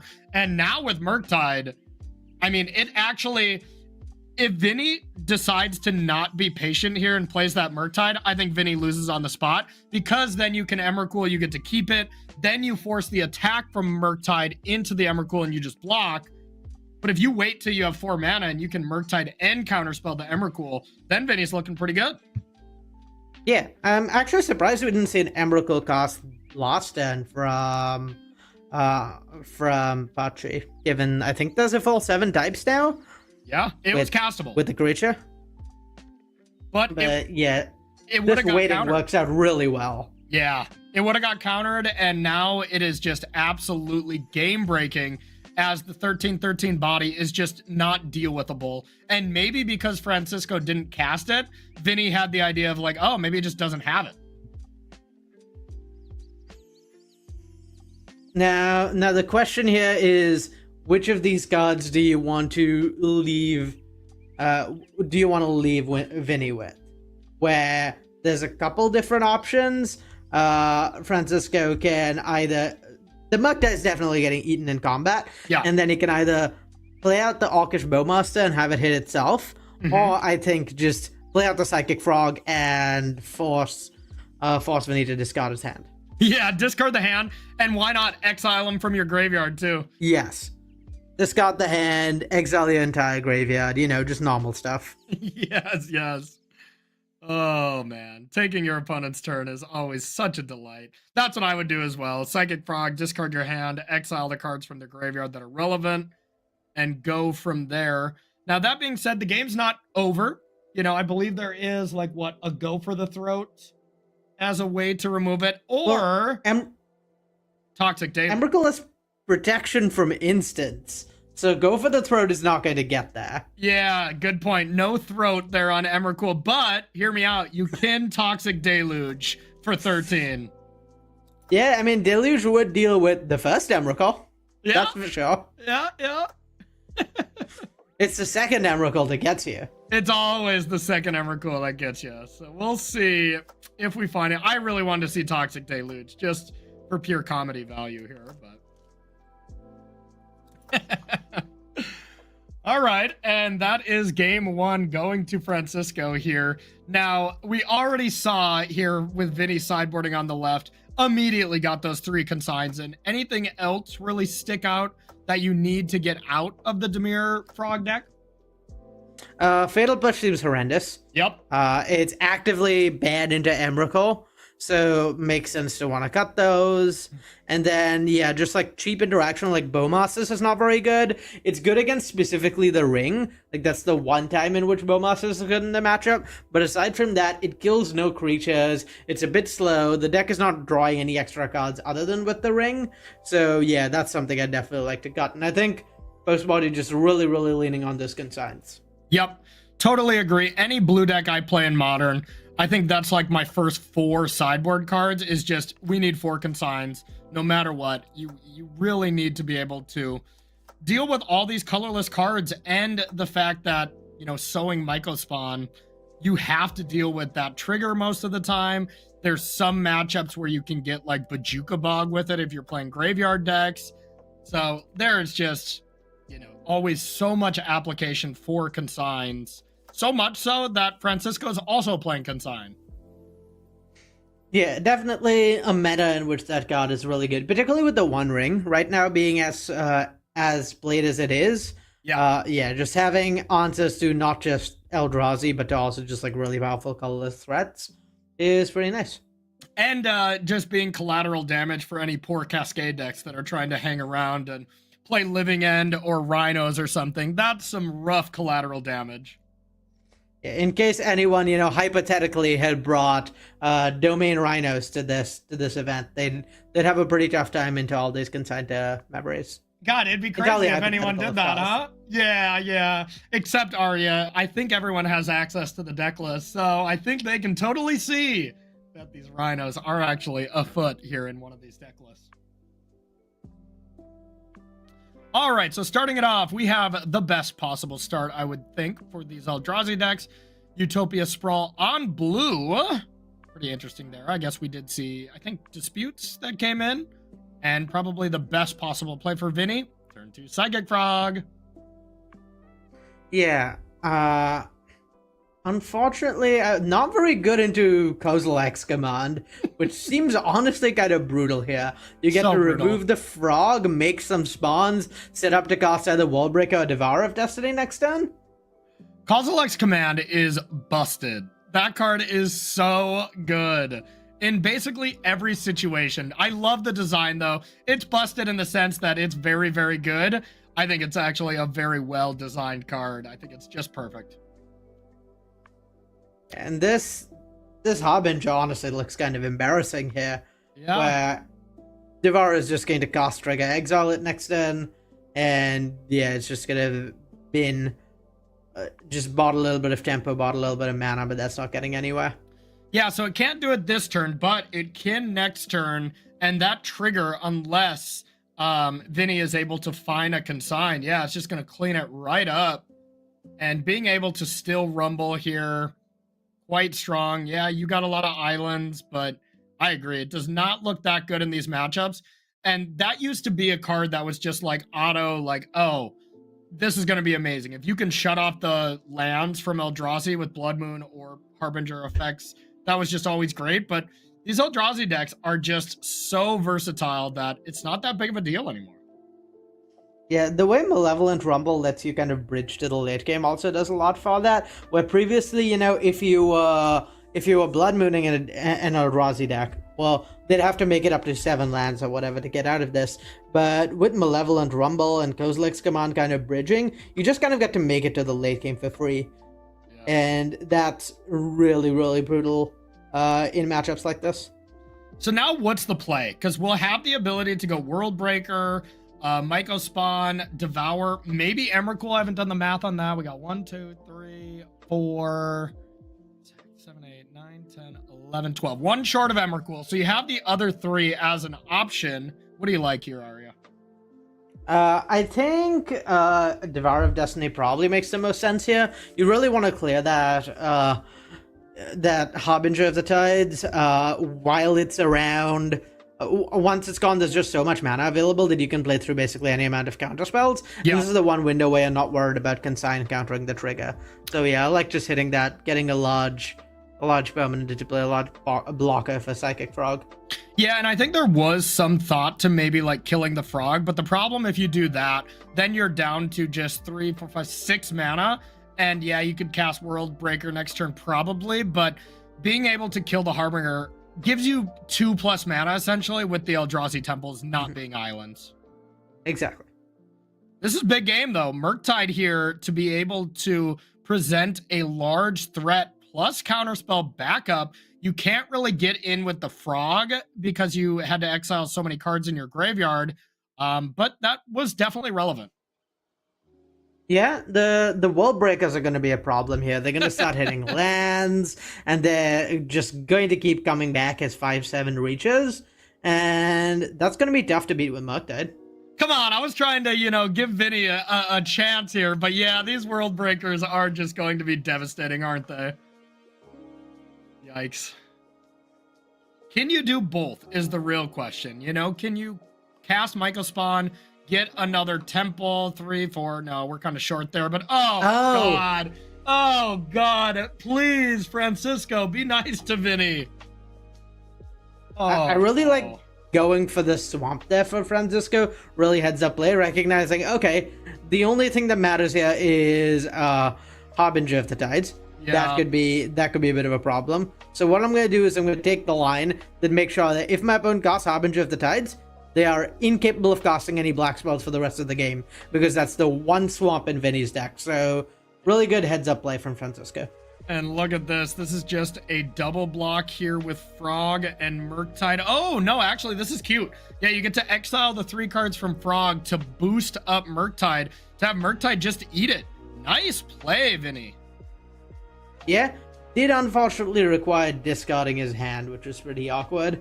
But the hand wasn't good anymore, right? Like, not doing very much into the Scaven of Souls, just countering things like Malevolent Rumble and the Wandering. So this is interesting. You can Toxic Deluge for 3, but you actually deal less damage. I think you just attack first. Yeah, I like this. I like attacking first. And heads up play by Francisco, going with the block here. Now you really, well, you can't Toxic Deluge for 1, so now you just have to say go. And now let's do an Emrakul check. Are we there? I believe we're there, and Toxic Deluge is a pretty awkward card into Emrakul. Oh no. Where everyone shield your children's eyes. This is about to be absolutely devastating.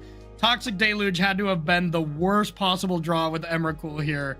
Can you pay your entire life, or can you pay up until 1? How does it work? You can pay your entire life. That is a legal game action. I mean, we honestly might just see 12 get paid as it keeps Emrakul alive, but regardless, this is going to be absolutely disgusting if Vinny just doesn't discard it, I guess. Oh, right, yeah. It's about Psychic Frog.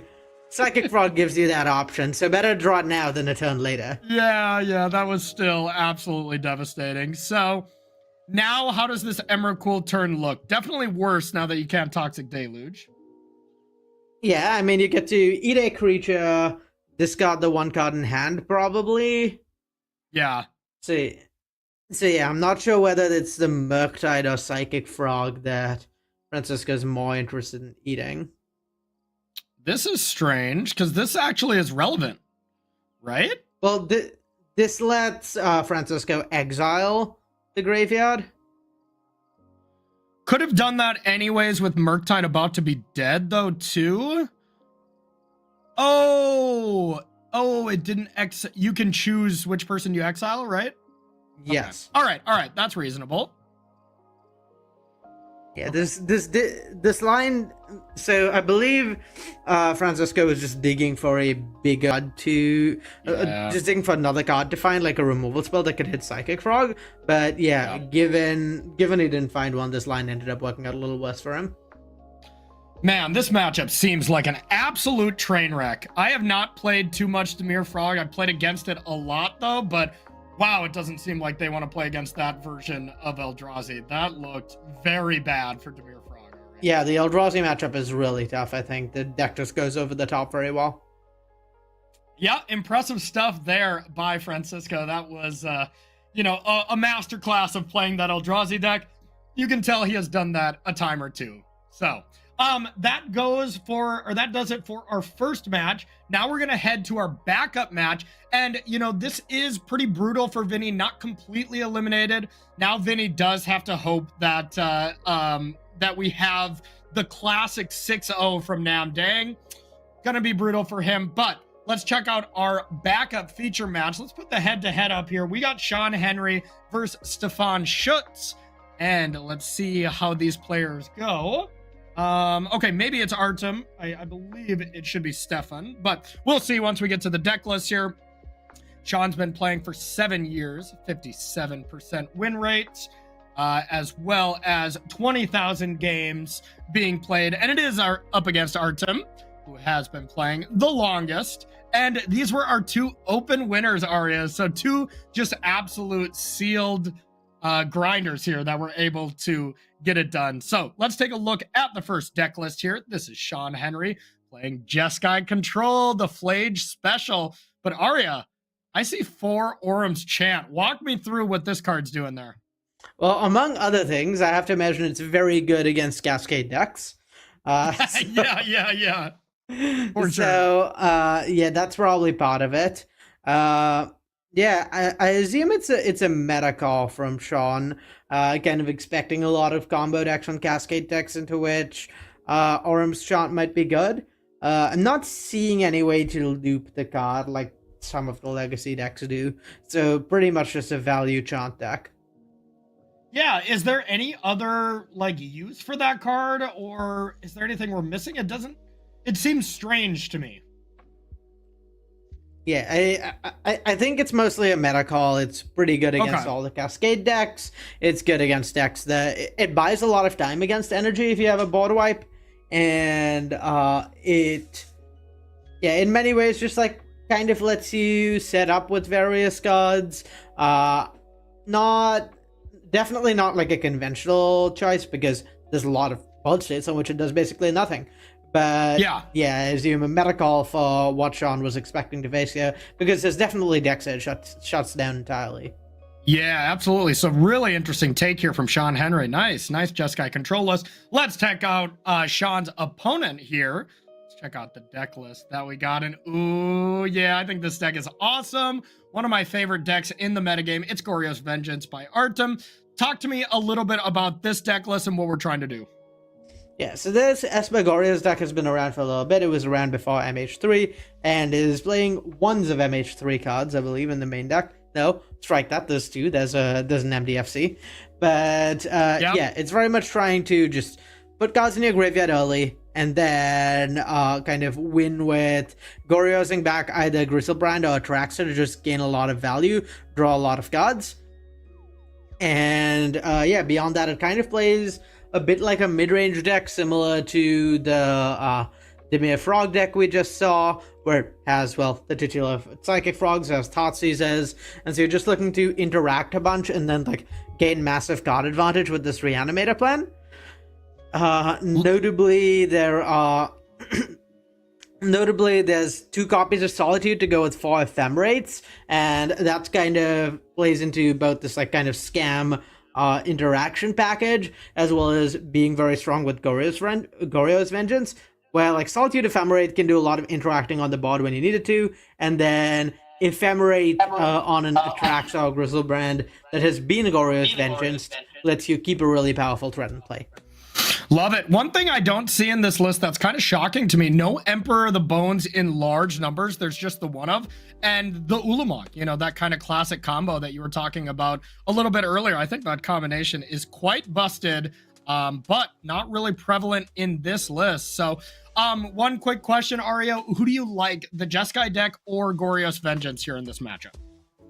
I think I have a slight leaning towards Goryo's. There's just too many cards from Jeskai Game 1 that are really, really awkward in this matchup. This is not a good Orum's Chant matchup. It's basically just card disadvantage here.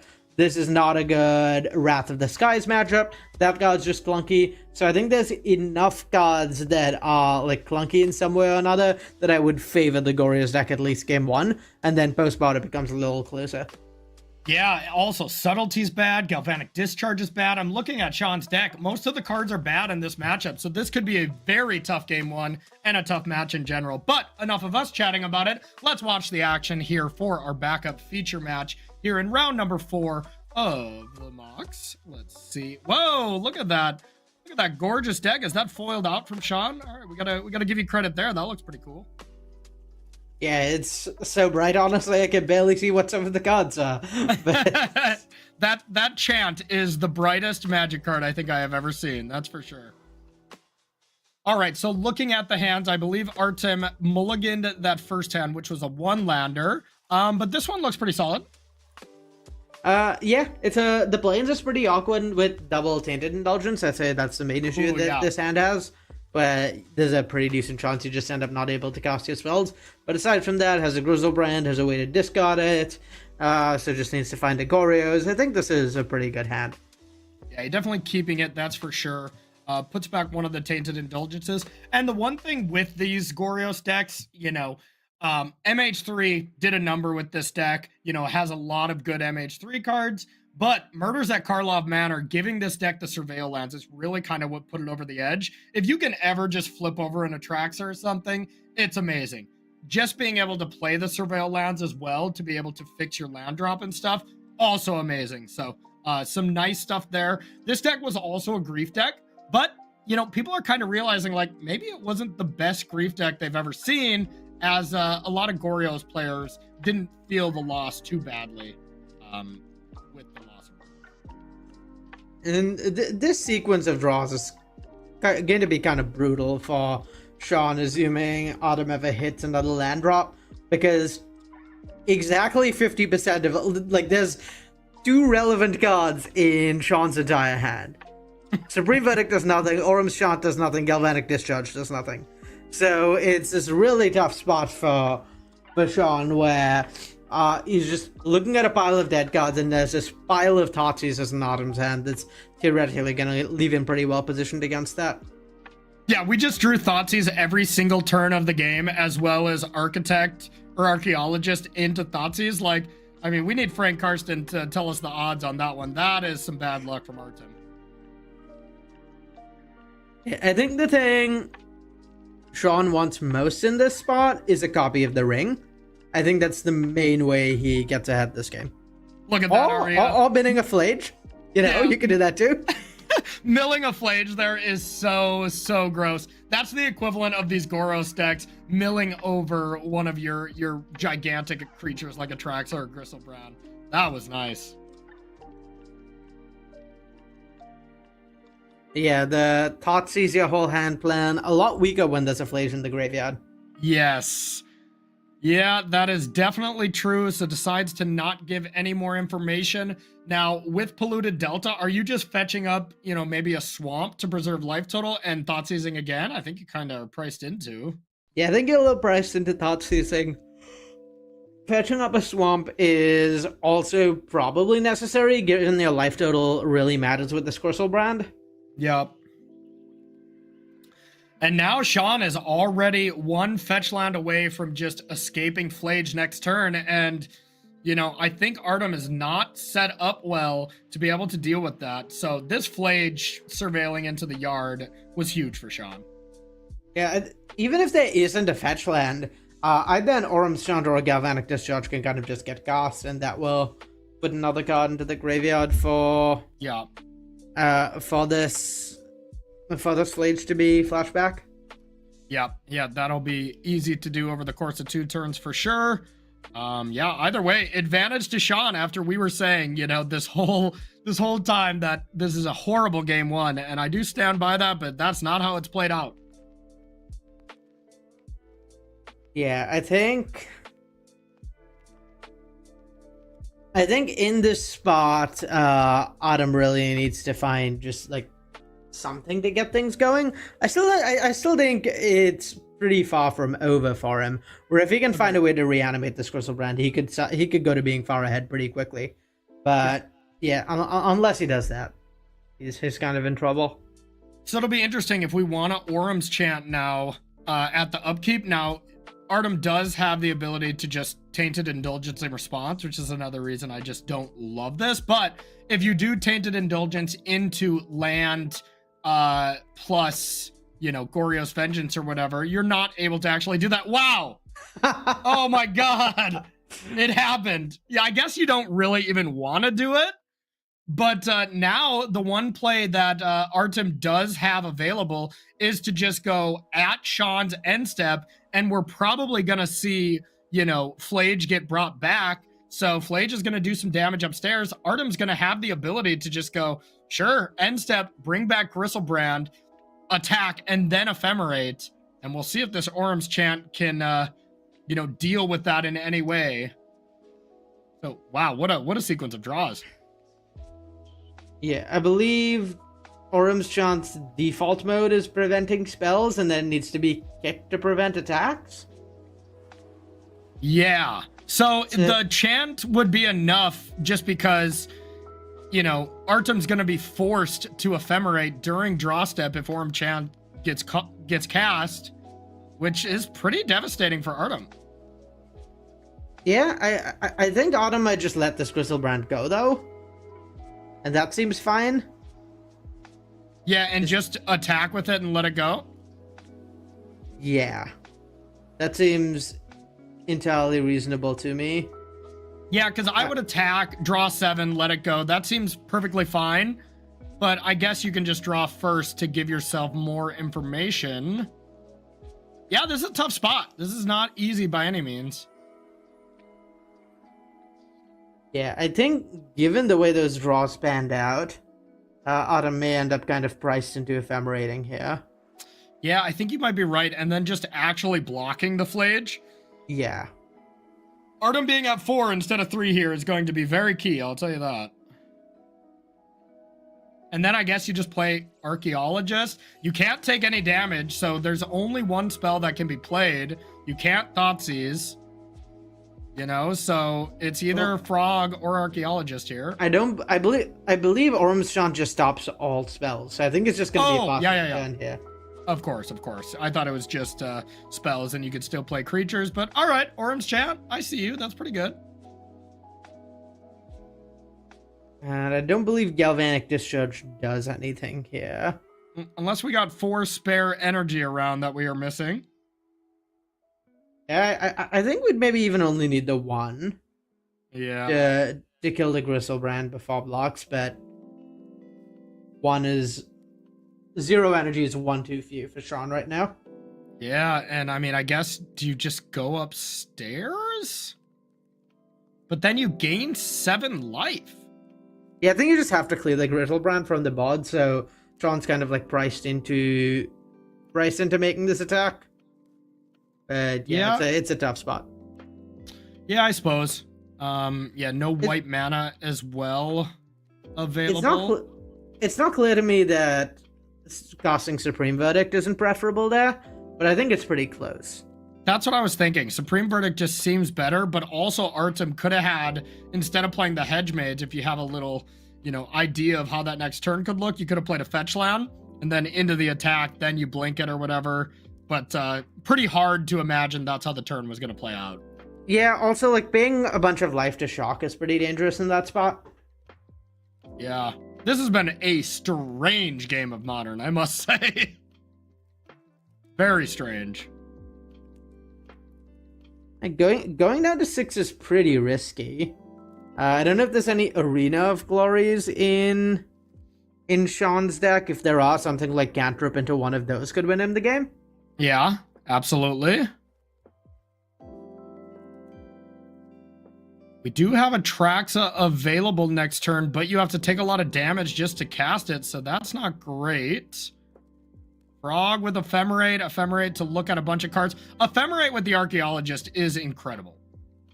Yeah, definitely. One of the engines this deck has that's really useful is that when you play... Arya, we could force this, and then you can't bring back Flage. Let's see if Artem sees this. This would be so sick. First, you can Ephemerate the Archaeologist to be able to see if you find another blue card.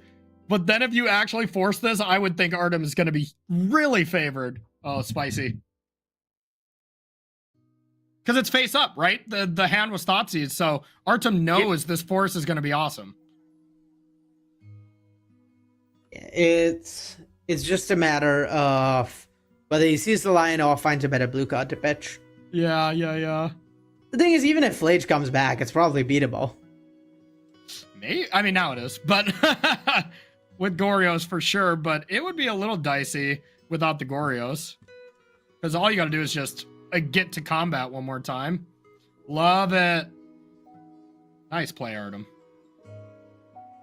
And Artem takes down game number 1. Well, we expected game 1 to go to Artem, but man, Artem's deck was trying to do everything in its power to give Sean that first game win as, wow, those 4 Thoughtseizes off the top was pretty wild. Yeah, and I mean, it shows how, like, so much of the mocks comes down to meta calls and recognizing matchups, where definitely having a bunch of Orange Chants, a bunch of Galvanic Discharges were very much what cost Sean that match. He just had way too many blank cards against Artem's deck. Yeah, I do not love the Orum's Chant plan. You know, I've seen these style of decks with Jeskai control where you like play the consigns in the main and you try to do the evoking thing. Like, that's cool. You know, there's some really nice stuff that you can do with those style of decks, but Orum's Chant doesn't seem great in this match, to say the least. Yeah, I mean, I suppose it also stops an Ephemerate rebound, but again, then you're trading for like half a card of even, so yeah. And there's just like too many cards that are clunky and are dead in this matchup. Like Wrath of the Skies is a literal blank, so Autumn Sean's probably better than that. And yeah, we see Sean not even being able to take out the full 4 chance because there's just not enough cards in his sideboard that are good in this matchup. Yeah, which is interesting. You know, like I would think even Consign is better than an Orum's Chant. Just consigning the, you know, attracts a trigger or something. That's not great. Don't get me wrong, but does not seem ideal. Narset, on the other hand, that's a static ability that's pretty good against Griselbrand, I must say. Yeah. A little awkward that it does absolutely nothing against Atraxa. Yeah, I don't know here. I don't know. It's a strange one. But looking at Artem's hand here, not great. Definitely missing a piece to put one of these gigantic creatures into the yard, but it looks like there was a card left on top. Okay. Are you seeing what I'm seeing? Maybe that Thoughtseize isn't going to be going. It. The best person to Thoughtseize is yourself sometimes. That's for sure. Oh, this will be so funny if it's at Artem and if Sean counters it. Nice. Nice. I'm not sure if it was at Artem, to be fair, but still awesome. Yeah, I think given there's only one reanimation spell in hand, it's pretty hard to Thoughtseize yourself in that spot. You just like are too far behind to counter spell on your reanimation spell. But yeah, it seems likely to come up over the course of a longer game. In the late game, particularly. Yeah. Okay, so we'll see what we want to get cast here. Missed land drop from Sean has to be a good sign for Artem. Being able and missing a land drop is kind of brutal here for Sean, because Artem's just going to keep like just sculpting his hand, setting up for a longer game, and then we'll get to a point where a single counter spell on a turn isn't going to be enough to stop Artem from just drawing a bunch of cards. Yep, totally agree. And yeah, while Subtlety left in just because there was no other option, this has to be a train wreck matchup here for Sean. Just seems like this deck is really metagame towards other things and doesn't really have the tools to compete with this deck. Yeah, and that was such a great draw. Such a great draw. Because it's gonna probably resolve. You can, of course, subtlety it, but when you have discharge in your hand, you're pretty tempted to just want to deal with it for that, because then you can untap and have counterspell available. But just Artem being able to go discard Atraxa now and have that Goryo's Vengeance represented. You know, that being said, the counterspell is still there, so Artem will have to find other things, but that's a good start. Yeah. It's a little awkward that the timing of the Goryo's is either going to mean it can get countered, or is going to mean that, yeah, or there was not going to end up being an Atraxa in play. Yeah, this actually worked out really badly for Autumn, where Yeah. I think taking the slower route really led to him getting punished. Yeah, a little bit. Like, you could have just Gorios there at end step, and then, of course, it's going to go away, but you at least get a trigger. I don't know if that's even better, but it was definitely an option. And now, I mean, you just got to fire this spell bomb off in response, you would think. I guess maybe you wait until they target. Yeah, I think you wait until doesn't. I don't see a reason, but like waiting until there's a target doesn't hurt. Yeah, I guess if you cast it and then you exile and then Sean were to have another Tune the Narrative on the stack, oh, then you can't pay the mana for it. But yeah, I think the only card against which it matters is Surgical Extraction. True. Which would be a heck of a card here, I must say. Mystical Dispute to back up that Gorios is so good for Autumn here. Yeah, that Just is a minute ago, extremely things were good. looking really bad, and now he's right back in it. Yeah, you still want to wait till Sean's end step, I would imagine, and we'll see what Sean does. But now Sean is just saying, okay, surgical one time. Yeah, and if there's huge. If there's an untapped land here, I wouldn't even be surprised to see that the Mystical Dispute being spent to like counter the One Ring. Yeah, but yeah, I mean, you have just no thing to do. You just gotta go for it here. Here's gonna be the counter spell. The Dispute's gonna come back. We're gonna have an Atraxa trigger. We're gonna be able to attack with it, plus have 10 looks at an Ephemerate to just win the game. Yeah, and I think advantage firmly on Autumn's side at this point. Yep. Here comes Atraxa. Let's see what we hit. Yeah, the thing is, we're also just getting to the point of the game where Atraxas and Griselbrand start getting hard castable. So, yeah, even if this Atraxa doesn't find something that wins immediately, it's quite likely that at some point the Atraxas and Griselbrand will start chaining, and that's going to be hard to beat. Yep, I think, I played this deck quite a bit as well. I absolutely love it. I think it's a blast. Whenever I Atraxa, the first thing I look for, is there an Ephemerate? If not, be like, all right, I have to play on hard mode now, as, that card is just the card that rips these games wide open.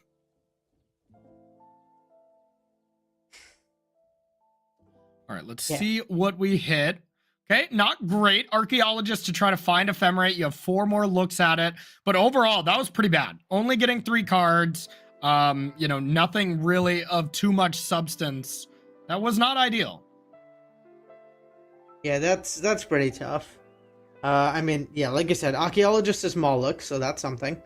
But you can also Flooded Strand to get a Surveil land to give yourself 4 looks with Archaeologist. I think this is the kind of situation where I would want to do that. I think I'd prefer not to crack the Flooded Strand first, because that shuffles the other 7 cards you saw off Atraxa back into your library. That's a good point. Because those 7 cards were clearly not Ephemerate. Yeah, no, that's a good point. You definitely just decreased your odds to hit Ephemerate here. This is a great 2-for-1 Mystical Dispute. And we'll see. Archaeologist for Ephemerate? Or are we still playing Magic? We're still playing Magic. There's the Thoughtseize for the One Ring to leave Sean with absolutely nothing as well, but now it's just a top deck war, and there's no giant creature in the graveyard for Artem, so, this is truly still a game. Yeah, this is actually really interesting, where I think Artem both has way more dead draws, but way more strong draws than Sean. Like, Archaeologist Ephemerate is really strong, and like you're getting to the point of hardcasting Atraxa, which is really strong. But at the same time, there's like Thoughtseize. How about get Gorios and hit Atraxa? Yeah, that'll do it. Sorry to interrupt you there, Arya, but I love that you were like, all right, let's talk about all these in-depth things we can do. Or what if I just flipped over the win right now? Welcome to Esper Gorios. Artem takes down the match. That was kind of hilarious. Yeah, I mean, the matchup seemed so tough on the Jeskai side. Horrendous. It's just like it's decked for very much other decks and paying the cost in this matchup for sure. Yeah, and I mean, like, there are other Boros energy decks. There are Rhinos, you know, so Sean Henry with the right kind of pairings could have been, you know, smooth sailing to the top here, but had to have run into the worst matchup there, as that looked really, really brutal. So Artem takes it down. We also had Francisco take it down. Let's take a look at the full standings and see who the other players are still in it. So we have Artem, we have Stefan Schutt still alive here. We have Francisco, who we just saw, and then Nooto as the players. No Nam Dang to be able to run it back, to be able to 3-0. So it looks like either Artem, Stefan, Nooto, or Francisco will be the other player to get that world championship spot. So we got a lot more exciting matchup. We're going to be bringing you both semifinals, essentially, the 4 players that are 1-0. On the other side of this break, we are going to take ourselves a short 7-minute break, and we'll be right back here at the Magic Online Championship Showcase. Don't go anywhere.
All right, everybody, welcome back to coverage here of the Magic Online Champion Showcase. My name is Corey Ballmeister, that's Arya Karamchandani, and we are starting to heat up in the modern portion. We essentially have 4 people that are still in the running to be able to make it to the finals here and lock up that qualification to the World Championship in 2025.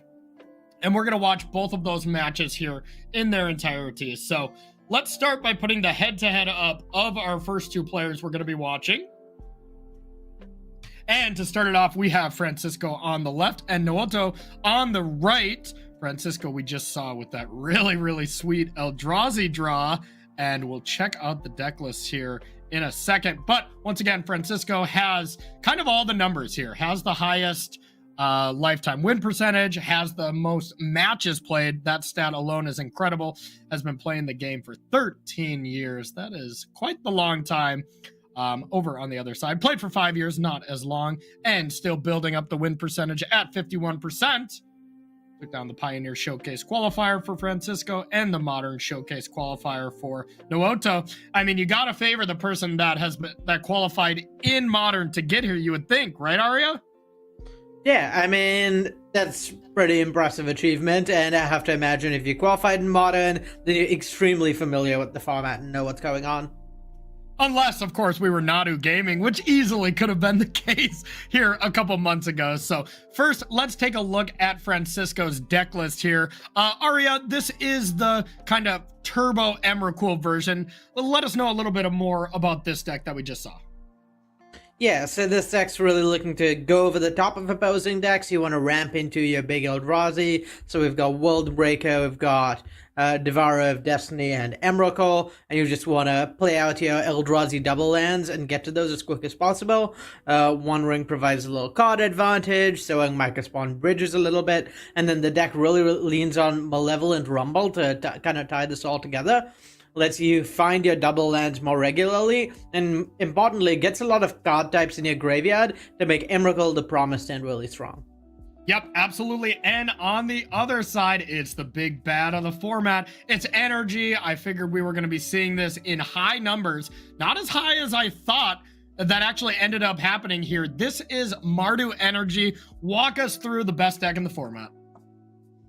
Yeah, so this is kind of the default best deck going into this weekend. It's one of the few decks that was like barely hit by bans at all. And so, yeah, what the deck's looking to do is it's looking to play out like a extremely strong 1-drop, ideally Ocelot Bride or Guide of Souls, and have that kind of play cheap creatures that snowball. So you want to go like Guide of Souls into turn 1, like turn 2 Amped Raptor or a Journey, and then like all your 1 and 2 mana creatures just snowball and take over the game. And you pair that with some efficient black interaction and Goblin Bombardment and Flage to close out the game. Some notable combinations to keep in mind with this deck are Goblin Bombardment and Ajani can let you flip your Ajani almost immediately and just apply a lot of pressure very quickly that way. And then Guide of Souls plus Amped Raptor lets you play basically anything in your deck on turn 2 and lets you kind of have these turn 2 stormy starts where you just apply a lot of pressure and get a lot of board presence very quickly. Yeah, this deck's incredible. And you also have some of the really busted stuff of Arena of Glory and Flage, you know, that can be that really incredible late game. Now, as far as the Black Splash goes, we see Thoughtseizes, which are going to be really nice in this matchup. Bowmaster, not so much. Not going to be the card you really want, but these Thoughtseizes could easily break up this Emrakul draw and lead to some really nice stuff here from Naoto. So, Arya, if you are ready, let's get into the game here, because this is maybe the best 2 decks in the format. Eldrazi versus Energy. This is always a really close matchup. But the one thing I was going to bring up is Kozilek's return out of this version of Eldrazi has to just be incredible in this matchup. Right, Arya? Yeah, it's definitely something that's really strong here. I'd say game 1 particularly, the matchup generally leans pretty far in the Boros deck's favor, but having access to Kozilek's return really changes that a lot and makes the matchup much closer to even. Makes the games where you draw Kozilek's return early pretty favored.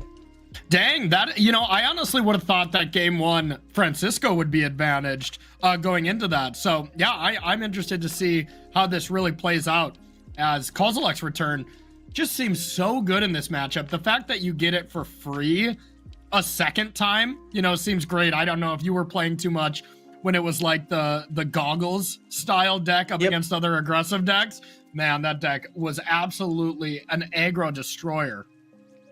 Yeah. Kozilek's Return does a lot, I think, to like flip this matchup, where once it's drawn, the matchup is, I think, definitely strongly in the favor of the Eldrazi deck, all the way from being behind. That being said, there is only 2 copies in the deck here from Francisco, so this wasn't something that he's like, all right, I'm expecting to play against Boros nonstop. I'm going to play 4. This deck is still pretty well-rounded. Yeah, and I think the thing Francisco really needs here is some sort of big creature to exile to a Labyrinth, because, yeah, giving Naruto an extra turn is brutal here. What he can do is attack with the team, get some trigger, get some damage in, get some life off of Ocelot Bride, Legend Rule that Ajani, make another token, have another Ajani, and then Ocelot Bride's gonna trigger on the end step, make a pile more tokens, and yeah, the game is starting to look really, really bad for Francisco. But even the play that makes it even better, maybe you just want a Goblin Bombardment now. You don't have to go through the Legend Rule of Ajani, and this game might actually be over. Like, I mean, Goblin Bombardment on this battlefield seems incredible. Yeah, that's a lot of damage. So we're looking at, what, 5 from combat, and yeah, I think not quite lethal with Bombardment, but pretty close. Yeah, decides to not sacrifice it right away. And the one thing is, we would have been 1 short of ascending no matter what. You don't really gain any permanence, but if Ocelot Pride could have ascended there, you get an extra cat, you know, plus you get to deal some damage from Ajani. It's still strange to me that we didn't sacrifice just the 1/1 cat that was already in play and then tick up Ajani. You'd get to deal 5 damage, right? Yeah, I wonder if that was a misclick of some sort that caused that. Not sure. Yeah, because the other line, the line where Ajani Legend Rule would also have let Naoto get the City's Blessing, since the Ajani entering would make a cat, and then the Ajani that flipped could 0 to make another cat. Yeah, it would make a cat, but it wouldn't deal the damage, so I guess that was the...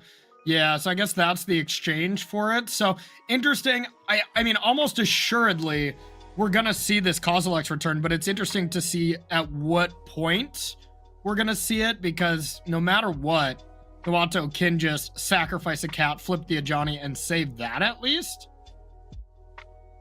Yeah, we're looking at what? 4 damage at Francisco here. Yep. Putting him to 10. Another Johnny's Blade, another Johnny is zeroed. That's another 3 damage to 7. A cat is sacrificed. That's another 1 damage to 6. Another, and then a Johnny zeroed. That's, I think we can get Naoto to 2 by my count, even through a Kozilek's Return. I mean, this just shows how busted this Boros energy deck is. It really is incredible. You know, you look at it on paper and you're like, yeah, whatever, you know, a nice Boros aggressive deck. And then you play it in person, play against it in person, or play with it, and you really feel the power of the deck really quickly. I mean, Ocelot Pride, Ajani, and Guide of Souls are all just incredible cards. Yeah, it's just... I mean, it's a palette rate outliers. It's intentionally, like, the deck very much is just leveraging the fact that each of its cards independently is about at the ceiling of strength for an individual card in Modern, and that just means that the cards combine in ways that take over games a lot of the time. Oh, I would have loved to see Naoto play a land there. That would have got the City's Blessing. Just to have it. Of course, it's not the biggest deal, but it could come up.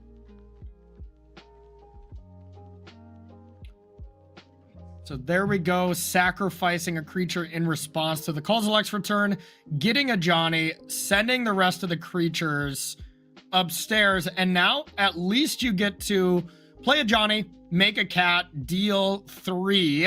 But do you ever want to get like hyper aggressive here and sack another cat to then activate a Johnny again, or is that not great?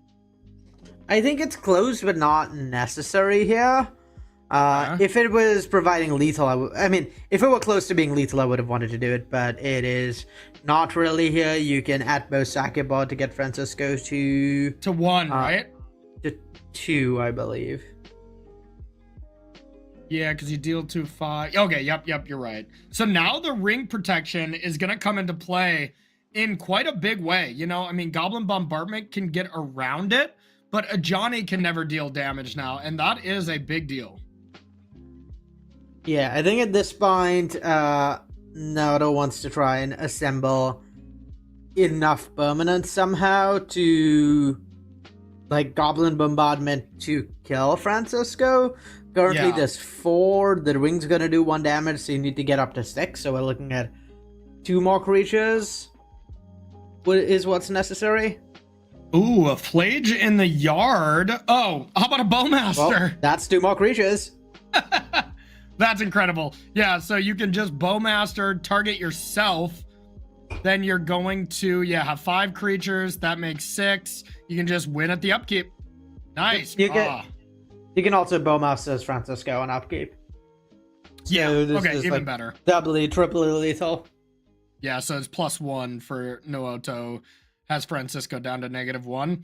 I mean, yeah, this did look pretty bad for the Eldrazi deck game 1. I'm with you after seeing it play out. That did not look great, especially even with Kozilek's return. Though I will say, without Goblin Bombardment, this game looks completely different. Yeah, and well, I think if Francisco had in either of his first 2 draws hit that 7-drop creature to exile to Ugin's Labyrinth, this would have been a very different game. He would have been able to wipe the board on turn 2 and be pretty far ahead. But yeah, without having access to that game, without drawing that for game 1, I think turn 3 wiping the board is just too slow against energy a lot of the time. Yep, and I would say even if Francisco won the die roll, like there were a lot of factors that did have to lead to Francisco getting beat badly that game, but I think if like any of those factors went in his favor, it would have been much closer or Francisco winning the game. So the one thing I'm seeing, Arya, is we go up to 4 Kozilek's return though. That looks like bad news bears for Naoto. Yeah, I think 4 return pretty bad. There's maybe more discard spells post-board, so that's something. I think broadly the red-white deck also just has a much more robust plan post-board. It's a lot less lose on the spot to a pile of 1-for-1 removal. I mean, to a pile of board wipes. So I think 4 Kozilek's returns post-board not going to be quite as backbreaking as they would have been game 1. Particularly with all those copies of Obsidian Charm all coming in to, like, provide some mid to late game staying power and prevent the Eldrazi deck from closing out the game. And Francisco knows right away that they're in there too, because, well, it's an open decklist tournament, so you know that could come in, but Giganta cannot be companion with that card in there, so you know right away that that's going to be in the deck. Not really too surprising. That is the card for these Eldrazi decks, though. A little bit of an awkward hand for Naruto here with not really any early impression and any early aggression, and that's really tough in this matchup because the Eldrazi deck definitely has a long game if you just give it infinite time. So yeah, no Ocelot Pride, no Guide of Souls, no Ajani is pretty tough. Definitely is. The Bowmaster off the top is at least pretty strong to have something to do, but yeah, Bowmaster, except against the ring, you know, like you were saying earlier, it's just okay. Ooh, an interesting draw. Yeah, oh, go ahead. It's a bit awkward that there's, like, not a lot going on for Francisco here. Like, if he exiles that Devourer, he then doesn't have anything to cast, and he's a few lands off of being able to cast big things anyway. Yeah. And obviously, if you get your Ugin's Labyrinth destroyed with a card underneath it, there's no getting that card back, right? Like, you just lose. Yeah, that's just gone. Yeah, I do love the design of Ugin's Labyrinth, by the way. You know, like, making a land that comes into play, adds 2 mana, but in a fair way. You know, I mean, Ancient Tomb, City of Traders, those can never be reprinted into Modern, I imagine. That's just too powerful. But I think y'all found the perfect space where that card is not completely broken. I bet that card went through a lot of iterations, would be my guess. Yeah, I didn't do that much constructed work on Modern Horizons 3. I was mostly on the limited side, but okay, definitely a card that, I mean, was played a lot with to make sure it was in the right spot. Yeah, makes a lot of sense. So interesting that we got the Guide of Souls down instead of the Orcish Bowmaster, to be able to just be mana efficient, you would think. And the Charmar is a little late, right? That does cost 4. So unable to blow up that Labyrinth right now. That gives Francisco just enough time to at least just put that back into hand. Yeah, I like bringing out the Guide of Souls there, I think, because it's important to like be able to snowball on a future turn if needed. So being able to trigger Ocelot Pride, just get your energy going is really nice. Bowmasters doesn't really do that much on its own, but at the same time, the way this is panned out is definitely awkward for Naruto. Yeah, I wonder, is this Kozilek's return face-up information for Naruto? I think it probably is from that turn 1 duress. So. Yes. Yeah. So now there's the interesting play that Francisco can do and can main phase draw off the One Ring and say, hey, do you got any responses? And if so, Bowmaster comes in and then you can Kozilek's return to clear up all the creatures. I mean, I think that seems awesome, right? Like just as a little bit of a bait activation from this One Ring. Yeah. Either that or just passing, because if Naruto does nothing with it and just doesn't play out Orcish Bowmasters, that seems really good as well. Yeah, that's true as well. Yeah, maybe that's just not that important to do it right this second. But regardless, that seems like a great line for Francisco.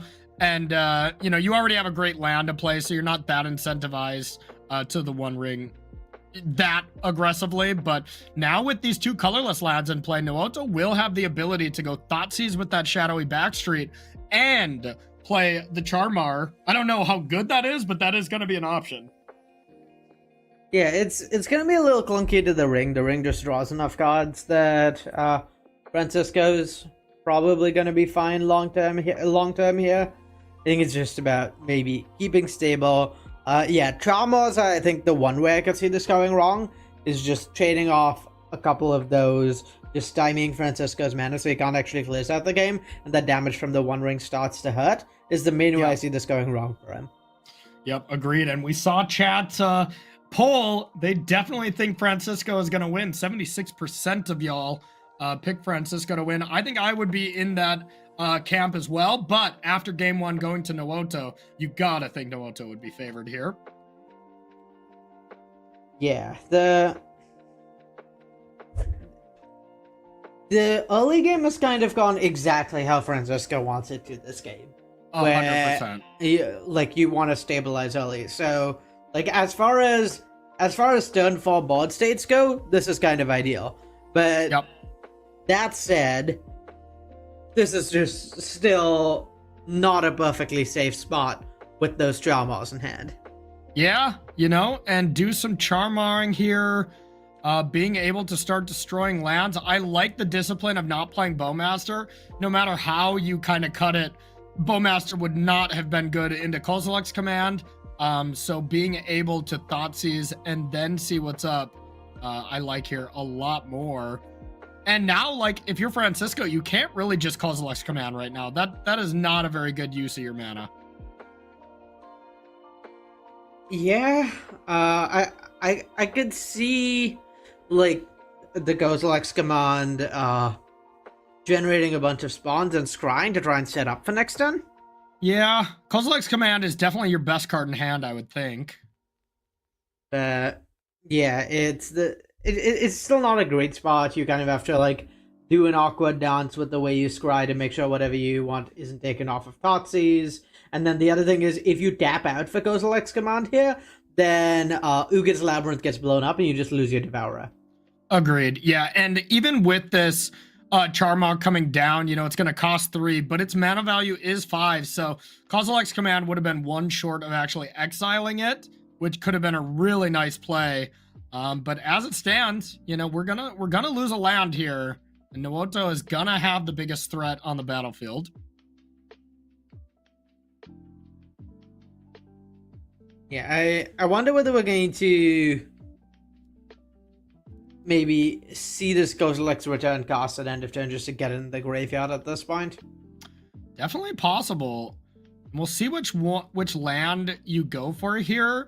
I would think you probably just go for the Labyrinth. Maybe Naoto tries to bait Francisco a little bit by going for the Temple and hoping he uses the Labyrinth next turn and then Charmaring that. That's kind of spicy if it were to work out, and I don't know if it will. It's definitely a possibility that this Myco Spawn gets cast and then you kind of lose it, but I think step 1, draw some cards.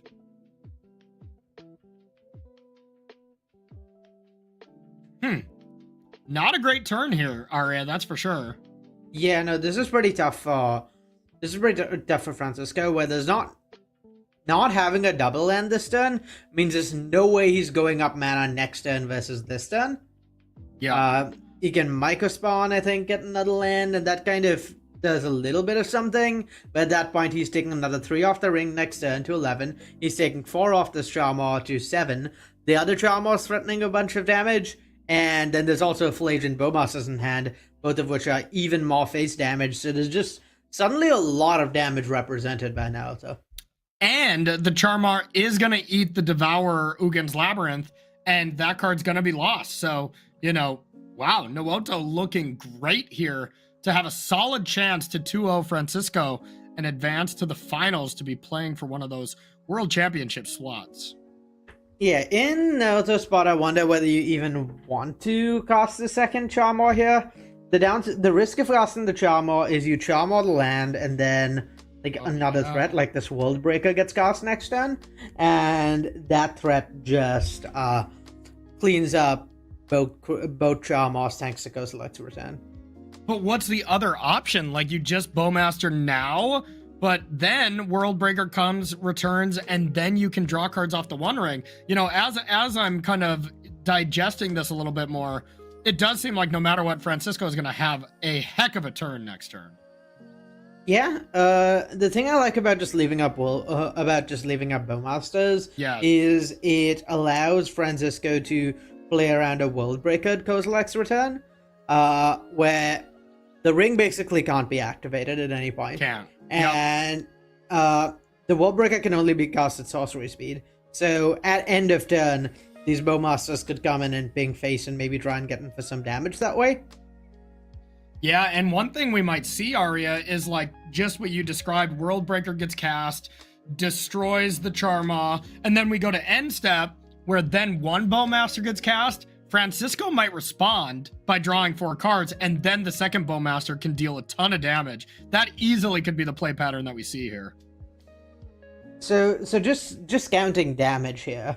Francisco's going to go to 7 off the ring, take another 2 off the 2 Bowmasters to 5, and then another 3 off of Flage to and 2? Could take another 4 off one of those Bowmasters, depending if Francisco decides to activate the One Ring in response to one of the Bowmasters. But looks like Naoto is not going for that line of play and goes for the Charmar. I think the game completely flips in favor of Francisco if Naoto makes this play. I think this was not great, with how it's going to work out here for Naoto on the next turn. Yeah, it's still pretty far from... the thing is, say Francisco just plays the World Breaker here and gets rid of Naoto's mod, then Naoto just gets to flage Francisco's face, takes 3 damage, takes another 3 off of his upkeep and ring, and he's just dead, right? Oh, yeah. Does Boseiju on one of the lands to get rid of the 2 red sources do anything? Like, is there not a mountain to search off Boseiju? There can't be, right? Okay, so we have to draw to give it a shot. Yeah, I believe that, casting this World Breaker is going to take all of Francisco's mana given given the charm wall that happened last turn. Yeah, I think Francisco needed a One Ring here. Needed a second copy of the One Ring to be able to survive. As it stands, I think you're right. I think this game is over in favor of Nuoto. Can Worldbreaker hit your own One Ring? Oh, I suppose you can, right? Exile target. Let's see if it... Yep. Oh, okay. Okay, all right. so we found the line. This game's not over. Oh, nice line by Francisco. There's Bone Crusher, though. Look at all that damage in Nuoto's hand, though. Even though it's, like, not over in air quotes, you can deal a ton of damage here with those cards. Yeah, it's interesting to see which route Naruto goes with representing damage. If the Flage is cast... Yeah, no, I'm not really seeing outs for Francisco in terms of things he could draw. I mean, the one thing that I'm seeing is, let's say Flage gets cast, right? That's probably the best use of mana. Puts Francisco to 3. You can Myco spawn with... You don't even need Kicker to, like, Bajuka Bog it away, and then cast Trinosphere. Being only able to cast one of those spells next turn from Nuoto would mean that Francisco would at least get another turn.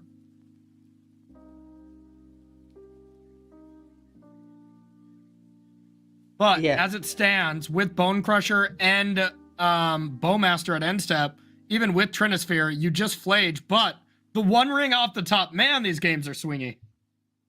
yeah. So I like Francisco's choice to dig for the one ring with Rumble there. Given we didn't see a Flage, it's important, I think, to turn off damage that would happen during the main phase. With the One Ring, if the Flage had gotten cast and the One Ring isn't out because both Stomp and Alkash Bowmasters are instant speed. But yeah, given the Flage did get cast, I think One Ring is a decent route to victory here. I wonder whether we end up in a spot where Stomp ends up determining the outcome of this game. Like Stomp to push through the One Ring? Yeah. So where if this Worldbreaker attacks, I could see the Bowmasters sniping that spawn and then attacking for 4 damage with the help of Stomp. Yeah, I think what we're going to see here is exile a land, go get Ugin's Labyrinth, play the One Ring, take some damage, and then what's that next turn going to look like?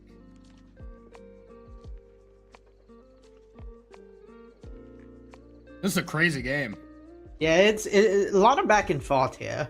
Mm-hmm. The amount of damage this Boros, this Madu energy deck can put out has been really impressive.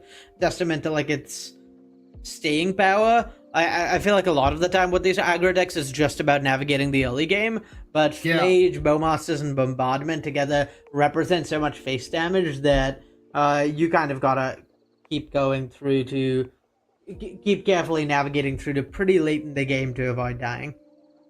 100%. Oh, and wow, is this Trinosphere? I mean, I think that's just game if this is Trinosphere. Yeah, that's just it. Nuoto is going to be able to take this down. Because you can just Bowmaster now. Oh, no, I guess that... Yeah, because you can just Bone Crusher Bowmasters here. and Stomp, yeah. Yep. Wow. I mean, it's tough to play around Stomp, Bowmaster, and Flage. That combination here was going to be incredibly good. Yeah, I think without the life... That's a Bowmaster, though. That's not a Stomp. I guess there's yet one more turn to go. Ooh, that I think is a big misstep there. As the Bone Crusher there, putting Francisco down to 3 would just be GG. Like, you can't really attack to force through one more point of damage either. So, oof. Yeah, this could end up really costing. Really mattering. Yeah. This could very much matter. The thing is, Francisco still needs a way to actually win this game, is the main problem. Yep. Yep, 100%. Yeah, he's been treading water for a while, but he needs to actually end the game and or gain a bunch of life. I don't know if there is a I don't know how many Emrakul's are in his deck post mod. That seems like the easiest route to victory to me. Yeah, I think we kind of saw that land be swirled in Nawato's hand. I think he just realized it. Like, oh no, of course, it had to do the Bone Crusher here. But now Flage is coming to the yard. There is a stomp where you can do that during a draw step. So, like you said, Francisco still has to find a way to not die to this combination of those two threats. The One Ring stops Flage, just for a turn. But the stomp in Francisco's upkeep still seems like a problem to me. Yeah, things are looking pretty good for Naoto still. I don't really see a way he loses this game. Yeah. I mean, you can Devour and Kozilek's Return comes back, but that doesn't look amazing. Plus the One Ring, I guess. That's 6, 7. Yeah, you can do those two things. Yeah, this stomp is probably just going to be lethal. I think so, too. That's what it's looking like.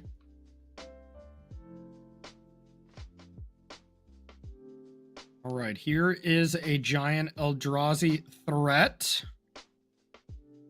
Yeah, if Francisco just had one more life, then at least he'd be able to do something like draw with the One Ring, maybe try and find an Emrakul.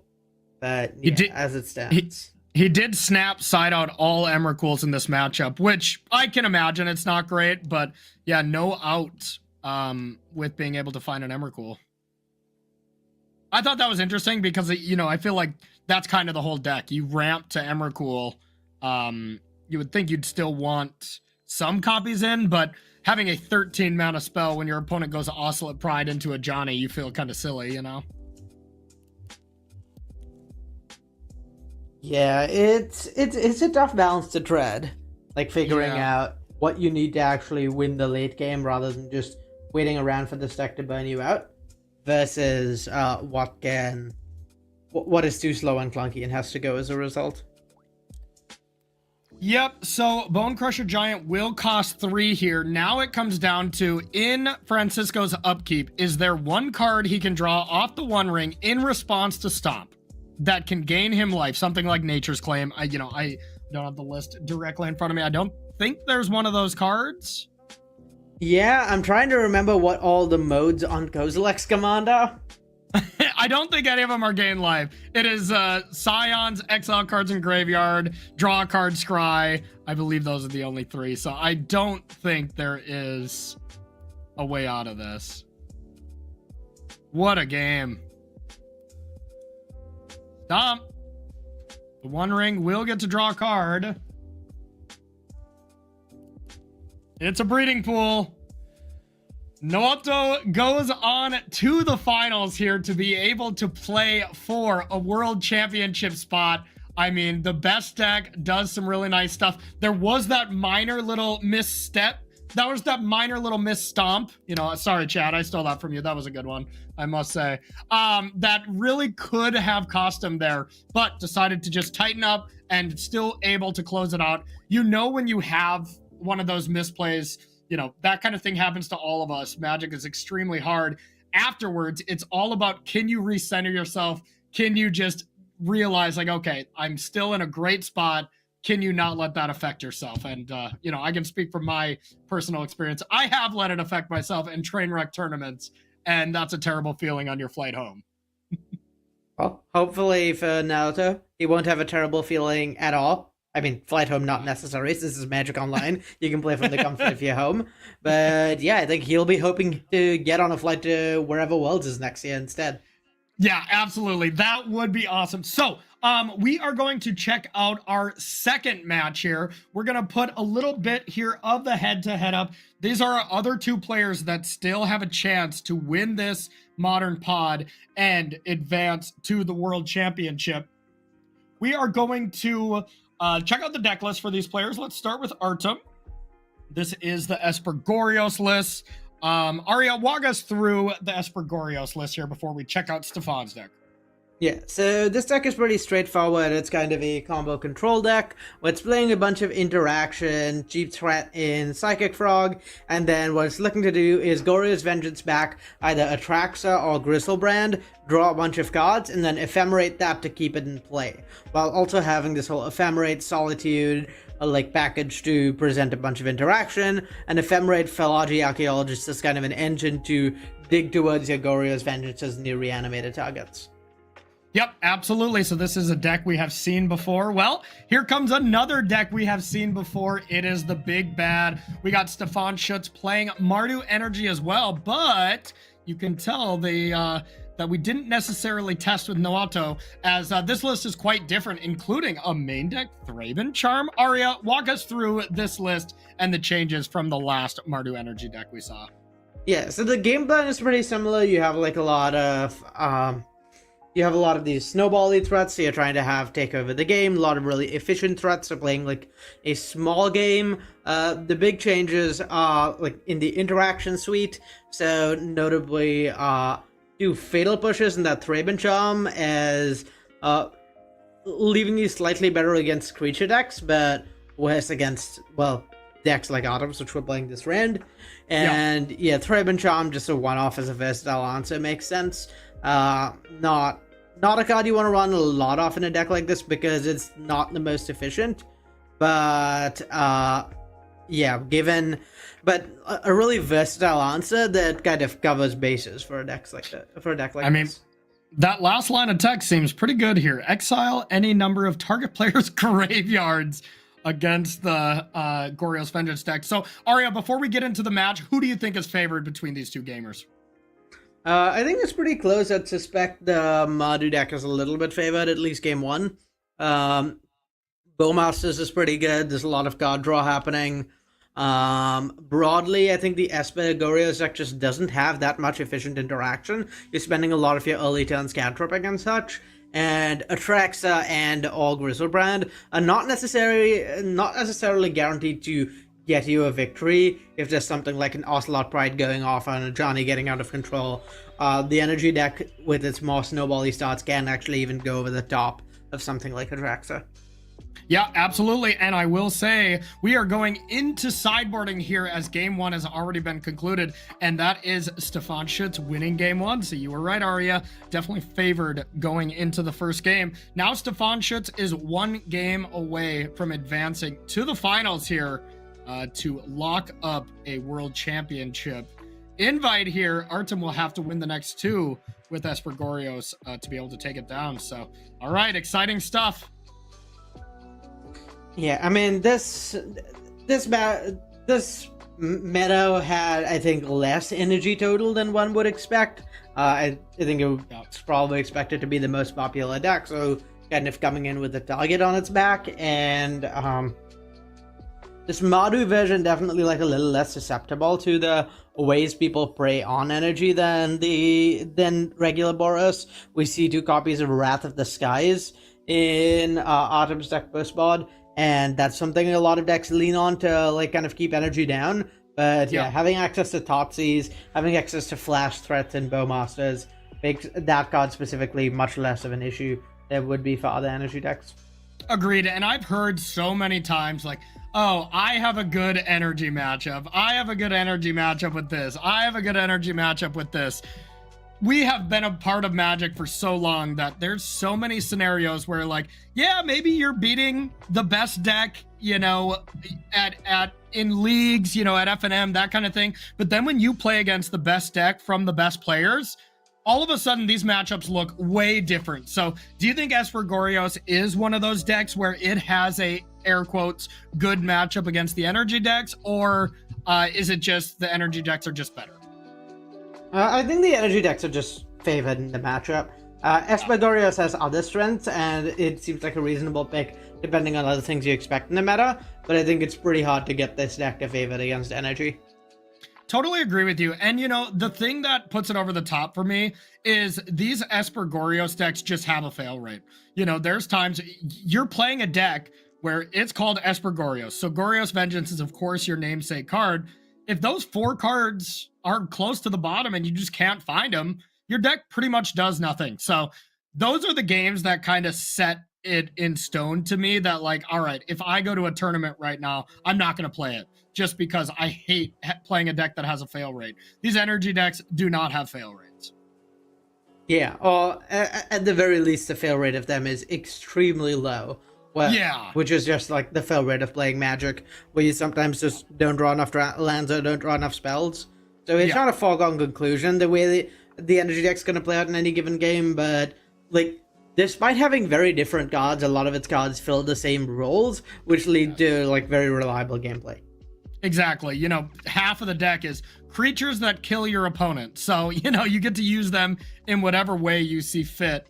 And, you know, I mean, just looking at Stefan's hand right now, there are all cards that do one common goal that try to kill your opponent. And then there's one Thraben's Charm that does some interacting and some good gameplay. And now you look at Artem's hand and like, these are all cards to find your namesake card, Goryo's Vengeance. So now we're going to see Amped Raptor coming into play, being able to get that 2 energy from the Amped Raptor and then get 1 from the Guide of Soul, able to cascade into anything that you have in your deck. See what it is. Not bad. Yeah, Bowmaster's pretty good given the Tainted Indulgence in hand for Artem. It's just going to slow him down a bunch. Prevent him from maybe digging towards the combo as much as he would like to. Yep, checks out to me. We just got our chat poll in as well. Looks like 84% of you think Stefan's going to win. Well, chat, you didn't guess the first one right, so let's see if you can totally redeem yourself here. You are up a game, and we'll see how that goes.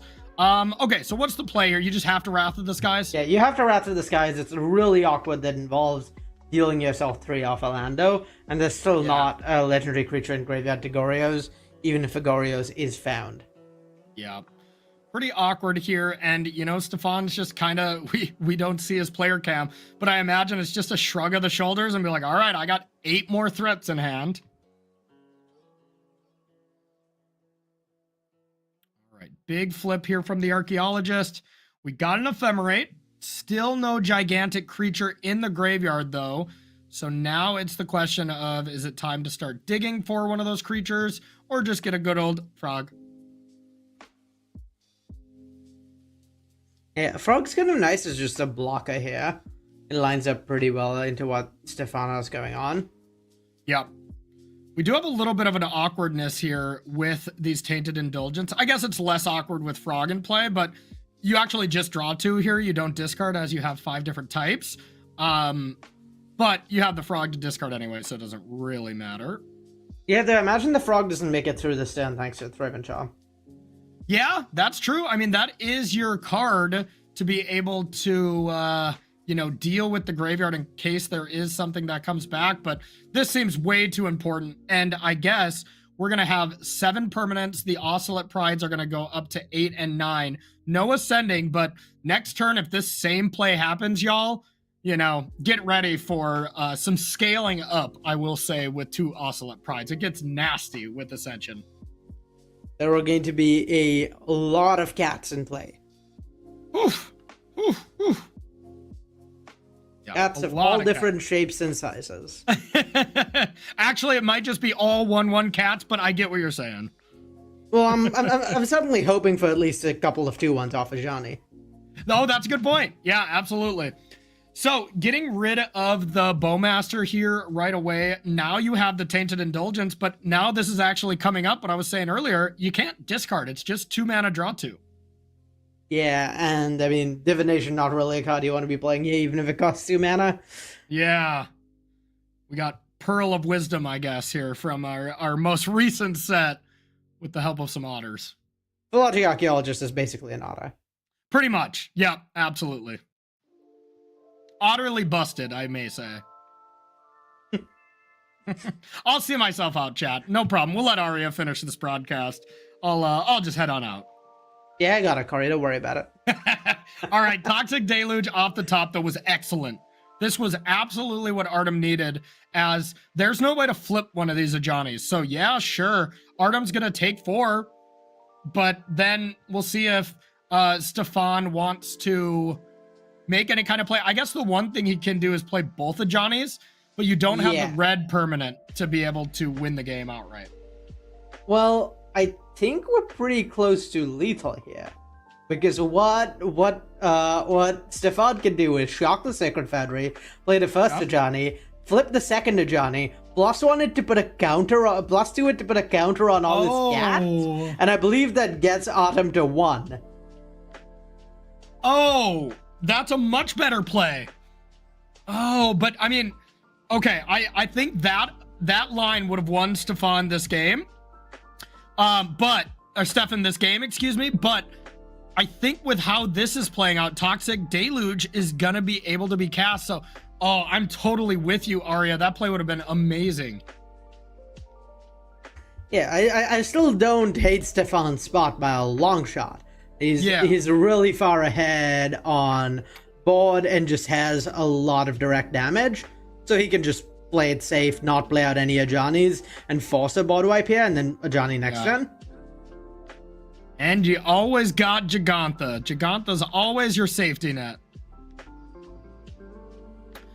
Okay. We all need... we all need an emotional support. Elk. Yeah. Yeah, absolutely. That one's much more supportive than Oko, though. That one was not as supportive. At least not as supportive for the metagame. And Gigantha, notably a red permanent to deal damage with Ajani's ability if Stefan draws a land next turn. I wouldn't be surprised at all to see that actually come up. Yeah, that really could come up. We're gonna see Ephemerate here at end step. This is Artem's time to shine. If you can find Gorios plus Atraxa like we kind of saw him do earlier, this game is pretty much over. And Artem has the top 6 cards to look at to do such a thing. So I would still put this game in favor of Artem, the Esper Gorios player here. You got to get pretty unlucky here. I think there's, at least 6 looks for it. 3 bricks. 3 more looks. Now you got to hit both. It's getting much less likely. Yeah. There was an Ephemerate and 2 mystery cards. What were they? They got to be Gorios Atraxa, basically. Well, Ephemerate is another few looks, at least. True. Okay. All right. The graveyard's too large. It's going to leave us in suspense as well. Now the question is, do you go for Ephemerate? I think you have to. Yeah, I don't think there's much of a choice here. All right. We're in suspense as much as y'all. There's Gorios. Is it the creature? We're clicking it pretty quickly. Oh my God. Goodness. Artem does it again. Here is Atraxa to be able to almost assuredly lock this game up. Incredible. That could have been a world championship draw. Now, granted, he did have a lot of draws at it, but got it at the very end to be max suspenseful. Yeah, the game's still not fully over, particularly if there's not an Ephemerate found off of this Atraxa.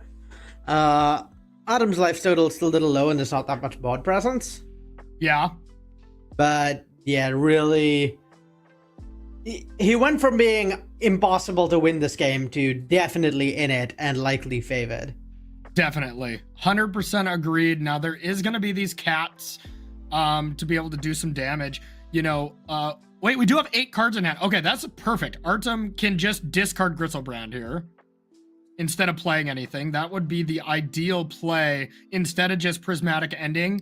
Because the card to the right has to be a land, right? Because a land was probably got off Atraxa. I think the correct play would be just don't play a land, discard Gristlebrand, and have that available for next turn. Yeah, it depends what the land is. If the land is a white land, I could also see play the land and Wrath of the Skies for 0 to get rid of all the tokens. Definitely reasonable if Tainted Indulgence was online to discard, but at this point, Artem doesn't have a lot of ways to put a creature into the graveyard, and this Atraxa is going away. So it seems kind of risky, you know? Like, there's definitely a thought here.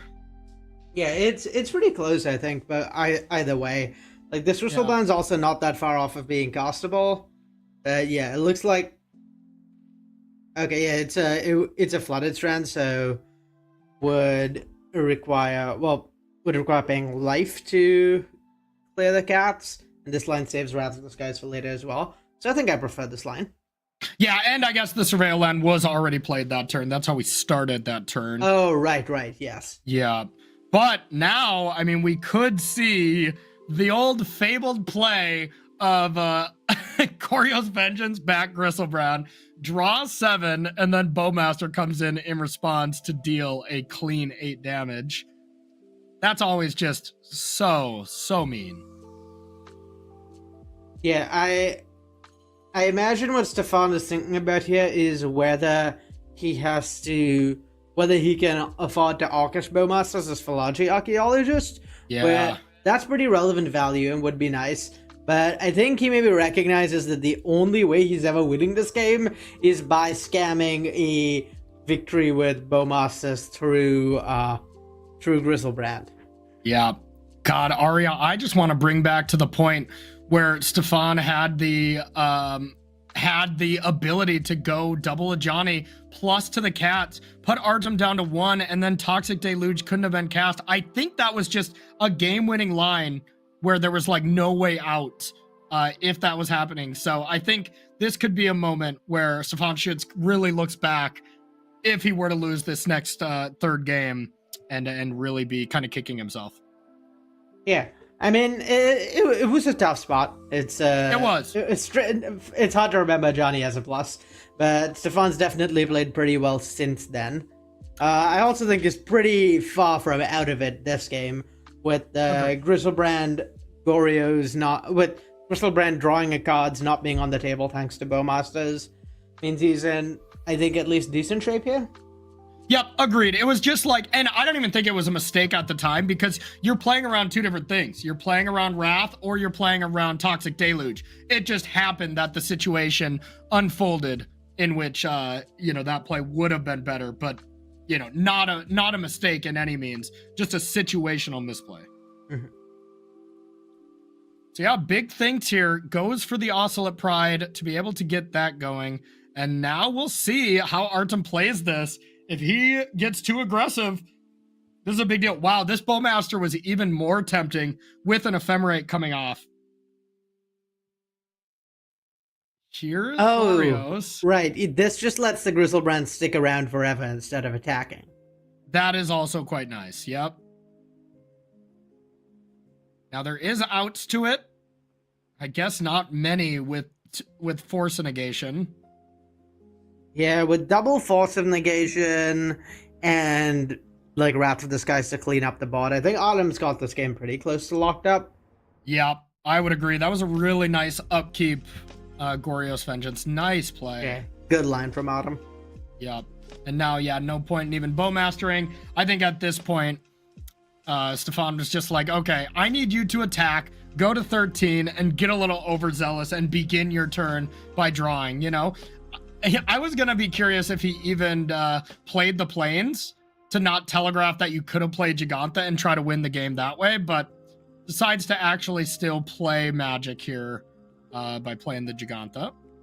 Well, you're not ever going to catch me about someone playing Magic or about an elk entering play. Big fan of elks here. So... Big elk enjoyer. I see. Yeah, I think it's pretty close to locked up for Autumn. He just needs to find a way to actually kill Stefan, which probably means another Atraxa at some point. Or I guess just hitting for 4 turns with this Grizzlebrand. I think that's probably a good plan A. I think that one's probably going to lead to a victory. But there is the Atraxa in the yard. Now, I guess one minor factor is Artem is at 12 cards. This could become a thing, but I just can't imagine you're going to click Grizzlebrand at any point in this game if it's not during your Declare Attackers phase. Yeah, I think Grizzlebrand is just a 7/7 flying lifelink here, and that's going to be more than enough to get the job done. Yeah. Now, we'll see how much energy Schütz actually has, because it's a little disguised right now, but it just doesn't matter. I mean, there's so many Force Negations. This should just be it. And the Archaeologist getting into combat makes this actually a 2-turn clock, which I find quite amusing. Yeah, me too. So we're going to see, it looks like we're going to have one game to decide if we're going to have a Mardu Energy Mirror playing for the slot, or if we're going to have the Espergorios coming back from the grave to be able to win Artem's slot into the World Championship.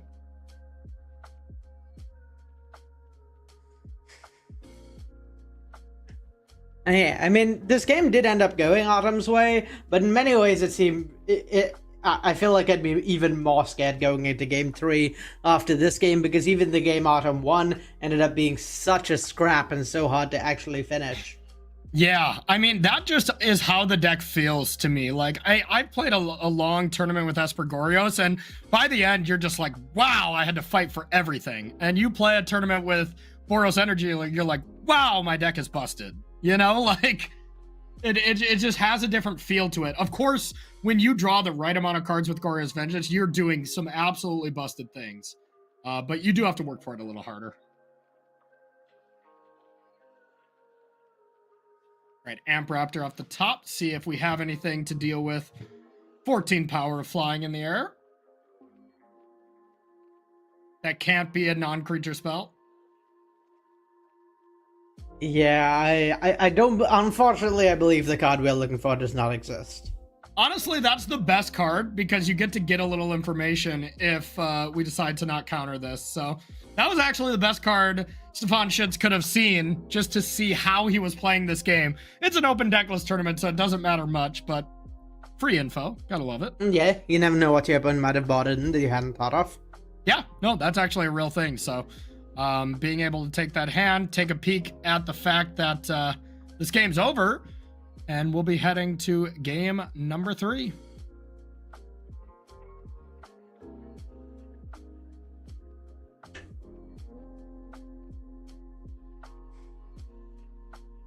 Yeah, going into game 3, I think Stefan will just be looking to have a fastest start if possible.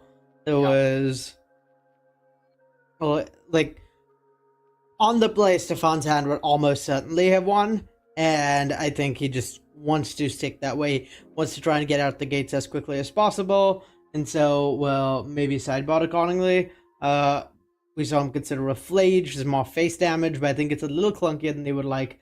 So yeah, I think you just want to keep a hand with, like, pile of 1 and 2 drop aggressive creatures and try and ride those to victory. I mean, this hand seems like kind of the nuts for Stefan Schütz on the play. Like, that seems great. The Elegant Parlor is the only awkwardness, but starting with any of these 1-drops into a Johnny seems excellent.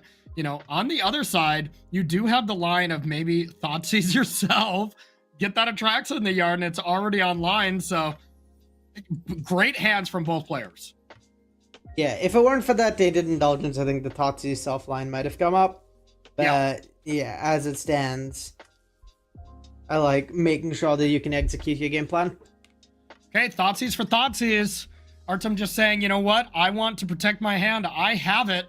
And now it is going to be the case of what is the best way to pressure here. And Opulent Pride is the choice. Able to gain a life because of the Guide of Souls trigger. That combo is so impressive. And then get in there for 1. Get a counter at end step. Gain another energy. That should be up to 2 energy. So a Johnny will put it up to 4 energy, and you're able to fly something next turn. Okay, Ocelot Pride here is huge, right? That's so many tokens this turn. Can we ascend? Honestly, the Galvanic Discharge is also huge, as that was not face-up information. That was drawn right afterwards. So you might, you know, go to Galvanic Discharge the Frog to get rid of it. That being said, I'm not seeing anything that's going to stop Atraxa from attacking next turn. Well, I think if Stefan just goes Ocelot Pride into a Johnny and ascends, that will maybe be able to beat an Atraxa? That is so many cats. So the first Ocelot Pride would make a cat token, a 1/1 cat, and then a 2/1 cat and a 1/1 cat. And then the second Ocelot Pride would make a 1/1 cat, and then 3 1/1 cats and 2/2/1 cats. It looks like we might not have to do this cat math. As this galvanic discharge is being hovered over. So this should be 3 energy going up to 6 energy. And technically, Artem could keep this frog alive, but just doesn't care, I imagine. Discard Atraxa, and I think it's Atraxa time. But that being said, Atraxa needs to find, or Artem needs to find Ephemerate plus land. Land's the easy part, but if you can find Ephemerate on the top 10 or 11 cards here, you got to give the huge advantage to Artem heading to the finals. Yeah. I mean, the game's not over for sure, right? Like, Ocelot Pride's a hell of a card. I think you need to find land, Ephemerate, maybe White God after that. Okay. That's the first land. Step. That's the easy part. Where's the Ephemerate? Oh, I love the slow roll. Because if the Ephemerate's not there, I mean, we are basically done here. Stefan Schutz's battlefield is already massive. And there's no way that you can board wipe immediately right now to kill the cats. Ooh, unless it's the card to the right there next to Atraxa, but I don't think it is. No, because I don't think it is. Yeah. So okay. I think there's going to be a Solitude here to take care of an Ocelot Pride, but yeah, I don't think that's going to be enough. Or we're going to go to end step and discard without playing a land to get Atraxa in the yard and then do something to be able to do it again and try again. And those are the options, it feels like. Toxic Deluge also looks excellent next turn, so you have the choice of just saying, okay, I'm going to just hope I don't take, put yourself down to 3. Because at 3, you can't kill anything. And honestly, if Stefan Schutz decides to ramp up the already big Ocelot Pride, then it puts Artem in an even deeper hole, as he would have to Solitude with the Atraxa and Toxic Deluge. Tough game. Both players had incredible draws. Yeah, it's a pretty tough spot for Artem. Yeah. I have to imagine the City's Blessing gets got this turn. Yeah, I think we are going to be blessed. Now, I mean, if there's something like a bombardment off the top, oh, that's got to be great too. Yeah, I mean, there's just going to be a deluge happening this turn, so I'm not actually sure that this is like any of the rest of the stuff is that big a deal. Yeah, let's see if the Ocelot Pride gets even more swole. Right. Oh, the targeting... Artem didn't wait for the targeting to happen on this. Are you sure? I think you have to target. Oh, I see. It's not a reflexive trick. Oh, yeah. Okay. I see. I understand. It just looks like it was targeted something else, which is kind of strange because wouldn't you let that resolve and just Toxic Deluge it away and then you wouldn't have to Solitude here? I think Artem's really prioritizing keeping his life total high, which makes sense given how much damage we've seen from this deck. Yeah, because it would have been 4 more damage. And yeah, then you're just dead to Flage. So, all right, that makes sense. I'm here for it.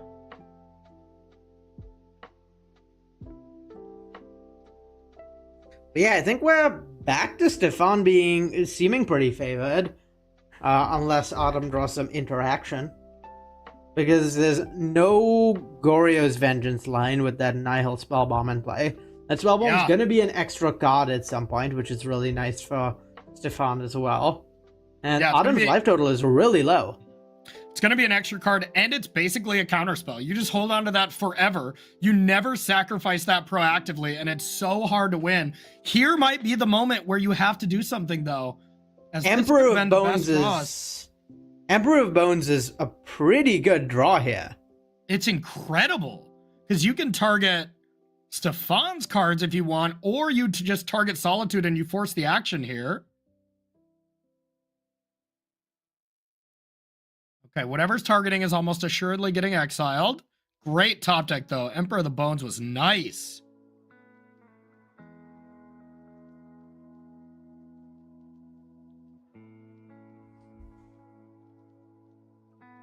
Yeah, this has been extremely close game. Yeah. Lots of back and forth. both decks just firing on maximum efficiency too. Like, just both decks had great draws here. And I've seen certain lists that play just 4 Emperor of the Bones too. So, I mean, this card's been incredible in my testing. I'm kind of shocked to see only 1. And wow, the 1 ring off the top is a great serve back to Stefan Schutz, being at 24. Yep, being at a high life total is really nice. It also means that Autumn's not going to be gaining life on Stefan on Autumn's next turn, because the ways Autumn gains life is through Atraxa and Griselbrand, and with the ring protection in play, those are not going to be relevant. Yep, that is very relevant as well. But all this being said, that Tainted Indulgence could find one of those 7 drops, and preferably Atraxa at this point. Griselbrand would be quite bad, but find Atraxa, ephemerate it, and then all of a sudden, you know, big favor to Espergorios once again. And Stefan Schutz also has to be very conscious of Force of Negation being hard cast right now on the 1 ring. We know it's not there, but you got to be somewhat tempted to go Guide of Souls and just buy Giganta. Like, that's another good play. Mm-hmm. Yeah, I think this Emperor Bones is a reason to maybe go for the 1 ring here. Just like the implicit pressure it provides by threatening to like take something like the Orcish Bowmasters, and then to take something like the Orcish Bowmasters and then put it into play. I guess no longer a threat now that it was activated. Yep, no longer able to do that. Interesting attack. I mean, if you get the 1 ring here, you're pretty forced to tick up a Johnny, right? Because Emperor of the Bones can just kill a Johnny if you can deal with the 1 cat. Yeah, the thing is that I think this attack was kind of forced from Stefan, where if a Johnny just stuck around and the 1 ring was played, then what Autumn could have done is exile Orcish Bowmasters with Emperor of Bones, activate Emperor of Bones, put the Bowmasters creature into play. Deal 1 damage to the cat, force a Johnny to flip, and then eat a Johnny without letting a Johnny make a cat even. So, a forced play from Stefan, because otherwise your Johnny would just die. The one thing I will say is having the Ajani in play now, if Artem is able to find an Atraxa or Griselbrand, it can gain life by attacking Ajani now. Yeah, that's true. That might actually end up being really relevant. That might be huge. There it is! It's Griselbrand! And it's the one that he had on lockdown with the 1 ring too. And now with Ajani, Artem's able to go up to 11 life. Oh my.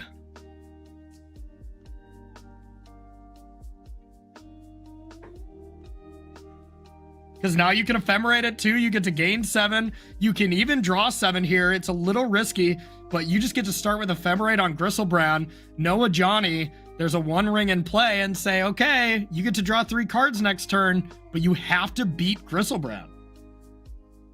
Wow. Yeah, and it's at this point, honestly, it's not even clear to me who's ahead. Because the 1 ring's a hell of a card. It's going to draw a lot of cards. It seems not implausible to me that it can actually keep up with the Griselbrand here. Oh, well, it can actually make up for the cards Griselbrand has drawn if there's a removal spell for Griselbrand found. Yeah. We're 1 mana away from doing some nice stuff with Flage, but as it stands, Griselbrand's going to connect, put Artem up to 18, and then we get to draw 7 back down to 11 pretty safely. Yeah, crazy game. This has been a hell of a game.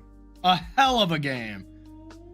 Now, I do believe there is more than 3 energies, so the Guide of Souls being able to jump something and then combine with that to Flage down Griselbrand, that could be something here. Yeah, I could see that being something that's relevant. Yeah, because 4 damage here where, you know, if Griselbrand blocks, it dies to Flage, and then, well, then Artem's in a lot of trouble. So I would imagine we're going to see no blocks, but then we're going down to 7, Flage down to 4, Griselbrand up to 11. Then you kind of can't draw cards. So yeah, this is still not over. Yeah, I don't know how many static prisons Stefan has in postboard. I think there might have been 1 or 2. It doesn't seem great for what it's worth, so I wouldn't imagine a lot of them. Yeah. I think I saw some numbers, so he's not completely cold to this Griselbrand at least. No, there's actually 0 in the 75. Oh, well, he's completely cold to this Griselbrand then. Thraben Charm was maybe you can combine that with Flage to be able to kill it. Yep. I could see that. Yeah, Another discharge could do it as well. That is one of the techier things with this list is no static prison, which I'm kind of here for. That card can very much just be okay. Okay, what can we find? You get a free archaeologist here. But yeah, the wild thing to me here is that it's not even clear that Griselbrand is winning this race. I agree. I'll draw aside. There's this Guide of Souls is gonna make like huge attackers, and that plus Flage are also just gaining enough life that's like neutralizing a lot of the damage from Griselbrand. Yeah. Yeah, like I don't even know how aggressive you can get with Griselbrand here because being able to know how much energy, if there's 3 energy right now, that's a pretty big factor. As if you can jump the Guide of Souls as well to just hit for 7, like drawing cards, you just can't do it. I believe there is 1 energy, though I might be mistaken. I believe there was 3, and then went down to 0, and then an energy was gotten off Flage entering. But I may be mistaken. Yeah. So here is what looks to be another. Yeah, I gotta take 2. Tainted Indulgence. Can we find a Traxa? Solitude. Okay, that's not great. I mean, if anything, Griselbrand can attack, but it cannot draw cards this turn. Absolutely not. Unless you're feeling real risky, but it doesn't seem good to me. And this is just lethal if Stefan finds a single creature, right? There's 7 in the air between Guide of Souls and the Cap token, and then 3 off Flage. Well, don't you just bring back Flage and that counts as the creature? No, I assumed that the Flage... I was already counting that 1 energy. Okay, sure. I mean, yeah, and that's assuming Stefan only has 1 energy. Oh my god, that had to have been the worst possible draws. What a match. What is going on? I have never seen more Thoughtseize drawn. This is incredible.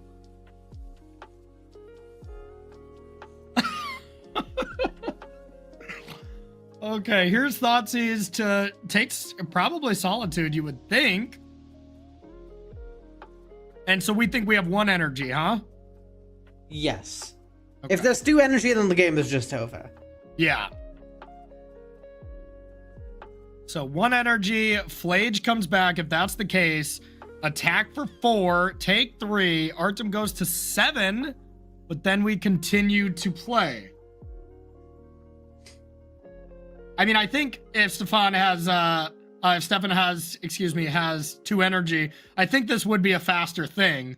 So I would imagine we don't. Or, we're just crossing all the boxes here and making sure.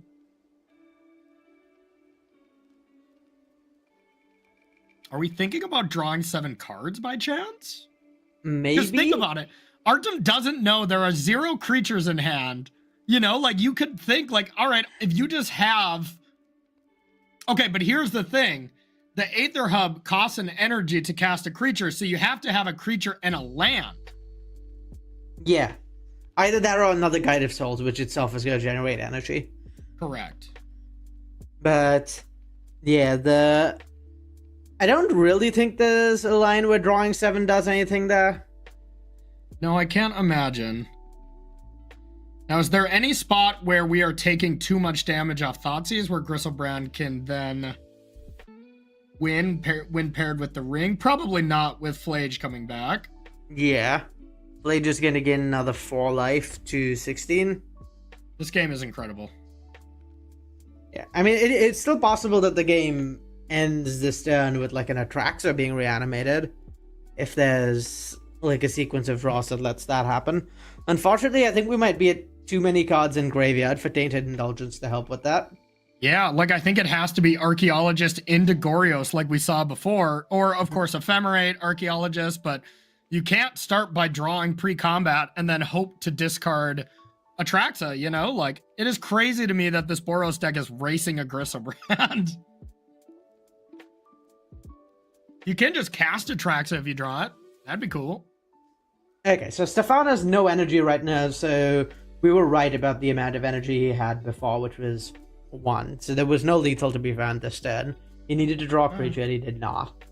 Wrath of the Skies would probably be his best draw. Atraxa! Is that enough? You know? I'm not sure. God. I guess we'll find out. The one thing I could see happening here, Arya, is some spot where you get into combat with everything, and then whatever Atraxa blocks, you fatal push it. So they don't gain life. That seems like the most likely route to victory to me. But Atraxa could also find Solitude White card or whatever. Yeah, I think if Adam wants anything here, it's Solitude, White card, land. Well, I guess you're gonna have. I suppose in Magical Christmas Land, it's Solitude, White card, land, ephemerate, but I don't think that's actually possible given the composition of Adam's deck. Wrath of the Skies could do it. Yeah. But I don't even think there's that many Solitudes. I think there's one left. Like, was it a brick? Oh, well, force for the fatal push. My God, but it's face up, so Thoughtseize can come down and hit that first. Probably start by drawing some cards, I imagine. Yep. I mean, you gotta think Stefan Schutz could probably close this out this turn. There's another Flage. I mean, God, let's see. So how much mana is there here for Stefan? If there is there, I think there is enough for Guide of Souls, Thoughtseize, Fatal Push, Flage. So that puts Stefan at 2 energy, 4 energy, notably. Yeah, and puts Autumn at 7, which I think is not lethal. God, I am still catching up on the math here, but I feel like this is lethal. Okay, so here's the line. So Stefan plays Guide of Souls, plays Flage, kills Philology Archaeologist. You have enough energy. You Thoughtseize away the Force of Negation. You attack with the team, put 2 counters on the Guide of Souls. And then whatever is blocked, the attack trigger from Flage deals 3 damage. The Autumn getting him down to 7, and then whatever is blocked, there's a 3/3, there's a 3/4, a 4/3, and a 6/6. So whichever one gets blocked gets fatal pushed, and that's exactly 7 damage coming in. Exactly 7. This is lethal as long as Stefan Schutz sees it, and it's gonna be Exactsies because Flage leaving. Flage will automatically leave. That will trigger Revolt for Fatal Push, so you can Fatal Push the Flage as well. I'm seeing Exactsies as well, and this might be the most incredible game I have seen in a long, long time. Yeah, what a match. And I mean, I think Stefan's probably going to like spend a while thinking this out, make sure that, you know, he has everything lined up, and then take the line that kills Autumn. Unbelievable. Both decks just operated on such high efficiency. And it looks like Stefan Schutz is even going to have 1 mana to spare here. Still had all these manas. Here is the Flage. That's going to get Legend Rule. You got to make sure you select the right one. And I mean, I was like, is there any world where you don't kill the Philology? I think you still do. Yep. Yeah. Gone. Move to attackers. Trigger Guide of Souls on Guide of Souls. 3 damage upstairs. I don't think there was enough to do 2 Guides of Souls, but... There was not. But, wow, what a game. Unbelievable. Yeah, just masterfully piloted from Stefan there. Just like all the little edges, like playing to like recognizing how to play a longer game against Grizzlebrand, taking like exactly the right edges at the right time, trying to make sure he always had an out for lethal, and then finally finding the line on the last turn. Truly fantastic play. And truly amazingly played by Artem as well. Like, this was a masterfully played match. Huge congratulations to Stefan Schutz making it to the finals of back-to-back Mox events.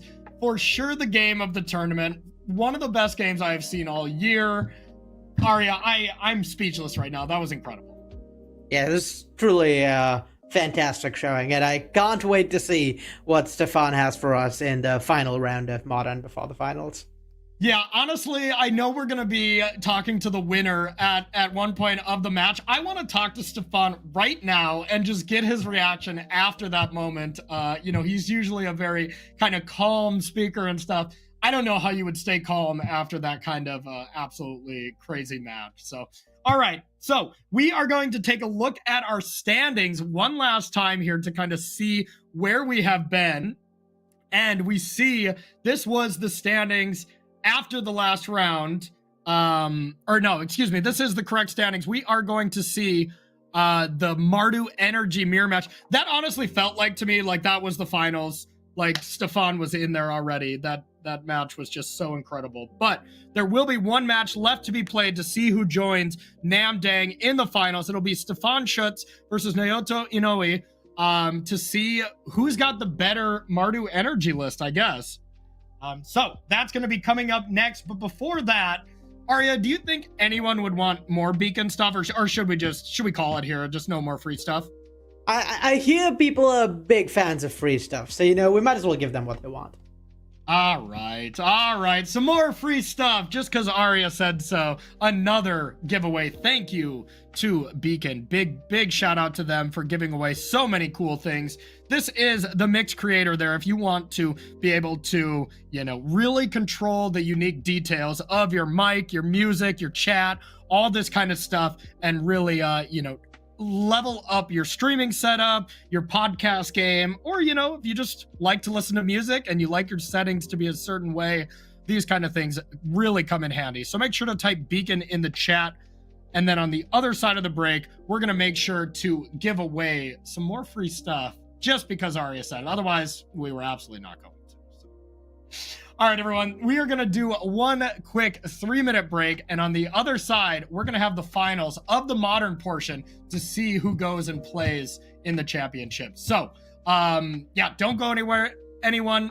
I can't even talk anymore, Arya. I'm so flustered by that game, but don't go anywhere, everyone. We will be right back with the 6th round of this tournament.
let's all take a breath. Let's all take a breath. We're back here at the Magic Online Champion Showcase. We'll all unwind a little bit from that absolutely crazy match because, well, we got an even bigger match here on the horizon. Corey Ballmeister, Arya Karamchandani. Arya, you ready for the finals to see who's going to be playing up against Nam Dang? I'm ready for basically anything after that match. That was one of the best matches of Magic I've seen in such a long time. Yeah, honestly, I think we should just give it to both players, you know, like if we ended on that note, I think that would be totally awesome. We'll just sign off, you know, head out. But I suppose that's not how this tournament works. So let's take a look at the two players that are going to be playing for our World Championship spot here in 2025. It is Naoto versus Stefan Schutz. And these players, you know, we've seen these stats quite a bit. We have Stefan playing 11 years versus 5 years. Qualified via Modern Showcase for Naoto and Legacy Showcase for Schutz. So both players are on Mardu Energy. We've seen the deck lists already. We are going to jump just straight into the match and get this going to see who is going to be our other finalist and our other Worlds competitor here later next year. So getting into the games, what do we like about the hands? Well, I don't like 6 lands from Naruto. I can't imagine you keep that. So the way this matchup goes generally is pretty interesting, where it's like goes one of two very extreme ways, where it's either extremely snowbally and one person gets out ahead early and wins by a landslide, or it gets incredibly grindy and it all comes down to like flages and bombardments kind of picking off everything your opponent has, and then the person with the last flage wins. Yeah, I've seen so many games that get dictated by like Arena of Glorying Giganta in the late game, you know, something like that actually kind of throws it over the edge. So, all right, looks like we for sure had one mulligan here from Naoto, and a keep here from Stefan Schutz. Yeah, this hand from Stefan has Bombardment plus Ajani, which is kind of the strongest thing to be doing in the mirror, but also no one-dropper stuff. Never mind. Yeah. Oh, yeah. Was that a good draw? Did we want that? Yeah, it's decent, you know. It's okay, I guess. All right, so both decks are going to be firing on maximum efficiency, and there's an interesting little wrinkle here. Orcish Bowmaster ends up being nice in the matchup if you can disrupt some things. And this attack, you know, like you almost can never block with just the chance that there could be a Bowmaster. I would love to see one of the players bluff attack like that because you just can't block. It's such a blowout if you do, you know? It screams I have a Bowmaster. I think the only way you ever end up blocking that is if you forget about Bowmaster as a possibility. Never because it's the right play to make. You know, you never know though, because like if I would have been very interested if Naoto didn't have Bowmaster, do you still make that attack? You know, because it's so tough to block. I think I probably don't make that attack because if Stefan forgets that Bowmaster is an out I have in that spot and it's like, oh yeah, I can't think of anything that would punish me, so I'll block, they just lose, right? Yeah, but I think maybe you can bank on Schutz's last match being so intense that like, you know, maybe you'll miss something there as you've been worn out from such a long day of gaming.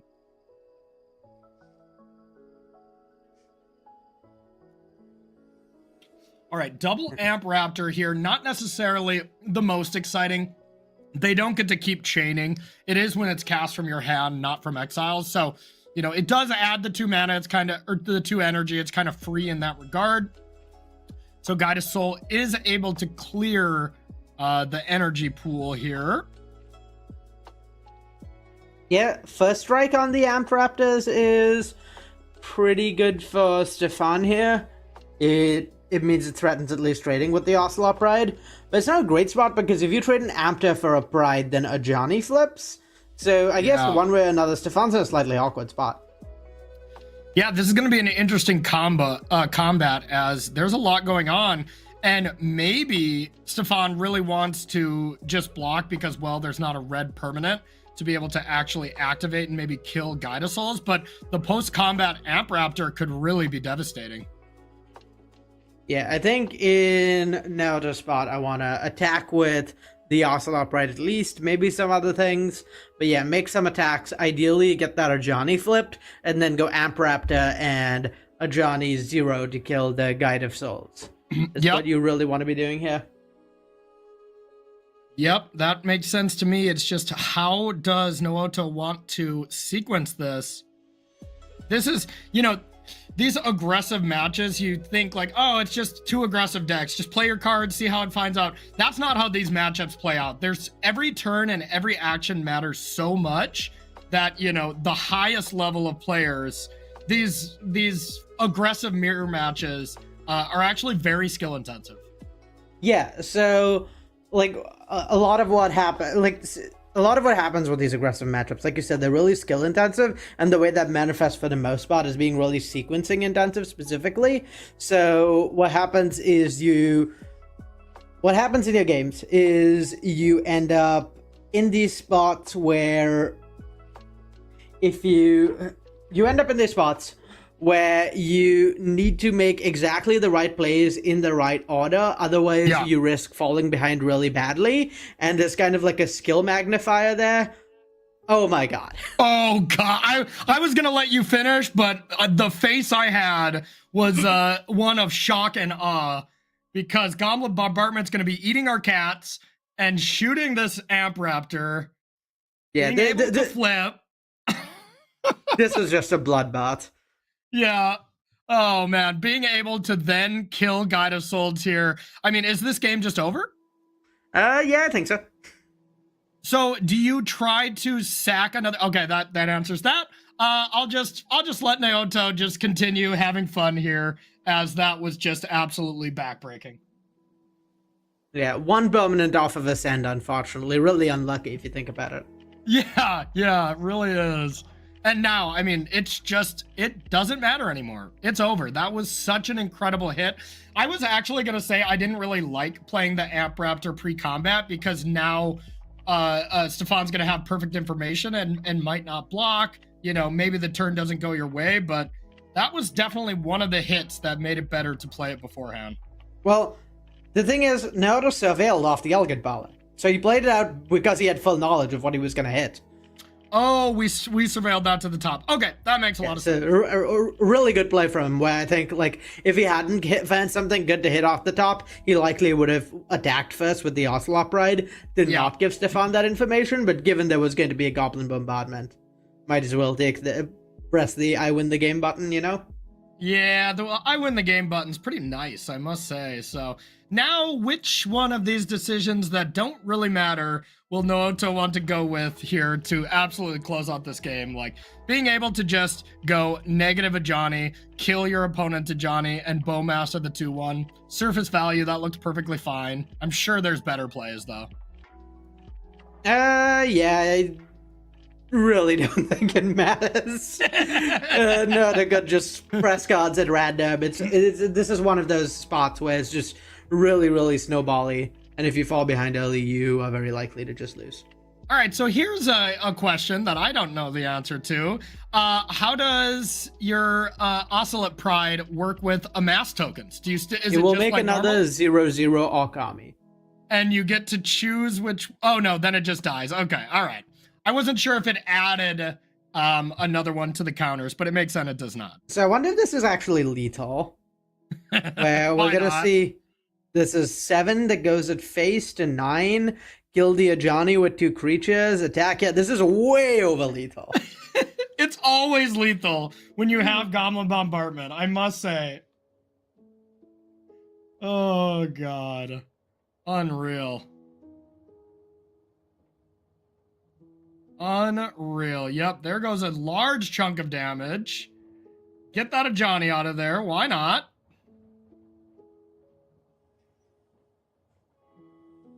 Eat the cats. Kill the cat. Attack.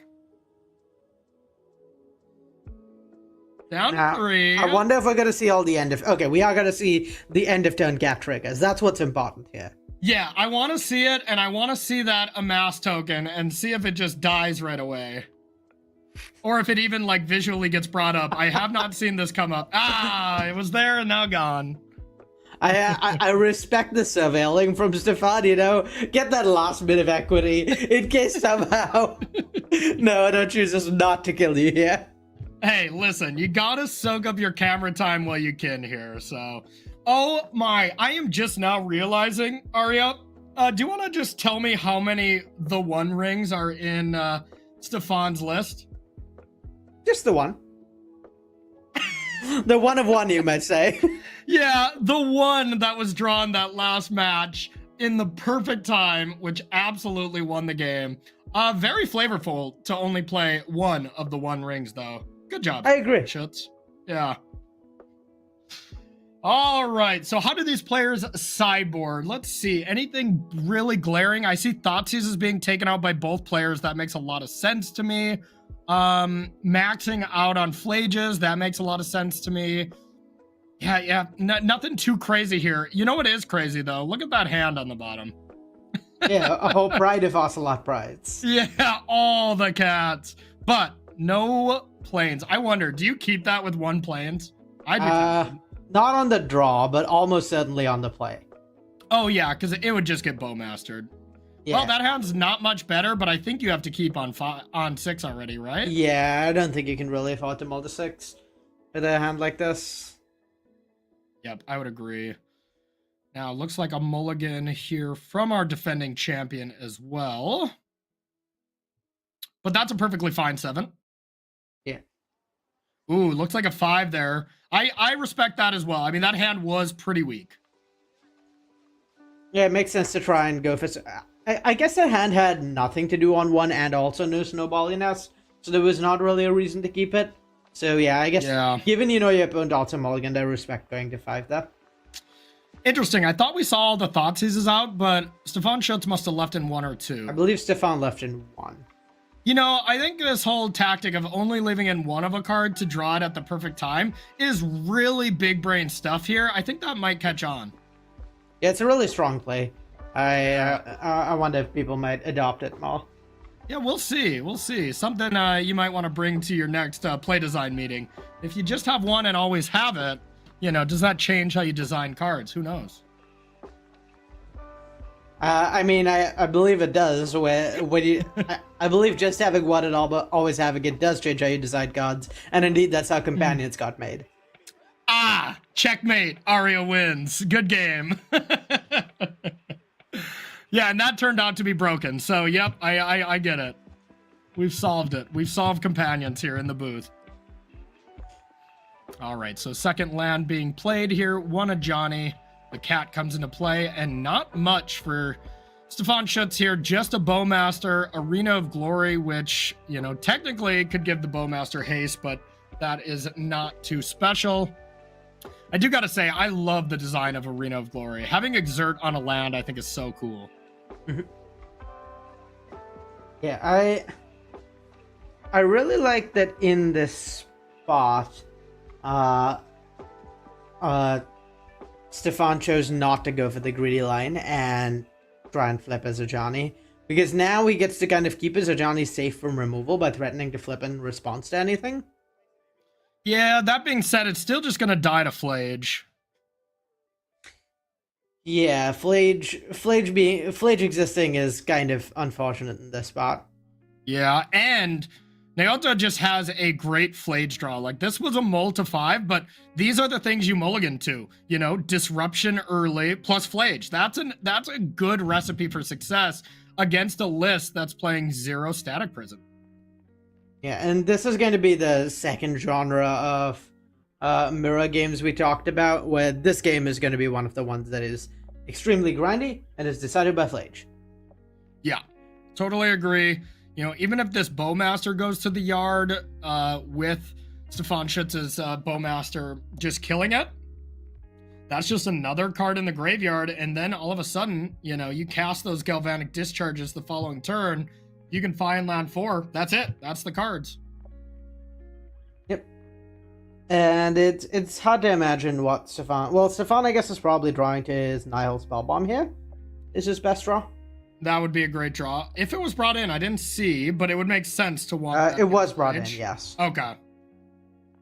Yeah, there's... Oh, I just saw Thraben Charm flashed as well. You can exile the graveyard with that one. That would also help, though. Going up a card, I think, on Nihil Spellbomb would be really important. Definitely. Stefan's not really in a spot where you can afford to be going down cards. The Thraben charm being added to the list as of recent, I think is very, very interesting. It has a lot of applications. You know, there's Flage is also a huge draw here. Yeah. For Oh yeah. Now they're both flaging, except Stefan has an Arena of Glory, so his flage can maybe kill it can kill Nato's flage by having haste. Yeah, we surveilled that, didn't we? Oh god. Woo. Yeah, surveil flage is so nasty. If there's a flage that comes back at some point, I wouldn't even be shocked to see Stefan like have his Bowmasters hit itself, so that he just gets one more card in his graveyard for flage. Yes, and I love holding the Arena Glory here. There's like nothing really that punishes you for just letting it chill for a while. I guess actually there is a punisher. If you draw a fetch land here, you can't do both. So maybe I actually would have liked playing Arena Glory there now that I think about it. Yeah, I do think I prefer denying the information here, though, to Naruto. True. So, it looks like we're reaching for Giganta. Is that a play you want to make, Arya? Just Bowmaster, your own Bowmaster, attack for 13? Wait, it's 14. It's lethal. Oh, but yeah, I think that's what you do here. But you do have the discharge to kill the Orc army, so yeah, this is not like lethal that way. There's still gonna be a flage left over though, which is, slightly problematic, just a little bit.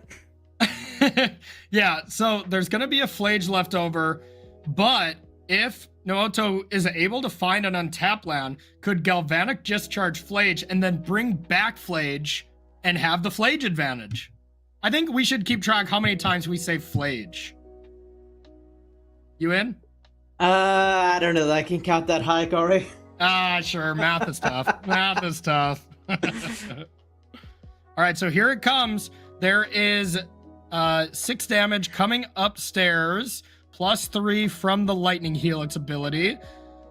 So Galvanic Discharge is going to put Naoto up to 1 energy and down to 2 life points. So we need a land that is not a shock land. Yeah, something like Amp Raptor might do it too, just to generate energy. Okay. That, you needed it to be a red fetch, right? I believe so. Yeah.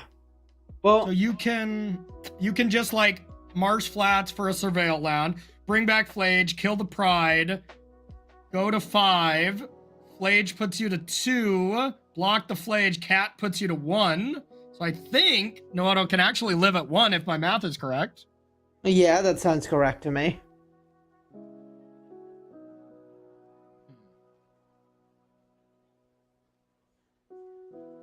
But very close margins. I don't think there's a better line, unfortunately. If only Naoto could accept a dead in life payment and pay down below 0 to shock, only to regain the life off Flage. But yeah, he needs to cast a discharge before the Flage. We're gonna need you to change the rules of Magic real quick to allow that to happen. We gotta also let the coders for Magic Online get that going, but... Wait, no, this is lethal, right? Because he loses a life off the fetch? Oh, yep, because losing a life off the fetch. Yep, absolutely. Because, yeah, the cat will just finish this off. Yep. Nothing else you can do. Yep, that'll be exactly lethal. And, man, what just a fitting way to be going to a Game 3 once again. We've had a lot of Game 3s when it has really mattered. Yeah, really close matches, I'd say, on the whole. And I love when there's close matches at a level like this, when you get to see players just give it their all, and so the best in the world try their hardest to win. Yep, absolutely. Close game, and this was a mulligan to 5 from Naoto, so, being able to still just fight through it was impressive. All right, looking into a game number 3 here. Anything change as play draw for these players? I don't think so. I mean, Totsi's gets worse. So I wonder on the draw. So I wonder whether Stefan would consider going down to 0 here. But ultimately, Yeah. the cards that are good, and the cards that are bad are like pretty bad. Like if you look at Stefan's list, sure, Totsi's not great on the draw, but what's he gonna play instead? All his other options are way worse. Oh yeah, what are you gonna play? Deafening Silence or one Ob Nixilis? You know, literally all those cards are terrible but Thoughtseize. So it makes sense that the one of Thoughtseize is in the deck because it just can't be taken out. Which is fine. It ended up being pretty good that game. That is true. And I mean, who knows? If Naruto mulligans a bunch on the play, then Thoughtseize could be especially brutal. Yeah, absolutely. Okay, so game number 3. Winner of this game goes to the World Championship here in 2025. Everything on the line, starting with Naoto. How does this hand look? It's pretty land heavy, but it's good. Yeah, these are pretty interesting hands for both players. 5 lands is just really tough for Madu to keep, particularly because Guide and Ajani don't really inherently do anything together. So I'd be pretty tempted to mulligan this. Meanwhile, Stefan's hand. Now, that's cooking. That's a hand I would probably keep. Would you? I don't. Oh man. I mean, if you know a land's on top, this hand is busted beyond belief. You know, if you get 2 land, if you play land 2 on turn 2 that isn't a tapped surveil land, you are probably winning the game because you're also not super vulnerable to Bowmaster, as you're just gonna start with the Guide of Souls first and get the prides going as your like later plays. So would you keep both of these hands? I think there's an argument to both sides to mulligan either one of them or both. Yeah, I'd keep Stefan's hand because I believe in the heart of the cards, not because I necessarily think it's 100% the objectively correct thing to do. I think it's pretty close. It's not heart of the cards, it's heart of the cats. I believe in the heart of the cats.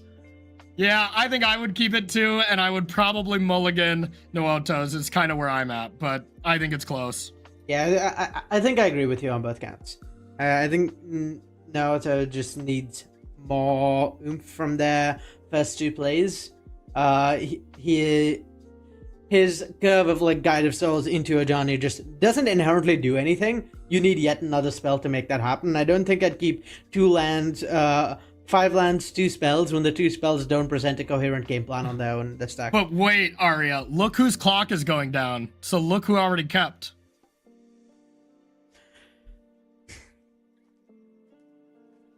Given we're on Stefan here, so your it's the choice. Opponent kept 7. I wonder if that changes your decision in Stefan's spot. I mean, regardless, Naoto kept that, which is, you know, I mean, definitely defendable because you have a great turn 1, turn 2. But outside of that, it's buy Gigantha and Cry. But now, I mean, this is a tough choice as well from Stefan Schutz, but we will see what he does. How good is this hand if you don't draw a land till turn 3? Is it still okay? Just going Guide of Souls, go. That's your first 2 turns. Well, I'd go Guide of Souls into Ocelot Pride, right? So yeah, probably. My thought is that if there isn't a Bowmasters, this hand is still quite good if you don't draw a land on turn 2 and do draw one on turn 3. Both players kept. I'm so here for this. This is going to be exciting. This is going to be one hell of a match. I expect it to be over pretty quickly, one way or the other. I think this is going to be one of the snowball games and not the Flage games.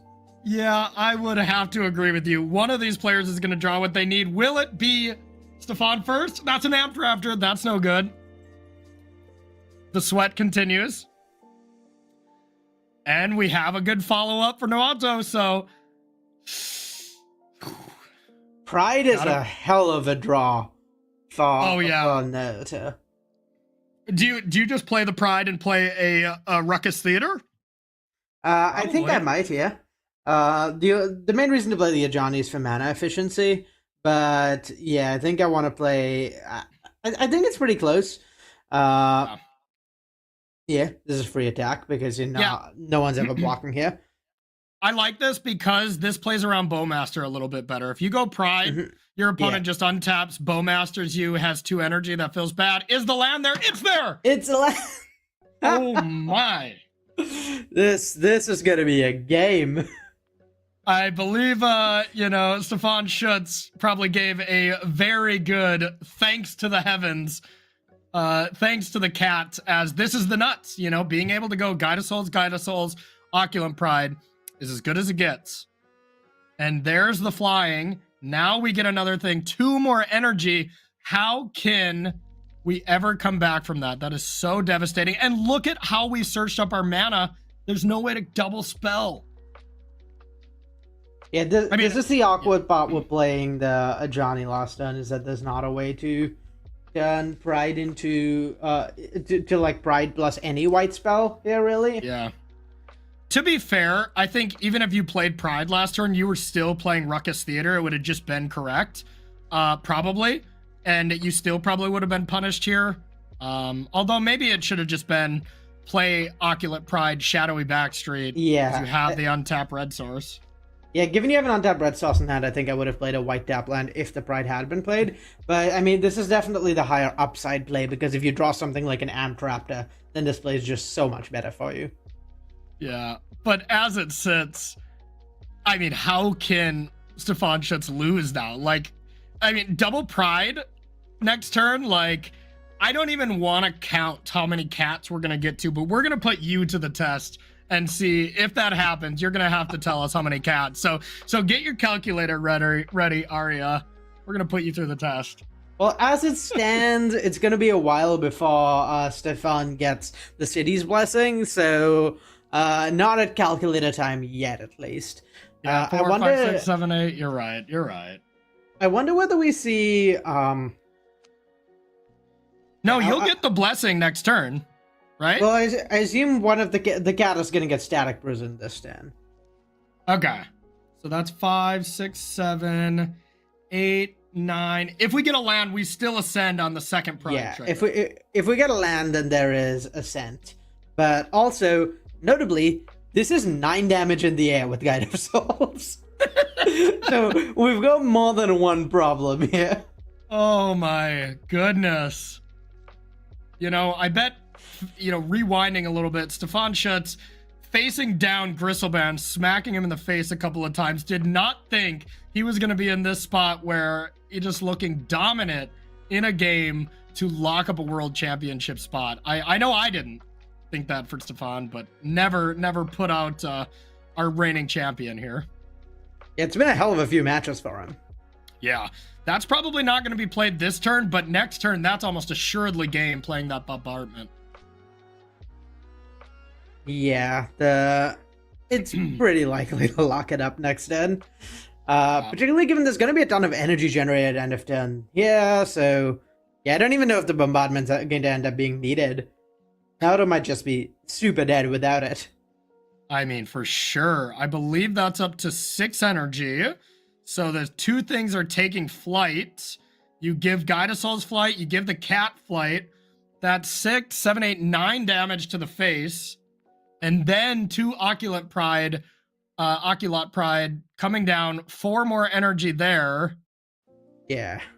Ocelot Pride plus Guide of Souls is a hell of a combo. Incredible. Here's some more cats as well. Is it too late, though? Yeah, this is going to be a lot of cats. The first one's going to make 2. The second one's going to make 4, but I don't think that's going to get us there.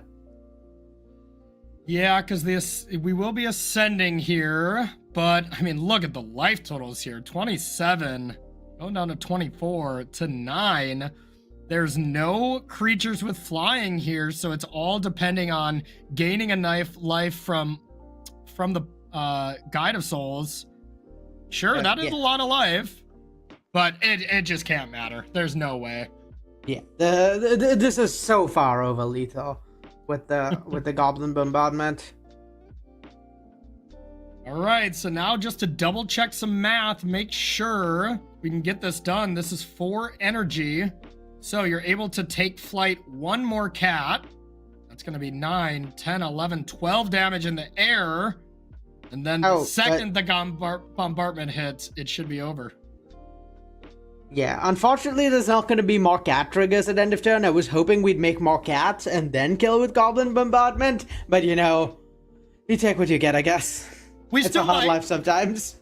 We'll see. Well, there what, wasn't life gain Nuance- this turn, so there can't be more cats made. Oh, yeah, bummer. You could have flew the Oculate Pride, but if there was a removal spell, that would just be a incorrect line. And here it is. Stefan Schutz goes back to back by making it to the finals here of another Mox. Huge congratulations. You win it the last time to get yourself a World Championship invite. You know what? That was easy, says Stefan. I'm going to do it again. Qualify for the World Championship here in 2025. Our reigning champion does it again, Arya. Hell of a performance from Stefan. Some insane games he had to play. Insane. I still will say that Gorios match was the game and match of the tournament, but had to get through that point to then play this crazy Mardu Energy mirror match here, where, you know what? That was not an easy keep.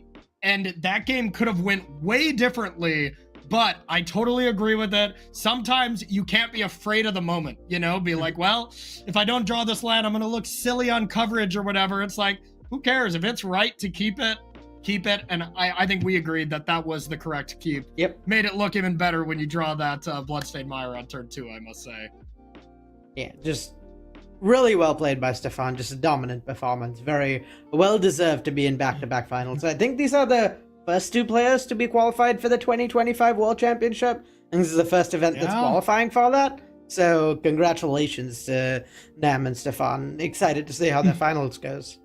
Two in the queue for Worlds 2025. So Arya, any closing thoughts here from our modern pod here before we take a look at standings?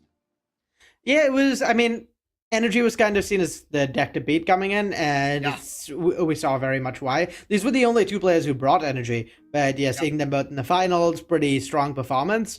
And I'm kind of interested to see how the finals itself of the tournament plays out, because we also, the other decks, there were only two decks we had multiple copies of. It was this Energy deck and this Domain Rhinos deck, which we got to saw 0 times in the Swiss, but we will be seeing in the finals. So I'm really excited to see how that matchup plays out, and whether this Rhinos deck that was kind of, it looks like, very much prepared for Energy, is able to hold up to it in the finals. Yeah, so let's take a look at standings. Let's see how Namdang actually did with Rhinos here. No. Okay, so Namdang is trying to get the first match win with this Rhino deck. You know Nam probably doesn't have the most confidence going into it, but, you know, maybe didn't play up against Energy at all, as, you know, these two Energy decks that were in the field made it to the final. So there it is, our champion for the modern portion. Stefan Schutz made it to have one last match between Namdang, Stefan Schutz, and now they both have the most coveted prize of being able to make it to the World Championship, but they get to win some more money. There's a solid $4,000 on the line between these players, so these players very much want to win this. We are going to take ourselves a short little break, a quick 3-minute break, and we will have the finals of all finals here on the other side. Don't go anywhere. We'll be right back here at the Magic Online Champions Showcase.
All right, everybody, welcome back here to coverage of the Magic Online Champion Showcase. For one last time, I'm Corey Ballmeister, that's Arya Karamchandani, and we are going to be bringing you the finals here between our two 2025 Worlds competitor. I bet both of them will listen back to that and be like, ooh, that sounds nice. I like that. So let's take a look at these two players. Let's get a head-to-head going for one last time here on the weekend. We got Nam on the left. We got Stefan on the right. These players are some of the grizzlied veterans here of this event.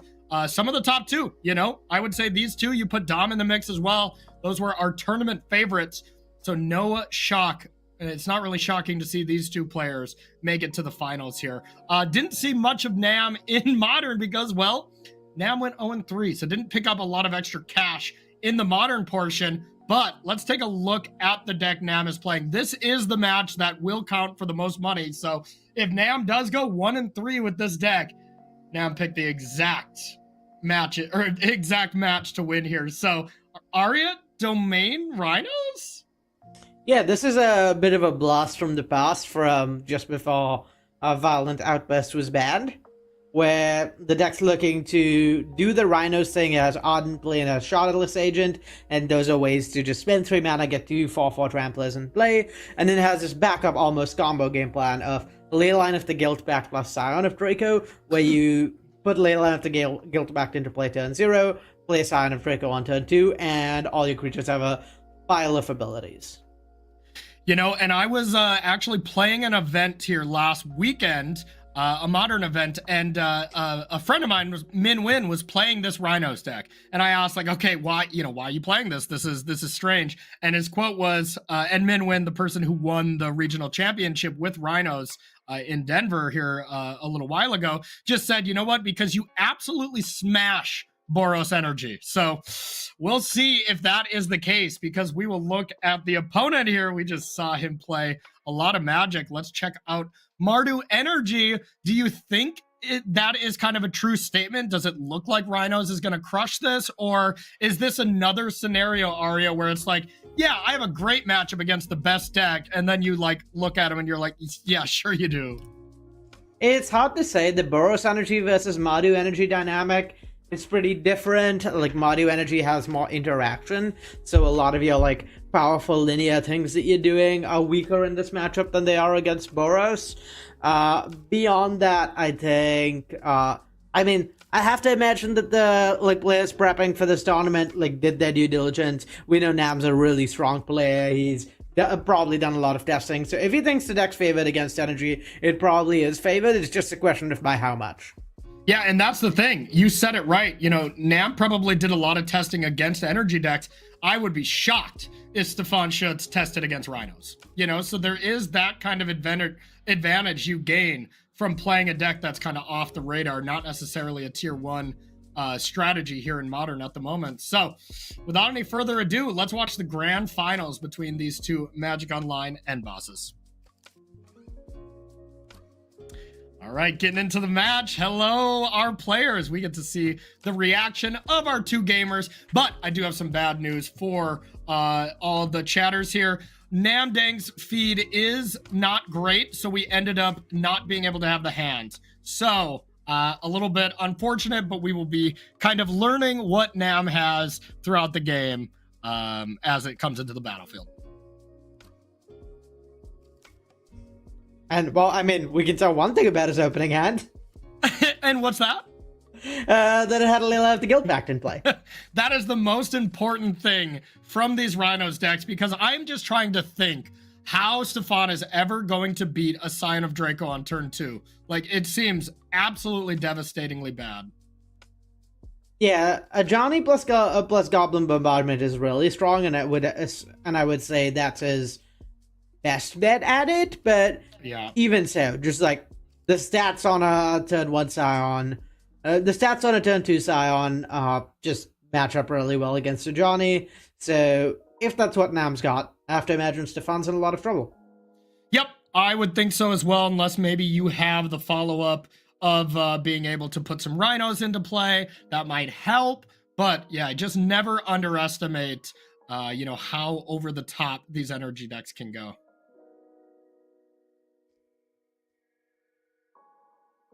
Yeah, I think I really like Amp Raptor here rather than the Johnny. Just recognizing that, Leyline plus Scion, really, really hard to beat. So Amp Raptor gives you some chance of hitting Thoughtseize and some chance of hitting Thraben Charm. And either of those could kill the Leyline.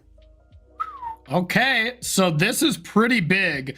If you can have subtlety to get rid of Amp Raptor plus a Scion, now that's something Nam can really come back from for sure. Yeah, I imagine that this means Scion in hand. I cannot think of any other reason the subtlety ever gets cast here.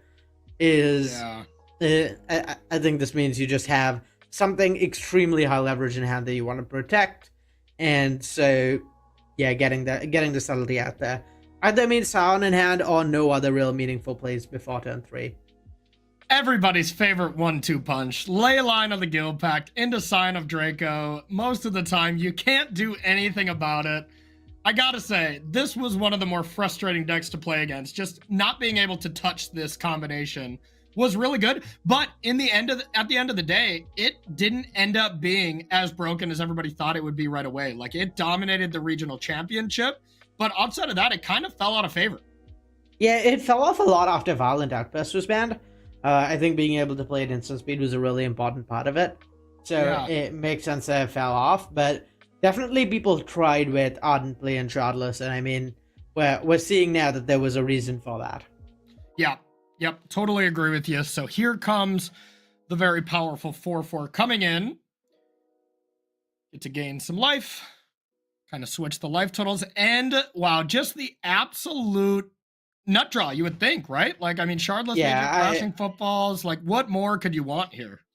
I don't think a draw like this is particularly beatable for Horus Energy. I suppose. I mean, after that attracts a Goryo's hand, I'm not counting Stefan Schutz out ever. That's just a rule. Yeah, I wonder how close Stefan is to just killing Nam. I think too far off. I think like Bombardment deals 1 to face, Ajani deals 3, second Ajani comes down.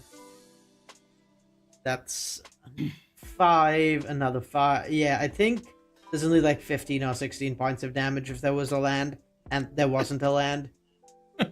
I like that you say that. Only 15 or 16 points of damage from your Boros aggressive deck without attacking. Like, just think how absurd that sounds in the abstract. Sorry, I think I was wrong, actually. I think there was like 13 damage. Yeah, that seemed a little high, but... just a paltry number, you know? Yeah. I was letting you do the math on that, as that seemed not quite there.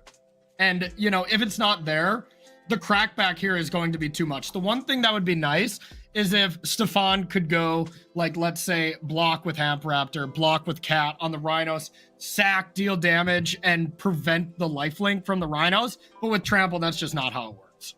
Well, also they have flying, I believe. That also is a factor. I believe... Oh, it's so hard to keep track of which keywords Scion grants. Oh, yeah, no, they have all the things. Yeah. They have First Strike, but not flying. Because Scion inherently has flying. Oh, sure. But yeah, they still have Vigilance and all that kind of stuff. So it's Vigilance, Lifelink, First Strike, doubly Trample, and Hexproof. Double Trample comes up quite a bit, I imagine. Yeah, sometimes First Trample isn't enough, and you just need Second Trample. That's true. Just like Second Breakfast. When your first breakfast isn't enough, sometimes you need a second one. All right, so here comes an attack for 14. Seeing if we can do anything here. And, always play every game like you're in it, because there are ridiculous games that you win as long as you keep at it. Like, this might be a game where if they were testing, together for the Pro Tour or whatever, just pack it in and be like, yeah, this isn't going to work.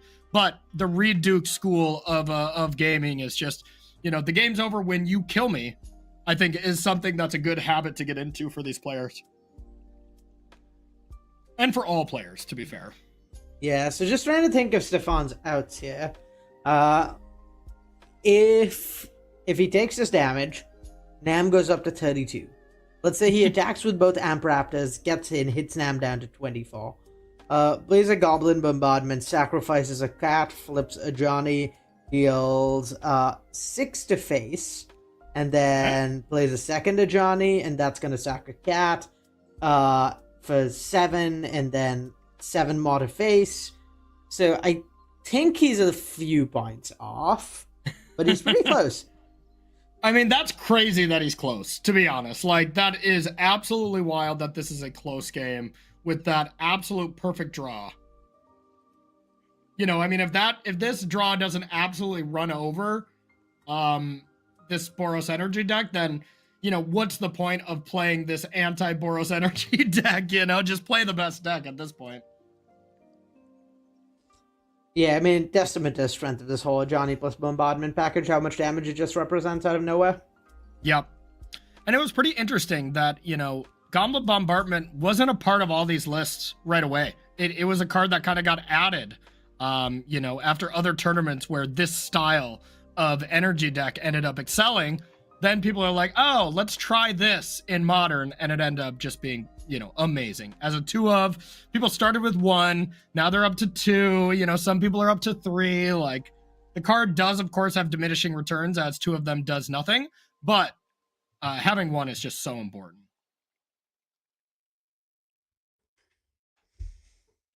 Yeah, this is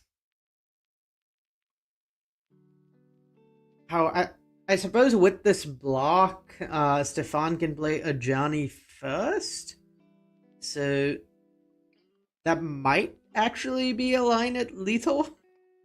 Yeah, where that's 8 in the air from the Amp Raptors, assuming Nam doesn't block down to 24. But yeah, you're gonna block, right? Oh, I guess it doesn't matter. Well, you can only block with the Scion. Oh, it didn't. Yeah. There wasn't a land drawn, so it's a moot point. There needed to be a land drawn for it to even be a conversation. But if there was a land drawn, there was no block, then there'd be 8 off the first Ajani, sacrifice a token, 8 off the second Ajani, sacrifice 8 creatures. That's another 8. It should have been exactly enough. No way. Yeah, with the with no Goblin Bombardment, I don't think it's possible. Oh, that would have just been absolutely disgusting. I mean, this is all, of course, assuming Nam didn't block. Given the bot, Nam might have blocked because that's kind of the only way he loses, and he could have done the mat. But yeah. But then if you do block, like, then the board is just manageable. Like, you know, that many rhinos, you can just probably find a way to instead, like, a Johnny down tick kill a rhino. You know, like, you change the plan. You know, Stefan would not go just face, would instead try to just not die in the crackback. Yeah, I wonder actually if Stefan can play a slightly longer game here and try and not die in the crackback. Because if we go like Guide of Souls into a second Ajani, 0 the first Ajani, do a bunch of damage. There's a flying first striking Amp Raptor on defense. Yep. He's getting a lot of life this turn. Oh my. Yeah, you can't really block that. You gotta just take it. Go to 28.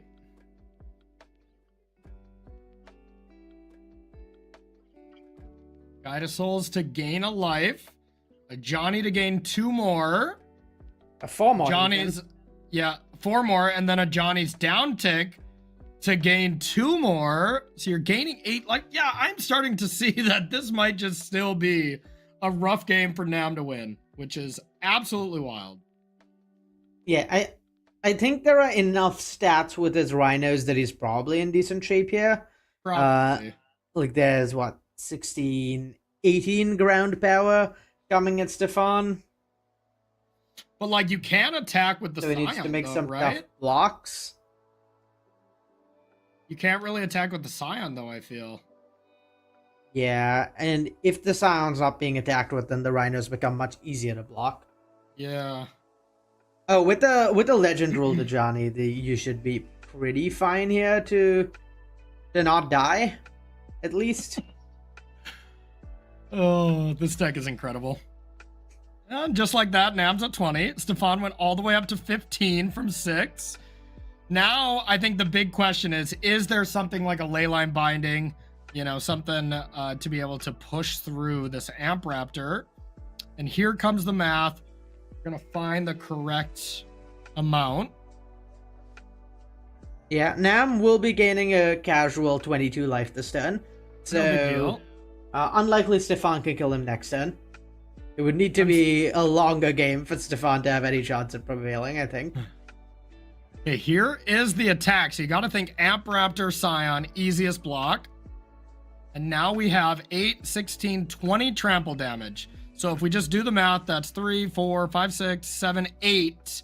That's taking 12. So this should have Stefan going to 3 by my quick math. And maybe you just go to 1 and keep your Guide of Souls? We'll see how Stefan blocks. Yeah.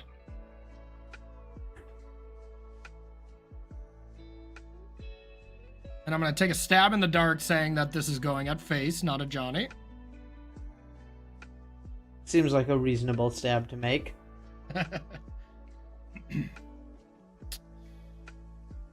Does get the Guide of Souls into combat.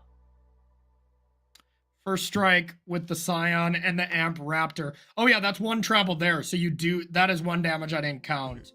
So yeah, you're actually taking 13. So this is Stefan to 2. If you don't block with everything. So leaving 1 cap back would put Stefan to 1.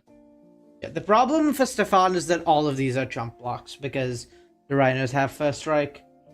Yeah. If there's a leyline binding of cards, he's extremely dead.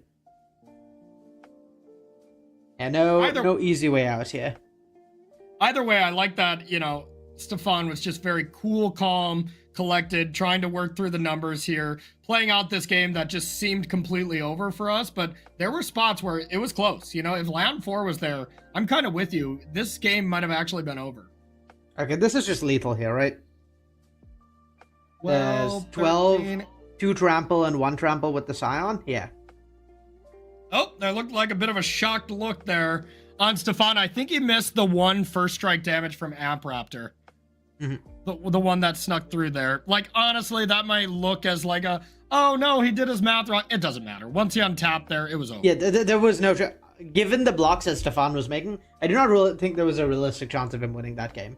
No, me neither. Me neither. So, game number 2, Namdang takes down the first game with a very incredible Rhinos draw. And wow, Deafening Silence comes in. That is a nasty one against the Rhino deck. That's not fair. Yeah, it's nice. It's a little awkward against the deck as it's structured right now because you can pull Shardless Agent into Rhinos. Can you? Which is pretty tough, yeah. Deafening Silence restricts your non-creatures. Oh, non-creatures. Yeah. So of course, it's a little awkward in that aspect. Okay. Silly. I still think it's probably worth bringing in, but there is the namesake card. Leyline coming in with Nam staying at 7 cards, so could essentially have the same kind of draw. Yeah, Deafening Silence, now that you say that, I don't think actually seems that good. It just shuts down Ardent Plea. Maybe that's a case of just like, hey, there's nothing else to bring in. But yeah, I'm kind of with you. That doesn't seem ideal to me. Yeah, it's a little tough because Stefan's deck's not like hyper optimized for this matchup, unlike Nam's deck, which is extremely built to prey on this specific matchup. Yeah, I bet Nam was just like, I hope half the field is Rhinos, or I hope half the field is Boros Energy, you know, and just kind of go with it, and just hope that you run into a good matchup over and over. Okay, we'll see if Scion's here. If so, I mean, you know, Stefan shuts his hand is pretty much invalidated immediately.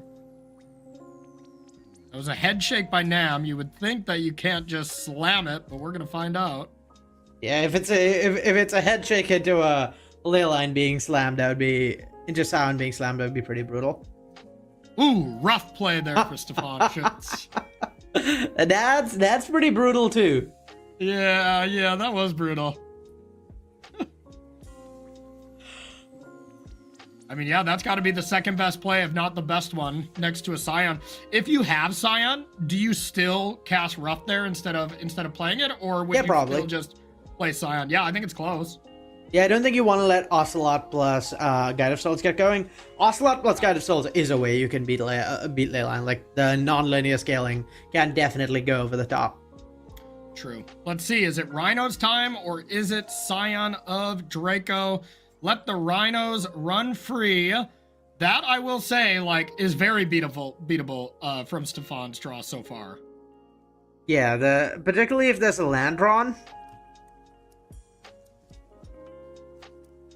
Still no land.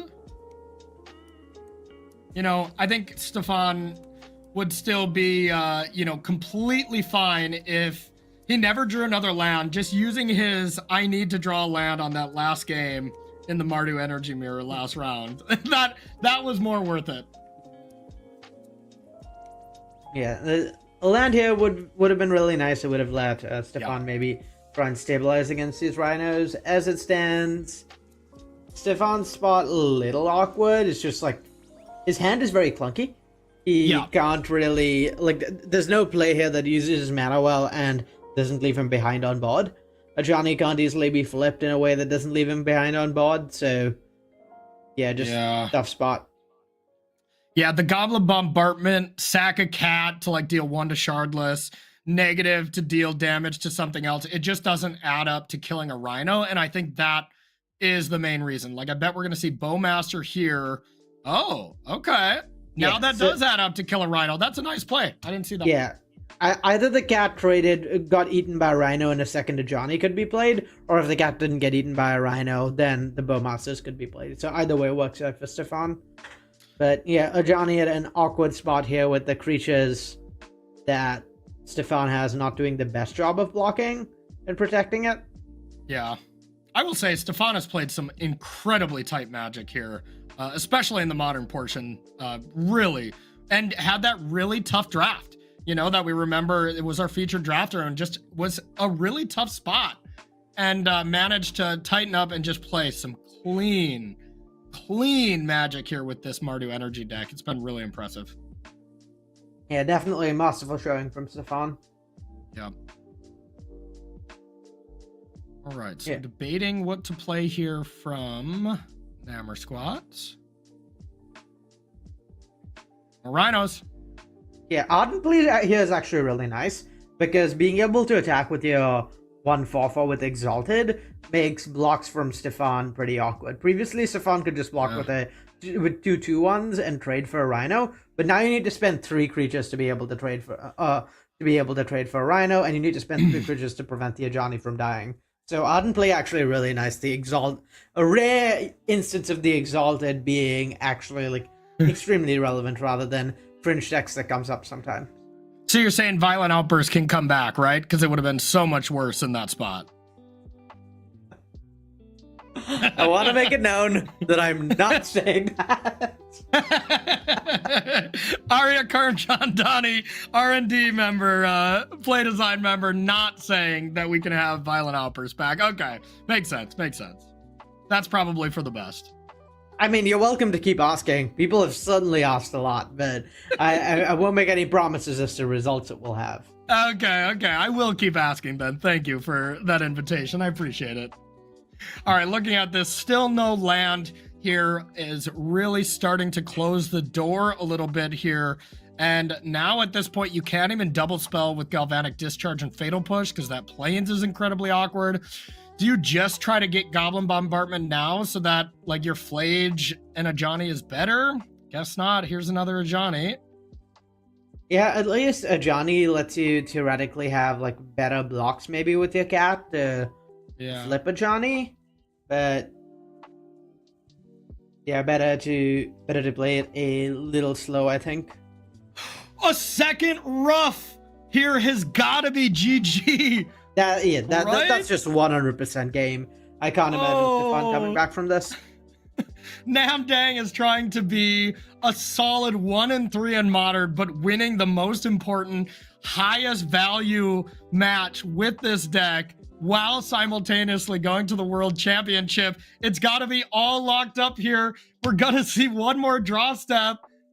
And you see a little smile there from Stefan Schutz. And there it is. That is our champion. Nammer Squad's taking it down. Absolutely pumped.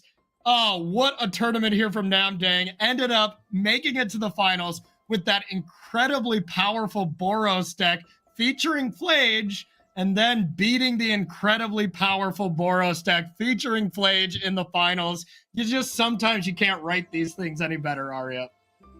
Yeah, just stellar play. Well, honestly, excellently done through the tournament by now. We saw some fantastic matches, and I mean, he brought the deck to the tournament for a reason. It beats up on energy, and well, it certainly beat up on energy in those games. That matchup looked rough, especially with all those roughs coming in. I mean, rough tumble, that's one heck of a card. I was thinking, why do you want to play that instead of like Pyroclasm?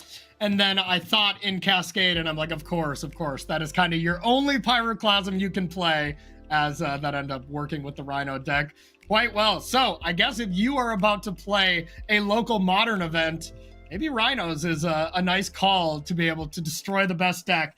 You know, that is really interesting. Do you think this is a deck that's good in the open metagame? Or is this just a deck you would bring to one of these small tournaments to be able to have a metagame call? I think ultimately I'd probably only bring it to a small tournament. We saw Nam and Dom's performance in the Swiss, and it was not particularly inspiring. I believe in the Swiss they went 1-5 between them, and I don't know whether Dom's one win came against Nam or not. So maybe not a tournament for maybe not a deck for all for like larger tournaments, but a really good call if you are going somewhere local. Expect there to be a lot of energy and want to beat up on it. Makes sense to me. So that is it for our play. Now we are going to have our champion, Namdang, giving a chat here with our fearless leader here of Daybreak and Magic Online. We got Torben, who sat down and talked with our champion. Let's listen in. Dope. Thanks so much for joining us, everyone. Nam, thanks so much for joining me as well here in the booth. How are you feeling going into these modern matches, knowing that you're going up against some of the top competitors? First, pretty nervous. I know Stefan's like an insanely great player, so pairing into him round one was a bit rough, but I did like my energy matchup. I felt pretty confident about that, so I think I like my deck choice, and everything just kind of worked out as seen like in the finals. So talk to me about your deck choice. Why did you pick that deck, and what was the goal behind it? Because there's a lot of decks right now in the meta, and Rhinos, hilariously enough, is very, very fast, and you did play fast games. Yeah, so Rhinos is very underrated right now. Going into post-Nadu Modern, I figured that I tested with Karate Dom actually, so both of us played 74, 75 Rhinos, and we both basically independently came to Rhinos. I went and was like, hey, what do you think about Rhinos? Like, oh, I've also been thinking about Rhinos. So that was already started to a good sign.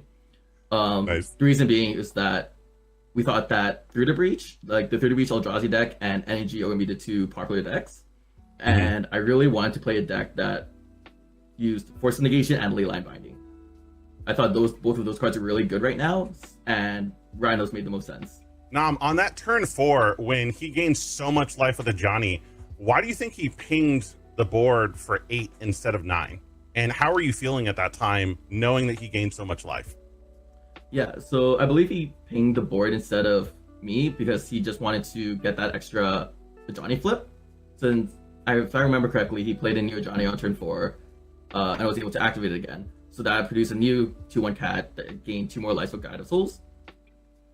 I felt pretty comfortable with it because the only card I was really scared of was the Thraben Charm. It's just one of in his main deck, and I was scared of him blowing up my Leyline. Because once my Leyline gets blown up, the board just opens up for him to actually block and try to trade with my Rhinos. But since he didn't do that, I just felt super safe on board. So going into game 2, you're feeling really confident, it sounds like, and you knew that you were just going to take it and run with it, which is what you did. Yeah. He did get me round 1 of Swiss, so I was a bit on edge from that match, knowing that it is possible for me to lose this. Yeah, I mean, it's all on the luck of the cards, right? Sometimes you draw it, Yes. sometimes you don't. So it's wild that it went this way because you actually won the cube section completely, 3-0'd it. Talk to me about how much prep you did going into cube. So going to cube, with this iteration of the cube, I actually didn't play that much. Over the past few months, or like just cube in general, I've played a ton. So I was already feeling really comfortable with cube. It was mainly just the new iteration that I wasn't familiar with. But a lot of the tendencies just carried over. So why did you pick some of the color combos that you did? Yeah, so I'm a huge fan of being white or black-red. I think just playing to the board, attacking is pretty beneficial and like pretty strong. I mean, you play aggressive decks. It makes sense. Like you're playing an aggressive deck in the vintage portion. You played an aggressive deck on the modern portion, and it went really well for you. Well, you know what? Thank you so much for being here. Thank you so much for taking the time to talk with me. Is there anyone that you want to thank or anything you want to say to our audience or anyone on stream right now? Well, first of all, shout out to the Protect Test with Karate Dom. I think we did like a great job preparing for this event. We also just took both leaderboard spots in the mock season. We just tested together for all the events and it just worked out. Also, shout out to all the other people I've tested with throughout the season. Thanks so much being here with me, Nam, and being in the booth. I really appreciate you taking the time. Corey, we're coming back to you in the booth right now, and we can't wait to see you next time. All right, everyone, welcome back to the booth. Nice interview there, Torben, and a huge congratulations to Nam Dang. What a performance, taking down the cube drought, then winning the last match that matters here with Rhinos. They definitely thought it was kind of the deck for the tournament, expecting to play against a lot of energies. Maybe didn't play against as many as they liked, but still got the W there. Arya, before we look at our final earnings, do you have any final thoughts here of this event?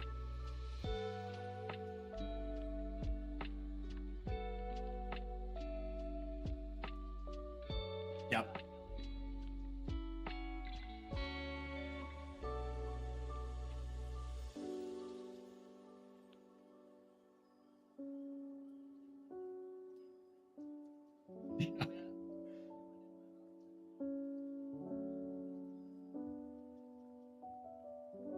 So it was. Sorry, I think I might have been muted. Oh, were you? Oh, okay. I guess I'll ask you one more time. What's your kind of final thoughts here of Modern before we kind of show to how much money these players ended up winning? Yeah, so I think a worry with a lot of these smaller tournaments is you're going to get into these spots where a bunch of people bring the same deck and like it's a same matchup over and over again. And I really enjoyed how diverse the decks we saw today were and how we saw a lot of different types of engaging magic. I mean, we saw some fantastic matches. That Goryo's versus Energy match is not something I'm going to forget anytime soon, but just overall, a lot of really good magic, a lot of really different play styles, and I really enjoyed all that dynamic gameplay. Yeah, absolutely. So let's take a look to see the final earnings of these players and see who really took home the most cash here. There we go. Up top, Nam Dang, our champion, wins $12,000. Just a small amount behind Nam with Stefan Schutz at $11K. And then the rest of the players had a solid finish as well. Not a bad day at the office there, Arya. No, not too shabby. I'd be pretty happy with that regardless of how much you went home with. Yeah, absolutely. All right, everyone, that is going to do it here. That is going to do it here for the rest of our broadcast. I want to thank everyone here from the production team, everyone at Magic Online, everyone at Daybreak. Big thanks to Beacon for sponsoring this event and giving away a bunch of cool stuff. And most importantly, got to thank the audience for watching. And really, most importantly, Arya, I want to thank you for being the best co-pilot someone could ask for. Any final closing thoughts before we head out? Not really. I mean, I had a blast casting this event, and I always have a blast casting with you, Corey. So thanks everyone for tuning in. All right, thanks everyone. We will see you at the next Magic Online Champion Showcase here not too long from now. Thank you so much for watching, everyone. We'll see you next time.